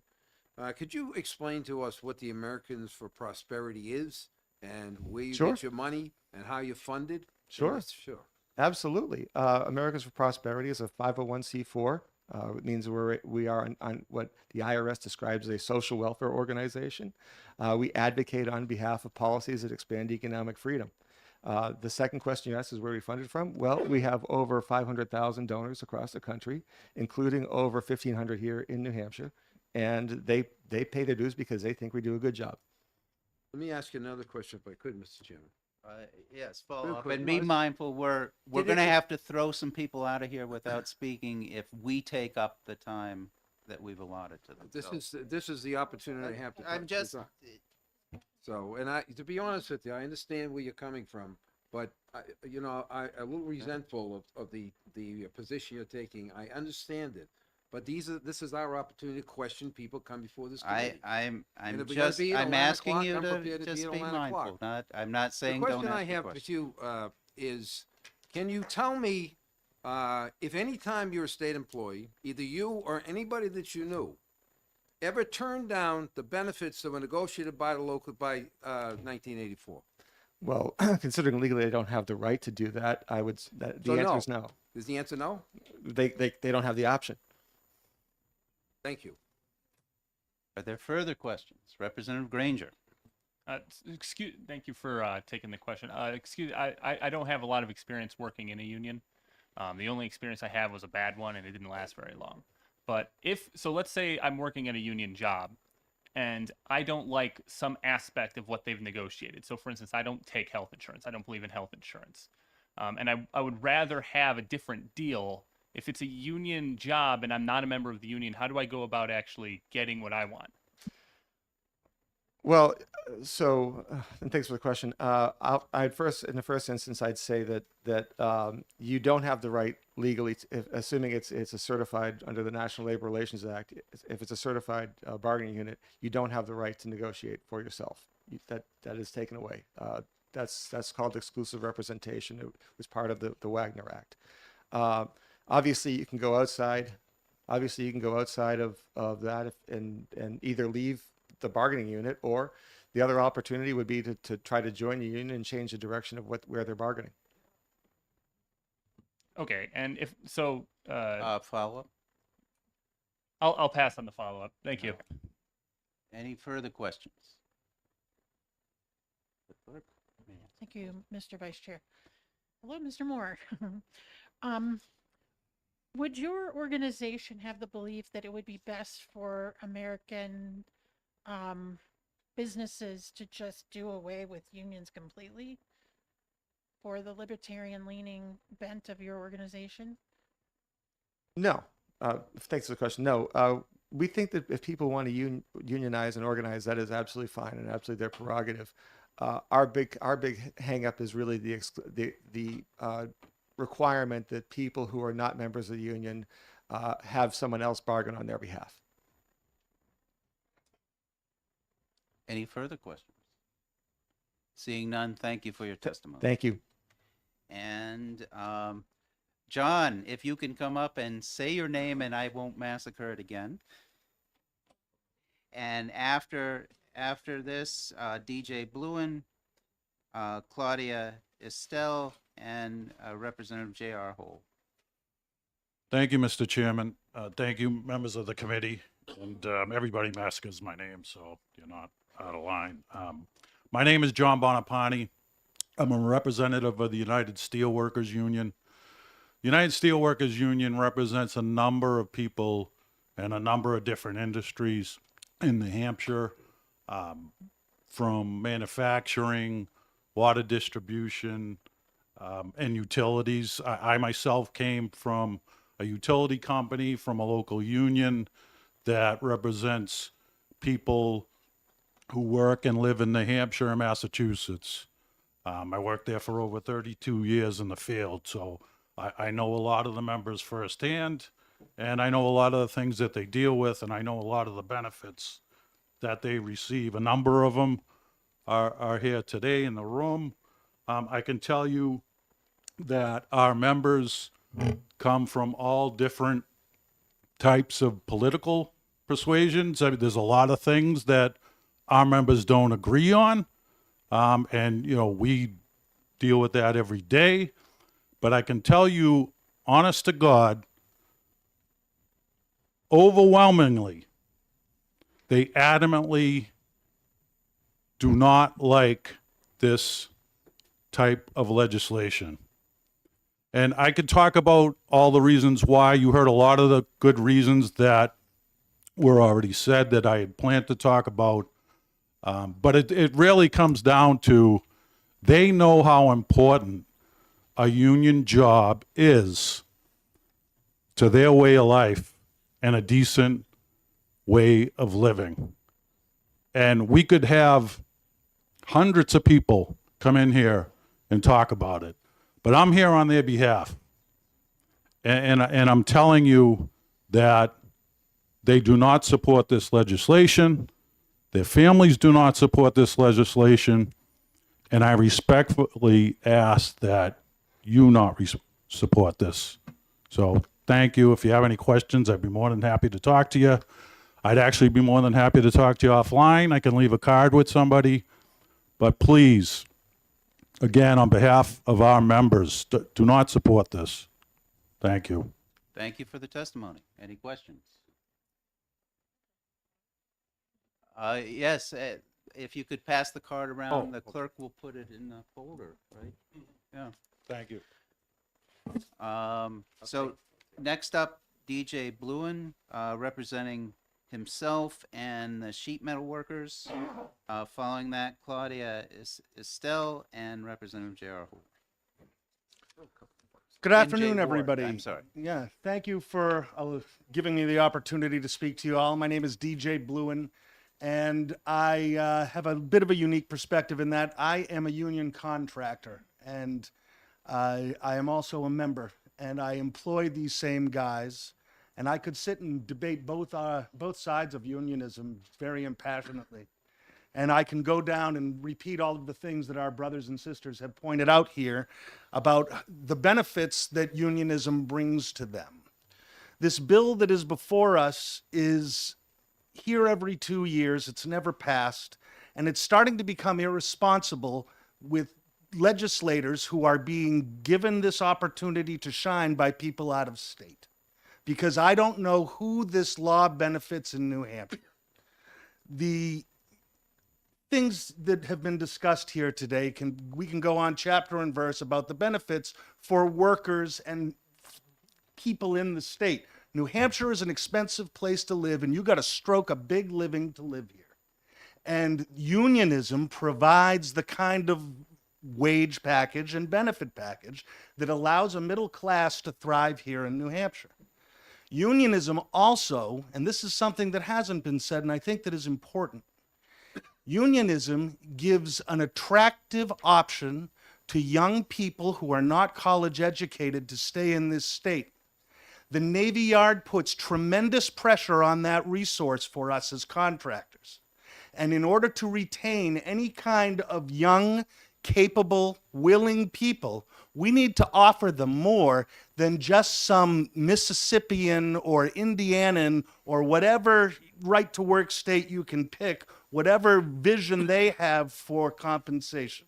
We are in the Northeast where it's tremendously expensive to live.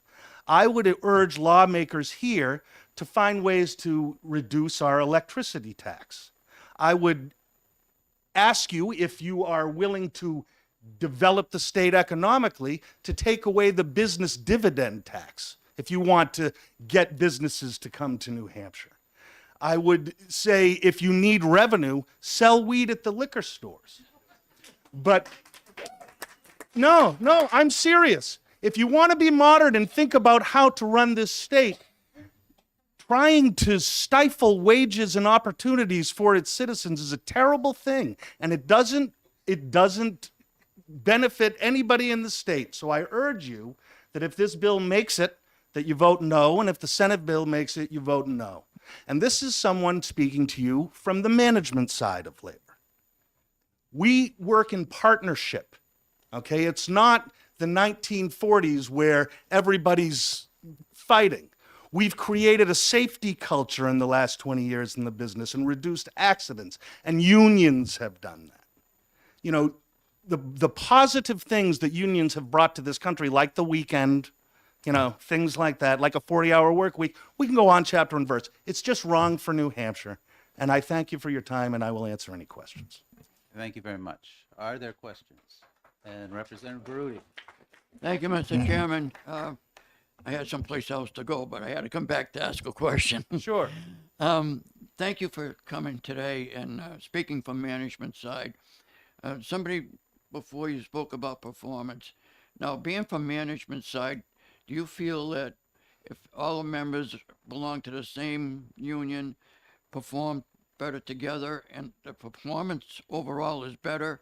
We ensure our performance in trade unions by controlling our training of our apprentices. It's typically a 4 or 5 year program.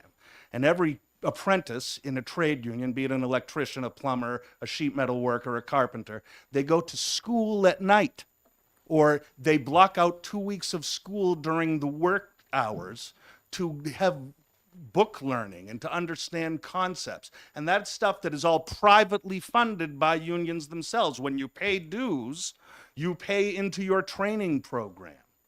And the training program ensures that the guys coming behind you are working to a standard so you can retire.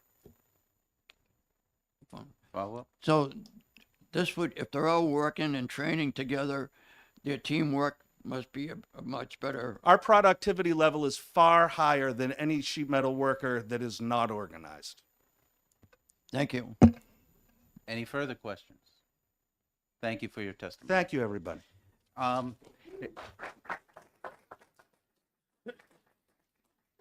Now, being after 4:30, I got some instructions from Chairman Infantine. One of the issues that we have right now is that the House staff is going to be kept over their time, and just at the rate that we're going, we can't possibly get through all this testimony. So Chairman Infantine told me that he is going to resume the hearing. We need to end between 5:15, maybe 5:30 at the very latest. And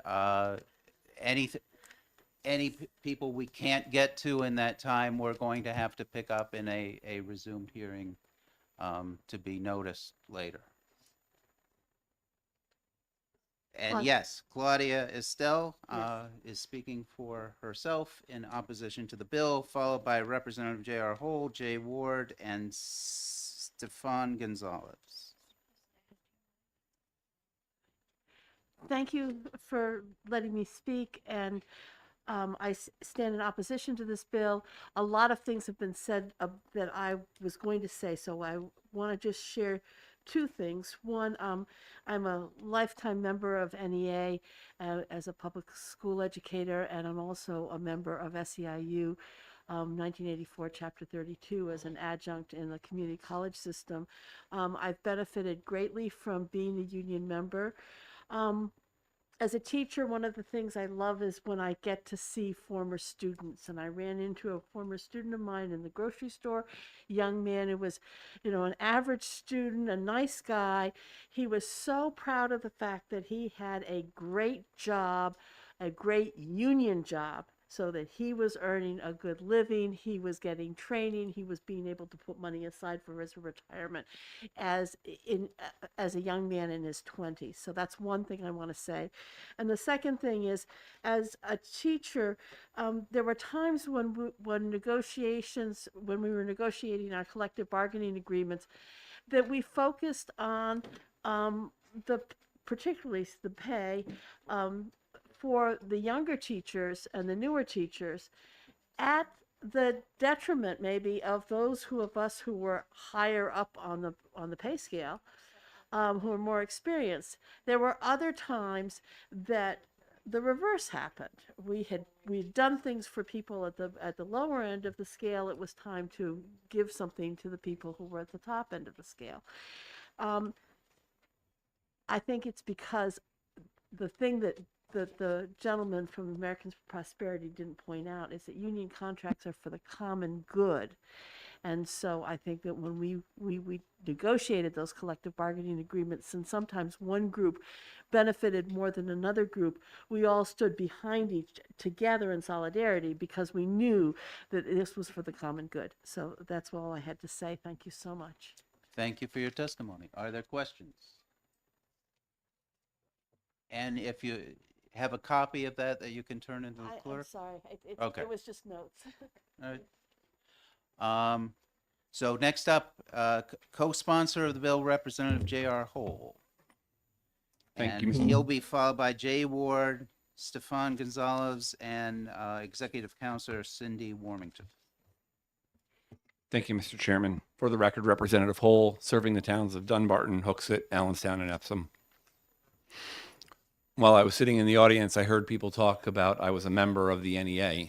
Well, given the recent U.S. Supreme Court decision, right, public schools are not part of this anymore. Or sorry, public unions. This is really about private unions. And the thing that comes to mind is if the union has to work harder for its membership to get the donations as opposed to compulsory membership, the employees will be better off. Recently, I had a job I was having quoted for that was a plumbing job. There are plumbing unions, there are private plumbers as well. Plumbers are making, or at least billing, north of $150 an hour. If you are a self-employed plumber, you're billing at $150 an hour. What used to be rates that you would see for engineers and attorneys and higher end firms are now common in the trades. And part of this is due to a severe labor shortage. I think one of the things that we need to think about is the unions become more responsive to their members once a right to work law is passed. I would ask that you would pass this. Thank you. Thank you for your testimony. Are there questions? Seeing none, thank you again. Next up, Jay Ward, representing himself, speaking in opposition to the bill, followed by Stefan Gonzalez, Cindy Warmington, and Joe Maruzzi. Thank you, Mr. Chairman, members of the committee. For the record, my name is Jay Ward, and I am here in opposition to House Bill 1377, and I'm representing myself. There's so many reasons why this is bad for New Hampshire. And let me just say that 30 years ago, I was in the state legislature. I sat in this committee. We heard the same exact bill, and it met with defeat, as it's done every 2 years for the 30 years. But when I was in, it wasn't the first time that this bill had come up. So it'd been there for at least 10, 15 years prior to that, and it had been defeated. And I know that we don't want to be repeating ourselves, but I think we have to, because we've heard it all. I mean, everything that's ever been discussed, it's been discussed, and it's always been killed. It's wrong for New Hampshire. And I don't believe that you all have had a lot of your constituents coming up to you and saying, you know what, the biggest thing that you have to fix is right to work. I don't believe that. And so I wonder, I don't think there's another bill out there that has seen 40 years of the same exact bill. I don't think that it's there, but if it is, I'd like to see it and what you're going to do about it. But it just gives me pause to say, okay, why is this bill here? I don't think it's generated from constituents, and so it must be from National Right to Work Committee out of state that are giving money to legislators to bring this in. I don't know, but one thing is really clear, and let's make no mistake, this is an anti-union bill. There's no doubt about it. All these people that say, oh, it'll make the union stronger. If you want to help make unions stronger, then support them with jobs, support them with ways to bring companies in to the state rather than, fighting amongst the small percentages of the workforce that are actually union in the state. Right? Let's face it, it's not that big. And so imagine if in a world that we spent as much time that you've already spent on this bill, and many of you are multiple sessions have seen it, think about all the things you could have been doing, like addressing the high energy cost, like adequate affordable housing, adequate and affordable daycare, and education, giving people the tools to get good jobs. That will attract businesses to the state, not having a artificial impediment to a business to say you cannot negotiate terms of your collective bargaining that include a mandatory dues. If the owner of that business wants to do that because he wants workplace harmony, he or she has decided that that's the way they want to go, you're going to say with this bill, they cannot do it. That's not in the, if you think about it, why would you even waste your time on that? I mean, let the businesses do what they need to do. and give people real jobs that will let them stay in this state. You know, one of the things I started to look back at all the bills that have come up on right to work in the past, and man, it's really tedious. It is so tedious to go through them all, and it just shows me that you all can be doing a lot of things that's good for New Hampshire. This bill is not one of them. I would say that if you look at the bills that we've defeated, and the economy of this state has done relatively well when you look at all 50 states, but I can tell you it's doing a heck of a lot better than if you compare it to just your right to work states. Guaranteed, there's no doubt that you would be doing better. So the world did not end because we don't have right to work, but yet you still spend so much time on this. And I mean, while I like to come up here and talk to you all, it's nice to see all my brothers and sisters out here. I think we could be doing something a lot better. And the one thing, the irony of this, unions are not corporations, they're not businesses, and yet you had one of the sponsors of the bill come in and say, try to equate some business model. That's not who unions are. You heard the gentleman from Americans for Prosperity talking about unions as a business. Unions are made up of members. They decide what the direction of the union wants to go in. They decide collective bargaining, and then they vote on it. It's not a business.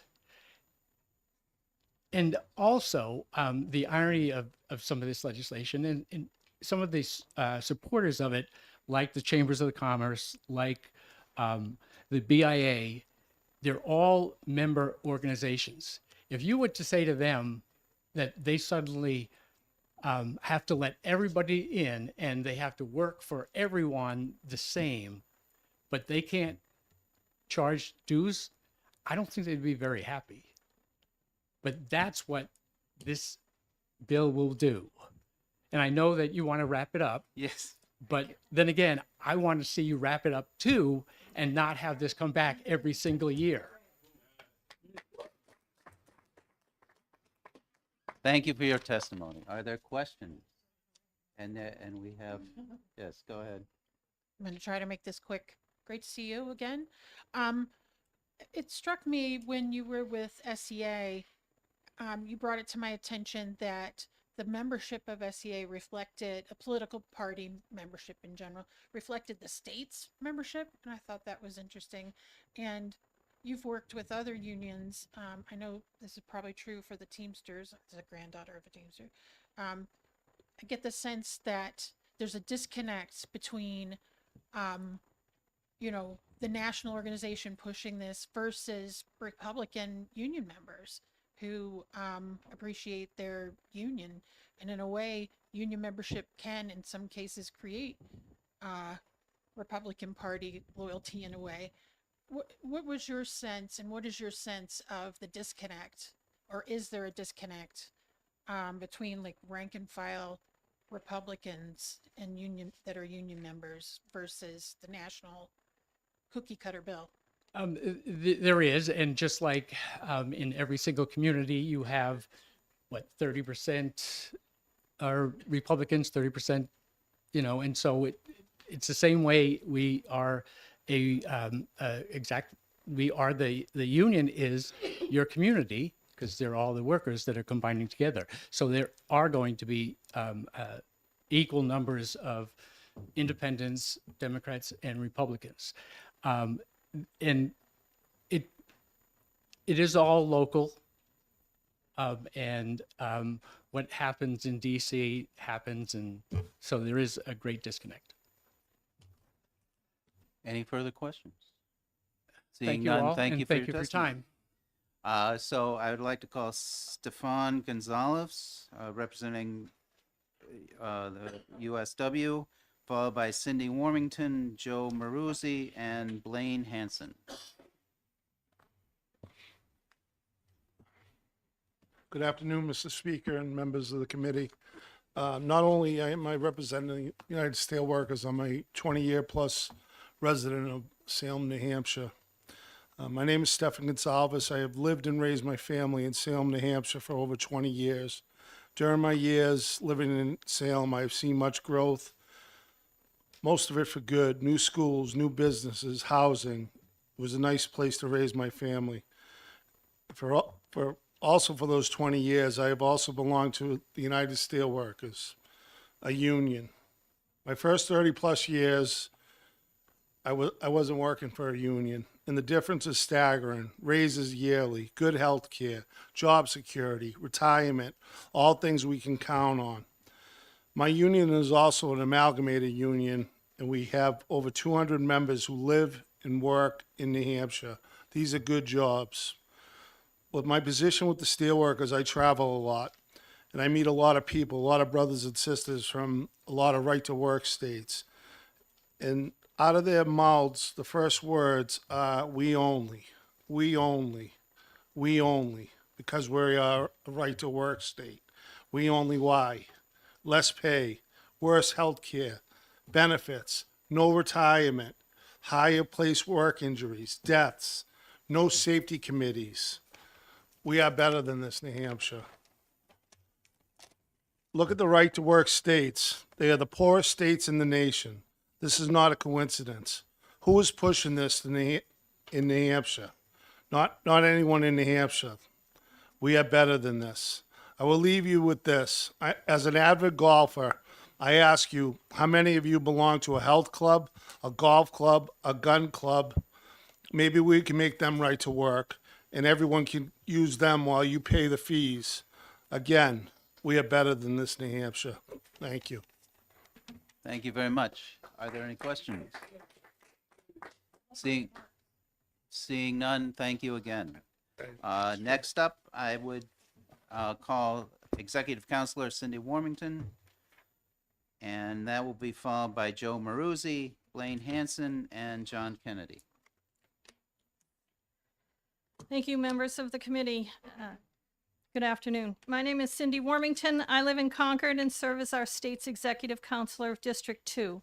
I come before you today asking that each of you oppose any and all efforts to bring so-called right to work to the Granite State, and more specifically, vote inexpedient to legislate on this House Bill 1377. Unions built the middle class in this country, and they will rebuild it as we fight for a brighter future for working families. The right to collectively bargain is a fundamental freedom across the United States that should be protected here in New Hampshire. So-called right-to-work laws are simply right to work for less, that they harm and disadvantage working families. The proposed legislation before us, which is veiled as maximizing individual freedom of choice, would actually decrease wages, increase unsafe working conditions, and reduce benefits for working people across our state. Out-of-state special interests and proponents of so-called right-to-work laws have tried multiple times over the last several decades to bring these disastrous policies to our state, and thankfully, New Hampshire has come together to stop these attacks on the middle class, and each and every time. We value the hardworking Granite Staters who keep our state moving forward. We understand that they are the backbone of our economy, and without them, it would come to a grinding halt. In my 2 terms on the Executive Council, I have represented hundreds of thousands of hardworking families across 8 of our 10 counties, from firefighters to fishermen to teachers, small business owners, from north to south and east and west, in small towns and big cities. The people of our state support workers and their neighbors and their ability to collectively bargain. It is critical that every employee in the state of New Hampshire is able to work in safe working conditions. This legislation undermines that. It is critical that every employee has good wages and good benefits, can access quality, affordable health care. The legislation diminishes workers' collective power to secure those benefits. It is harmful to working families and to our communities. Right to work is wrong for New Hampshire. And again, I urge each of you to vote inexpedient to legislate on this bill. Thank you. Thank you for your testimony, and if that's a written copy, you can provide to the clerk. We'll submit it Thank- electronically. all Thank right, you. Thank you. Thank you very much. Any questions? Seeing none, thank you again. Next, I would call Joe Maruzzi, representing himself in opposition to the bill, followed by Blaine Hanson, John Kennedy, and Representative Mark Pearson. Chairperson, committee, thank you for the time. My name's Joseph Marazzi. I live in New Hampshire. I'm a Republican. A lot of people before me have gone against this. I agree. I go against it as well. I just have one question. Seeing as this is private business, unions, private entity, has anyone thought this is kind of out of the purview of the government? It's died in New Hampshire. I think this will be hopefully the 19th time. And that wasn't a rhetorical question to you guys. Has anyone thought this is just a waste of time? Why are we hearing this again? It's Thank you. clearly something we don't want. And there are no sponsors of the bill on this committee, so someone, if that's your full testimony, maybe someone wants to respond, Gonna and keep it I'll short allow and that, sweet. but I'll just say that. I agree with you. I think it's a waste of time, and yet I do enjoy seeing all the my brothers and sisters from labor. Is always a pleasure. Thank you for your testimony. Next, I'll call Blaine Hanson in opposition to the bill, representing himself. That will be followed by John Kennedy, Representative Mark Pearson, and Lance Mazzariello. I messed that one up, didn't I? Thank you, Mr. Chairman, members of the committee. My name's Blaine Hanson. I live in Penardville. I am a union member. I am also president of Carpenters Local 352 in Manchester. And I am here to speak in opposition to this legislation once again.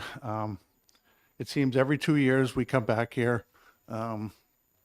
Americans for Prosperity, the Mackinac Group, a couple others show up, throw campaign money around, and we're treated to another right to work fight. There's plenty of stuff you folks should be doing instead of belaboring this again and again. We have an aging state. We suffer from brain drain. Our cost of living is ridiculous, and there's not enough careers in this state to sustain the population. There's plenty of jobs, but nothing where you can buy a house and support a family, and that's a problem. So continuing the race to the bottom by enacting right to work, which, as other people have said, is just anti-labor legislation. It's union busting at its best, and it's a waste of time for the state. One thing I will say, there's a lot of labor people in here. I've talked to all of them at one time or another. I don't know if anybody in this room that is forced to pay their dues. They all do it willingly, and they like what they get for it.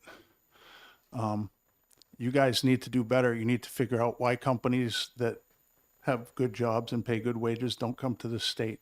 We know workman's comp in the state's ridiculous. We know utility rates in the state are ridiculous. Find out why Massachusetts, the state that some of you complain about, having high taxes and high regulations and supposedly being not business friendly, is full of Fortune 500 companies, and none of them come here.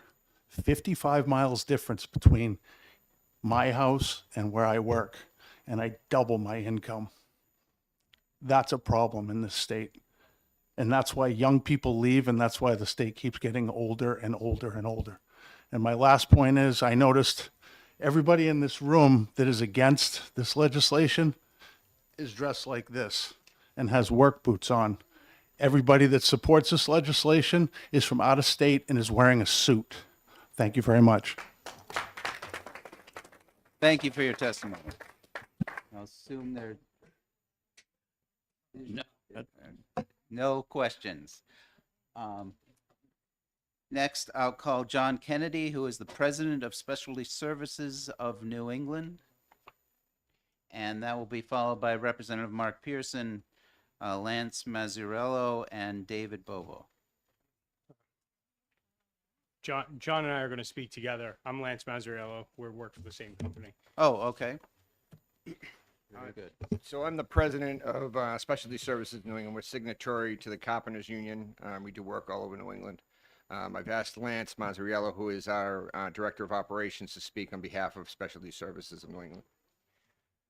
I'm a union carpenter. It's been with the Marquis family of companies, which is the parent company to Specialty Services New England, for the better part of 15 years in a variety of roles. All told, our companies we're a contractor based in Salem, New Hampshire. I am a New Hampshire resident. I live in Derry, New Hampshire with my wife and 2 daughters. Our company represents about 1,000 or 1,200-ish workers. We're one of the largest union subcontractors in the country. And I prepared this statement about how wrong this is, and everybody has mirrored that sentiment here. And I heard a lot of numbers, and I heard a lot of different things. And the one thing I could tell you is that, you know, what I do see amongst the people that work for me is home purchases. I see healthcare. I see growing families. I see additions to quality of life. I see joy. There's a lot to be said about that, and I don't see anyone that is in opposition to belonging to the union.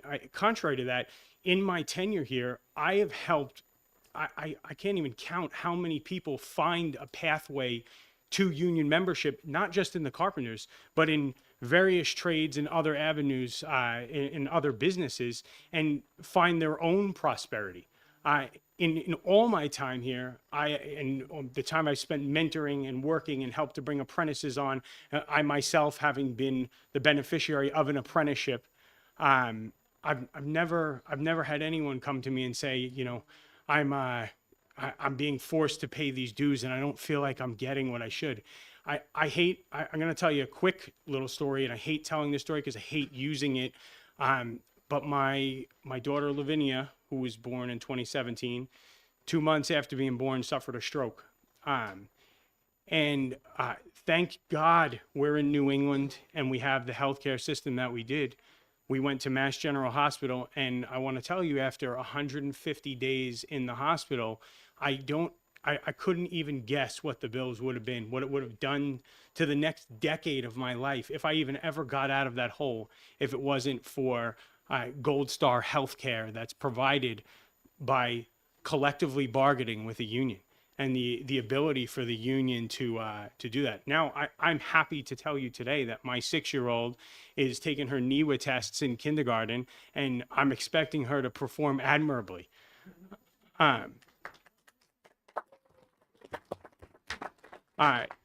This is so much more than a political issue. You know, we heard about the third party in there, which I think is so absurd that we're not also the consumers of the products that we are providing. I do all of my shopping in New Hampshire. Like I do. I love this state. I was born in New York City. I came here because this state offered that live free or die culture. And I want that, and I want to see that, and we need to reject this with every fiber of our being. Thank you. Thank you for your testimony. Any questions, Representative Baruti? Thank you, Mr. Chairman. Thanks for your testimony. I know a little bit about the Carpenters Union. We've heard a lot about a lot of things, but I know the Carpenters Union don't just hire people and put them through an apprentice program like an OJT. You have training centers. Can you tell us who pays for the training centers and how they function? So they're actually, we have a beautiful training center in Manchester, New Hampshire, and the members pay for the training center. The members pay for them over. When I joined the union, I actually commuted to a training center in Millbury, Massachusetts, and stayed out there, as some of our other union brothers and sisters testified earlier, nights and weekends and weeks at a time to get the requisite training hours in to complete the apprenticeship. But one of the greatest components of unionism is the ability to upskill yourself. I think the narrative in the media has been in the last year that the current generation can't afford healthcare, can't afford college, can't afford access to the skills and the training that are going to give them the ability to earn what's going to be required to succeed in the world that we see coming. We're so heavily invested in our people and offering them the ability to get those next generation skills that are going to make them relevant beyond today.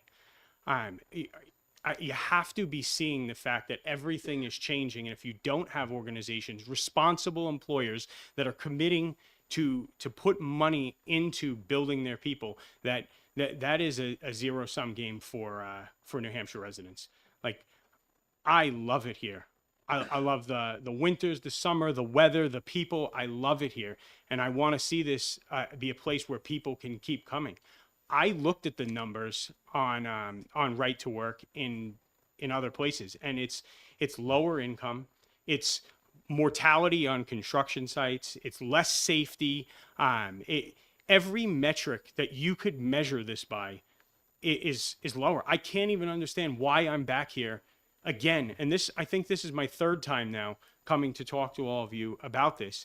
It's ridiculous. It's an interference in private business. We should be throwing this out on its heels. It goes against what we are as New Hampshireans. Thank you. Thank you for your testimony. Thank you. Any other questions? Seeing none, thanks again. Next, I'll call Representative Mark Pearson, representing himself. Thank you, Mr. Chairman. I was going to say I don't envy your job, except I actually do have your job. And I'm chairman of Children and Family Law Committee, chairman of the Department of Health and Human Services Oversight Committee, and the chairman of the Special Committee on the Family Division of the Circuit Court. But I am here today as an old-fashioned, traditional New England Republican. This bill before us, as we've heard several times, comes up about every 2 years and gets shot down every 2 years, including terms when my fellow Republicans had a significant majority in the House. Well, there's so many bills that are filed every year that I don't pay attention to every one of them, and I haven't paid attention to this one until this year. And when I read it, I found there were some things in it that disturb this old-fashioned, traditional New England Republican. Let me give you just two. One, old-fashioned, traditional New England Republicans believe in supporting business. While we do know that some business laws have their place that would regulate safety and prevent sexual harassment, in general, we don't like the government telling us how to run our businesses. And this bill seeks to regulate private businesses. If I own a business and I tell my employees they must now wear to work pink bib overalls, that is my right to do so. If they don't like it, I don't owe them a job. They can go to work elsewhere. If the public thinks I'm crazy, they can shop elsewhere or buy from other people. You don't like Walmart? Go to Target. I don't want the government's fashion police to say I can't require them to wear the uniform of my choice. That is not old-fashioned, traditional New England Republicanism. I want the minimum of state interference with how my business is run, and this bill interferes. Secondly, I come from a large family. We've got at least one of just about every category of person you can imagine in my family. We've got a few who truly need government assistance. They don't want a handout, and they're willing to do their fair share, but they do need a hand up, and I don't begrudge that. But we also had a chiseler in the family. She could work, but she wouldn't. She wanted to sit back and get a check that comes out of all of our pockets, and I do resent that. Some company owners like to have a union, a good, respectable union, because they'd rather deal with one union bargaining team than a whole lot of individuals. And I've been told that by numbers of company owners. Seems to me, if the union negotiating team has spent time, effort, and money to represent the workers to ownership, everybody who will benefit from the new contract should contribute to the costs incurred to get them a raise in pay and benefits. It would be a chiseler who would take the raise in income and benefits, but not help pay the share that is fair. Now, no one should be required to pay into a union political action committee, including one that might support me. I believe it's against the law anyway. But we're not talking here about political action committees. We're talking about better pay and benefits. Unless someone's willing not to take the negotiated pay raise or donate it back to the company, I think they need to pay their fair share. I wonder also how many owners are willing to negotiate separately with a large number of individuals coming in one at a time. Well, being a chiseler, taking benefits while not owning responsibilities, is not, to me, old-fashioned, traditional New England republicanism. So, Mr. Chairman and members of the committee, I wrote this before I heard 2 hours of testimony. I don't know why others may be opposed to this bill, but here's why I am. I'm an old-fashioned, traditional New England Republican, and this bill doesn't sound like that to me.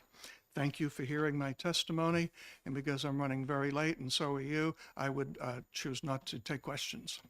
Fair enough. Thank you. Thank you for your testimony. Thank you, Mr. Chairman. Yes. Next up, I would call David Bobo, Gen X Construction Corp. Okay, so that.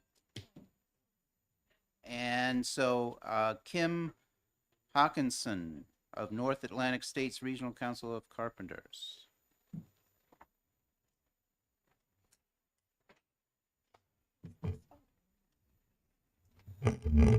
Thank you very much. It's Kim Hokinson. I am the North Atlantic States Regional Council of Carpenters Regional Manager for Northern New England, so I cover Maine, Vermont, and New Hampshire. I do have written testimony, and I will submit, but I'll just keep it short because I think we've heard a lot. I am here representing the North Atlantic states. We represent 30,000 carpenters across 7 states. Up here in New Hampshire, we have approximately 2,500 carpenters. We strongly oppose this legislation. We ask you to vote to not send it through, and if there's any questions, I'd be happy to take them. But again, I think everyone understands that we oppose this vehemently. It's not good for our workers, it's not good for communities, and it's not good for our businesses, as you heard earlier. Thank you. Thank you for that testimony. Are there any questions? Seeing none, I'll call Rob Plunkett, representing himself in opposition to the bill.